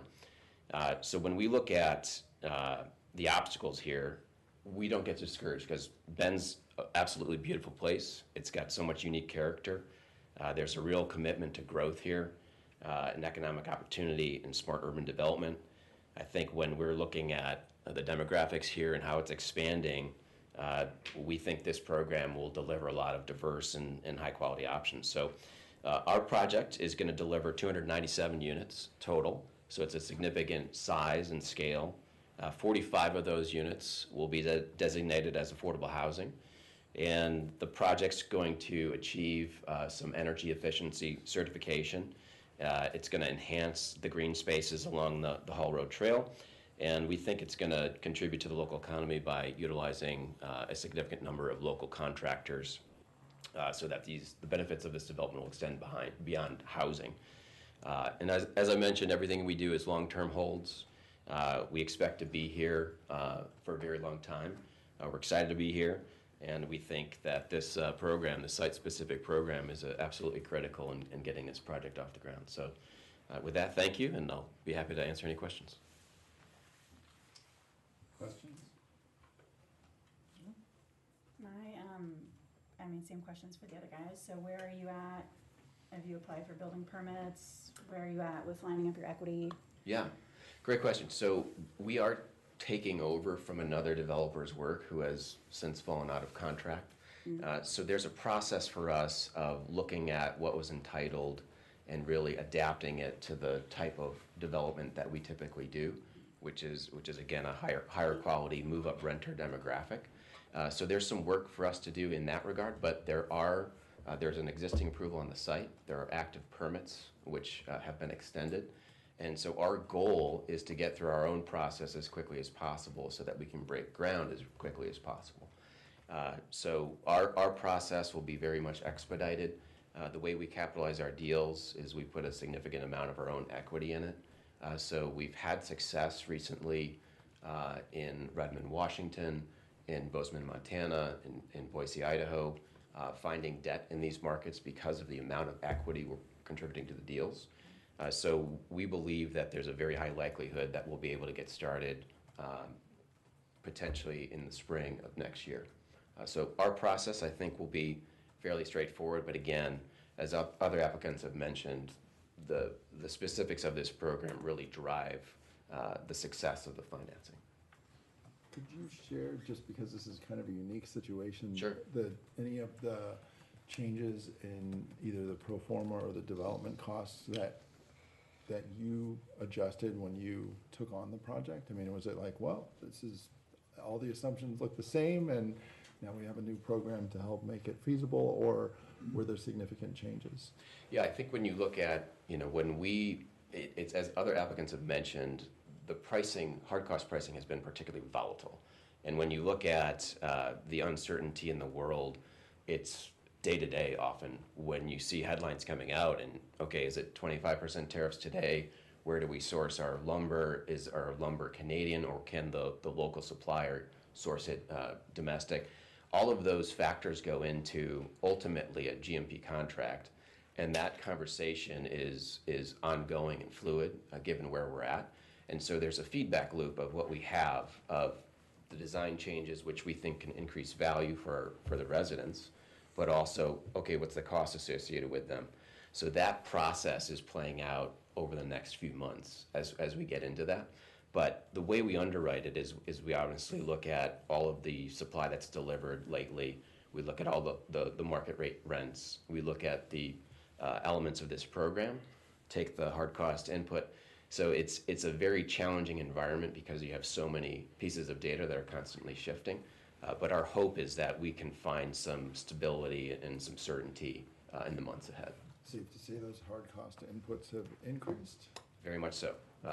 They're particularly challenging when you look at the rate of inflation from 2019. It's very significant. And you take that and you combine the challenges on the capital side. It's why we've seen a lot of housing stop. Can I ask why you've only proposed that studios be set at the 90% rate and not a mix? Yeah, it's really the proximity to Cascades. I think when we look at the potential for students to live in a highly amenitized building within walking distance, when you have a development size close to 300 units, there's some spectacular amenities that you can offer that the smaller unit counts just can't provide by the economies of scale. And so when we look at our proximity and we look at our model, the type of approach that we have with our operating business, because we also have our own property management company, we think there's a really special opportunity to take that segment and energize the building with a lot of young people who can attend the university. We've had some discussion about whether or not there should be more 2 and 3 bedroom units at that rate, so I just wanted to try that. And my last question is about the land acquisition cost. I can't remember if it was a deed that was included that said the land acquisition, or maybe I saw it on Dial, was a little over $1 million, but in the pro forma it's 6.9 million, almost $7 million. So the current landowner, I believe that was the proof of ownership form that they provided when they acquired the land several decades ago. So is there an appraisal then that shows the land is worth $7 million? There's no appraisal yet, but there's a contract where we're buying the land. That is at that value? At the higher value, correct. And that lower value is the purchase price that they paid. Back in the 90s, I believe. In 2005. Oh, thank you. Thank you. Any other questions? Okay. Thanks so much. Yeah. I have some questions, sorry. Oh, well, I hate to leave Nobody's you gonna out. ask you. Thanks very much for your presentation. I note you're outsized on the low end. I mean, you're meeting our criteria for 20% for the local contractors, but 23 is low compared to other projects. Can you talk about that a little bit? Yeah, I think what I've always been trained with is to always under-promise, over-deliver. Where we're at in the process right now is we do not yet have a general contractor selected. We are looking for that option right now, and really it's again, goes to the uncertainty of this environment. We want to make sure that with other projects going forward, there's certain commitments that certain subcontractors will make. But what we want to commit to is we really believe in investing in the local economy, so we want to make sure we can at least hit that minimum. Our goal is to exceed that. Great, thank you. And you heard the caution two times before. Tell me about electrification. Yeah, it's something that we see happening. We think that the potential for electrification is a great thing, and it's something that we have not yet made a final decision on. But like other applicants, I think we'll have gas service to the building for some redundancy, and there's an emergency generator, but likely in the units we'll have electric source and be majority electric. Thank you. Thanks.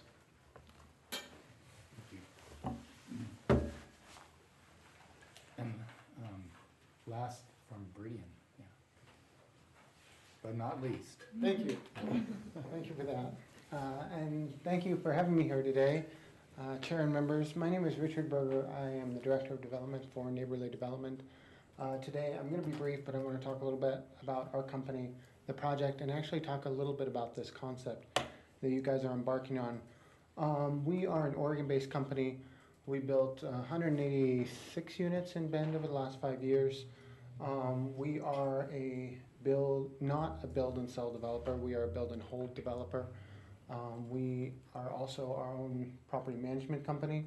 So when our project is developed and the other project we built in Bend has our staff on site living in the community here. Our project is unique in a few ways from some of these projects. It is a small project, relatively. It's just 69 units, so it's quite small. Our affordability level is actually at 80%, as opposed to the 90% level. And all our affordable units are 1 and 2 bedroom units. So those are just a few unique things about our project. With regards to this concept, we build both affordable and market rate projects. And we've been doing it for a long time, and I've had the opportunity to build mixed income projects, and they're the favorite ones that I work on. And this concept that you guys are embarking on allows me to have that both market rate and affordable units and residents in the same project. And I think that's a much better community. I think that's a really good feel. And I'm really excited to be able to bring this. And before you guys started on this, it really wasn't an option because all the financing is so lined up. Is this affordable or is this market rate? And this really allows us to bridge this gap. We bridged it before, and it's a really great community environment, and I think it provides better outcomes for the residences and the neighborhood. We do have building permits, just to, skip that question. And we are all electric. We don't plan on having any gas. See, You can benefit of one last, yeah. Well done, sir. Well Steve, done. I'll ask you first. No, he gave us Member thumbs Platt, up. okay. Yeah. Anybody else have questions? Are you intending, do you have an intended audience for, I'm making assumptions of who I think would, not audience, residents, sorry, oh my gosh. Yeah. Residents. It's late. I mean, we're not a student oriented project. Yeah, that's what I But it's a assumed. broad-based family, seniors. The multifamily sector tends to be this kind of interesting group of younger people, and then this kind of pre-retirement group, and then the families tend not to be as large. It's still, we intend to serve that group, but just the way multifamily works, you kind of have 22 to 35, and then a little break, and then 50 to 60. So that's what I expect in this property. Thank you. Yeah, just, sorry, this project is asking for less than the full tax credit amount, is that right? 20 years? Well, the No. full, I mean, the 30 years is Yeah. like as long as the full Yes, we're hoping to get the 30 years. We asked for 2024 with the opportunity to extend, I believe, is how. Jonathan? It's the slide says 20, that's why I Yeah, was that, asking. Pop up here. Yeah, come on, I mean, it says 30 on the previous slide in Yeah. our presentation earlier. The So, plan term is 30 years. so the plan is 30 years. Yeah. The current negotiation that staff is engaged with Neighborly is 20 It's 20. years. But we have provided the opportunity for Neighborly to acquire that additional assistance for the continuation of rent. That's that additional assistance Yes. period, yeah. Right. Okay, that makes sense. Right, so it's 24 years, as you said, and then it's Yeah. the additional 6. Thank you. Any further questions? My other question was about equity. Has the project raised all the equity it needs? yeah, so we are not, we go to a limited pool. We're not like general Yeah, yeah. group. The equity is on board, contingent on this approval as well as final construction pricing, which we're getting. We have permits, we have the plans. We ran the numbers last fall and they're just too high. We're hoping they tended to actually go down over the last 8 months. But things have changed over the last 2 months, so right now we don't know. So the equity's in place if those two things happen, this approval and then construction pricing ends up where we hope it will. Great. And sorry, last question is, I was on my neighborhood association, I think, when this project first came through. Is it scaled down from a couple of years ago? So Or is it the same? there's what we call Viridian Phase 1, 186 units across the street. Okay, So this is a different or project. maybe I'm turned around on the map. Yeah, Okay. so it's a different project, but next to each other. Got it. Redeveloped. Okay, thanks. Chair, may I correct public record? Yeah, sure. I mean, I think we're done with questions for Yeah. you, Richard. Thank you. Thank you. Yeah, and we can shift back to any other questions for staff, So so if you want. I just provided the incorrect information to Councilor Franzosa's question. The staff recommendation based on February 19th was a 24-year value, but the actual amount did not change. So I've misplaced the actual year value, so I apologize. 24, not 20. It's 24, but the amount does not change. That essentially is what So my apologies. shows, I think, in the presentation that you gave us. Yeah. 2026 to 2050. Yeah. I just thought it was interesting because it's fine, all the other applicants wanted the full, Yeah. at this applicant, has all the units at 80%. It's only asking for- Yeah. I think this is a different type of product too. Yeah. So. And I So- did have, sorry, No, go ahead. I did have information on the Salem housing Yeah. site-specific TIF. And my computer had to restart, so I lost the website, but it's a 40-year TIF plan for 36 units and a $20 million maximum indebtedness. That's 60% AMI. Those 36 units are at 60% AMI. And to continue with Elizabeth's, I found the notes. So Illinois provides 23 years, Texas 30 years, Wisconsin up to 27, Vermont up to 20, Michigan up to 30, Washington State up to 25, and Massachusetts up to 30. And those are. Those are market- TIF districts. How they apply their program, that is up to the It could be local views. affordable or market rate. Yes, ma'am. And 30 years is a commonly seen length for TIF districts. So I think at this point, do we have any further questions for staff to clarify anything related to any of the projects or the specific plans that are before us to recommend to council? Just a question about the two big benefits to these are, I mean, the biggest one, of course, is getting the projects built, helping us meet demand for much-needed housing. And the additional, I mean, there's several other benefits, but I would characterize the additional very attractive benefit is a significant number of homes available at rates affordable to people at varying levels of the area median income. So if a project is asking for an extension, 24 years, like in the last applicant, but the program runs for another 6 years, is the right way to think about that the assistance essentially is just because the project's built, so that's done. It's just to keep the affordable homes available at those restricted levels. Is that the right way to think about Under that? the current policy, yes, sir. Right. Okay. Yeah, so if the assistance is extended through the development agreement, those rent restricted units, that would be a requirement, condition of receiving the extended assistance. To meet the policy To meet the criteria. policy criteria. Mhm. Thank you. So I think it's time for public comment. I know we have at least one person, Chandler Austin is still with us online. And then is there somebody else in the room that wanted to do public comment tonight, or is it just Mr. Austin? Okay. So do we generally do 2 or 3 minutes for comments at this point? Okay, so 2 minutes.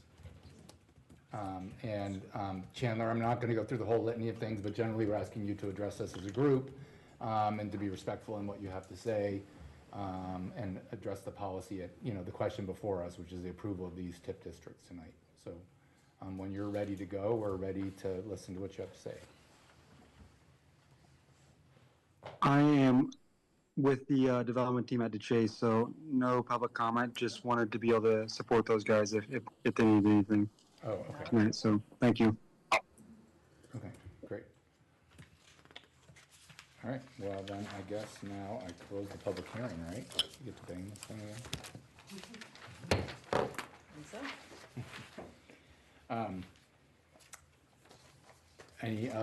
Do we have any deliberation, discussion that anybody wants to have about any of these projects? Yeah,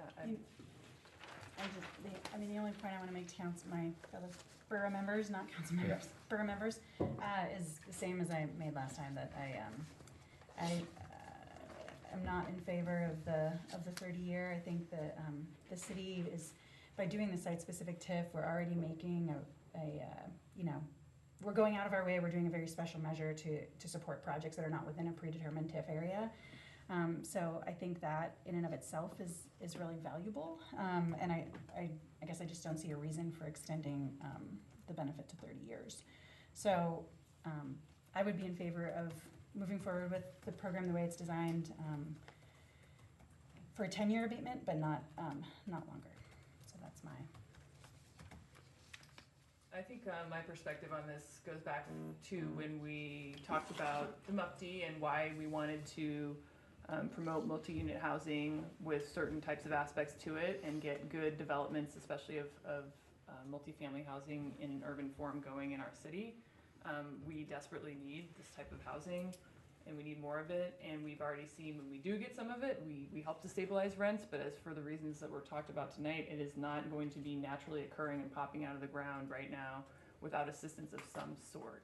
And so I think the shift from the MUPD, which was never an affordable housing program, which was a market rate housing program, and that did its job, in my opinion, but the shift from that to this was to fund more affordable housing that was rent restricted at certain AMIs to try to create that housing in the community, but also, as one of the developers talked about, create mixed income developments where you have people of differing family sizes, life stages, incomes, all living in the same place. And because I also agree that creates better community. And functionally what we're doing here is somewhat of an inclusionary policy where we're saying, okay, we want to help you build housing, but we also want affordable housing out of the deal. I think what we are doing is the necessary thing, which is you have to fund that affordable housing. It has to be subsidized in some way to make it happen. And we're not only doing that, but we're subsidizing and getting a lot of homes as well alongside that. So I think that was the consideration when this program was created. The program was created through a lot of input from our advisory bodies in the core area, and BDAB, and others and AHAC that contributed to the discussion, and the realization that you need the 30 years, at least as an option. Not everyone's taking the full 30 years, but you need it to make projects happen, and we've heard that from folks here tonight. I think if we change this now, I don't think that's in service to the folks that help us develop the policy. And I don't think it's the right moment to change it either. I think we have an opportunity later this year to come back and see if we want to make changes, but this is the program that we put in place. These developers have responded to it, I think, with some really great projects. And I also want to be clear, we don't know that all of these will be built. We're hearing a lot of uncertainty from folks today. But we know that without these, they will not. They're gonna have to find some other assistance. Without this, they're definitely not gonna be built. And so I wanna move forward with the program that we've set up. And I think we've gotten some pretty good results, and we're gonna be building, hopefully, in an uncertain environment with cost problems and all of that, but hopefully we'll be getting hundreds of homes, including hundreds of affordable homes for Bend. So I'm in full support. I would echo that, just in particular, I think now is not the time for us to change the rules. I think right now we want to work with the rules that we have for this round, and I would say for this next round, we know that there's several more projects that we're probably going to be looking at within a couple of months here, and then we have an opportunity to pause and look at it. That was our plan, and that was our commitment to the development community and all the people who participated, and even ourselves, to say, let's test this and see what we get, and then let's really look at how it's worked, what we've gotten back, are there any tweaks we want to make, and I think, we can look at a range of things and consider them when we do kind of a revisit of the policy. So tonight's not the time for us to be doing that piece. And I just want to use the numbers. I mean, we're going to get 153 units at 90% of AMI or less. That's actually 17% if I did my math right, of the total number of projects that are just on the table tonight amongst these 4 projects. That's a huge step forward, in my opinion, from where we were before with the other incentive program we had under MUPTI. We had none of them being guaranteed to have units. And I understand the purpose was a little different. I wasn't on the council when that was first adopted, but it was something I was not real comfortable with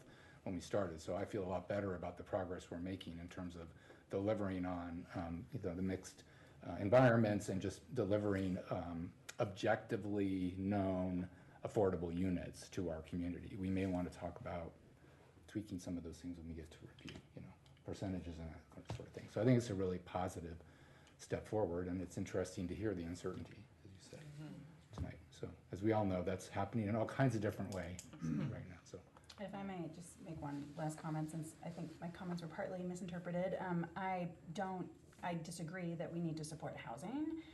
I just believe that as everyone who came before us and presented to us tonight said, the construction prices, the upfront cost, no one really talked about equity constraints right now, but there are some real issues around equity constraints. Lenders requiring you to bring a whole lot more equity to the table than debt that they're willing to lend, and there's other financing tools that I believe the city, we're borough, obviously, but I believe the city has as its disposal. So I would hope that before we look at a second round of TIF, that we can look at other financing tools before going down this path, because this is a long-term hit to the tax base of both the city as well as all of our taxing districts. So. Councilor, member, can you elaborate when you say, I disagree, we need to support housing? What do you mean by that? No, I said I don't disagree. I said I do. I was like, what? We just went through our goals with a huge housing thing. I've worked for an affordable housing developer. What are you talking about? I know, I'm sorry. I misheard that. Thank you. That's what I was clarifying. So do other councilors have comment, or other members have comments they want to make? No, it was funny, I did the math too. I think all of these projects combined are gonna bring much needed affordable housing. And my day job, I know how difficult it is to make a lot of these multifamily projects pencil, especially when you go above 3 stories.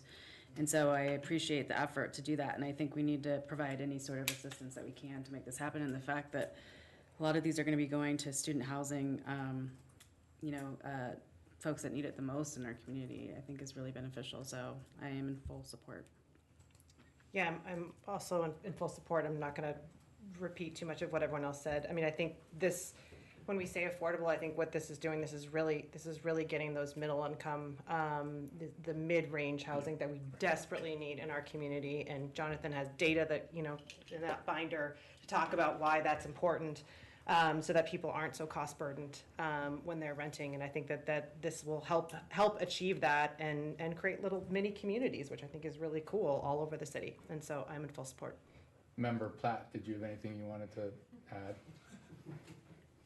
No, I ran on getting affordable housing amped up even further than the good work the city's already done. I'm in favor. I think I just wanted to respond to what Member Franzosa said. I think I'm certainly sympathetic to not wanting to be more generous than we have to be, but I do think that when you say this is a significant hit to the property tax base, I don't think that's the right way to characterize it, because in principle, these are projects that would not move forward without this assistance. And I get that it's a challenge to try to hit the target. You know, how generous do we have to be in order to get the project to move forward? The risk, though, is very real that it won't move forward, and that's not even a guarantee after this. So, you know, we've seen other projects not move forward even after providing assistance, and in this kind of environment, hopefully we're not being too much more generous, but the risk is that it doesn't get built at all, and I feel like that is more worrisome than the potential, you know, whatever the margin is of like just enough versus too much. I think that's a real worry. So let's take a look at it at the next round. So it's time for some motions. We're going to do 3 of them for each of the different TIF areas. So. I move to adopt a resolution forwarding the Britta Ridge Tax Increment Finance Area Plan and report for public review and comment. Second. We have a move by Member Perkins and seconded by Member Norris. Any further discussion? All those in favor? Aye. Aye. Aye. Opposed? Nay. Okay, 1 against and 6 in favor, so it passes. Second motion? Move to adopt a resolution forwarding the Century Tax Increment Finance Area Plan and report for public review and comment. Second. Moved and seconded. All those in favor? Aye. Aye. Aye. Opposed? Nay. Okay, 6 in favor, 1 opposed. Passes again. Motion number 3. I move to adopt a resolution forwarding the Viridian Tax Increment Finance Area Plan and report for public review and comment. Second. Moved and seconded. All those in favor? Aye. Aye. Aye. Opposed? You voted aye on this one. Okay. So 7 votes yes on project 30. Thank you, everybody, for being here tonight. We appreciate it. Look forward to these projects actually moving forward on the ground. We're hopeful that that's going to happen. Thank you, Jonathan. Thank you, staff. Yeah, thanks, staff. And this meeting is adjourned.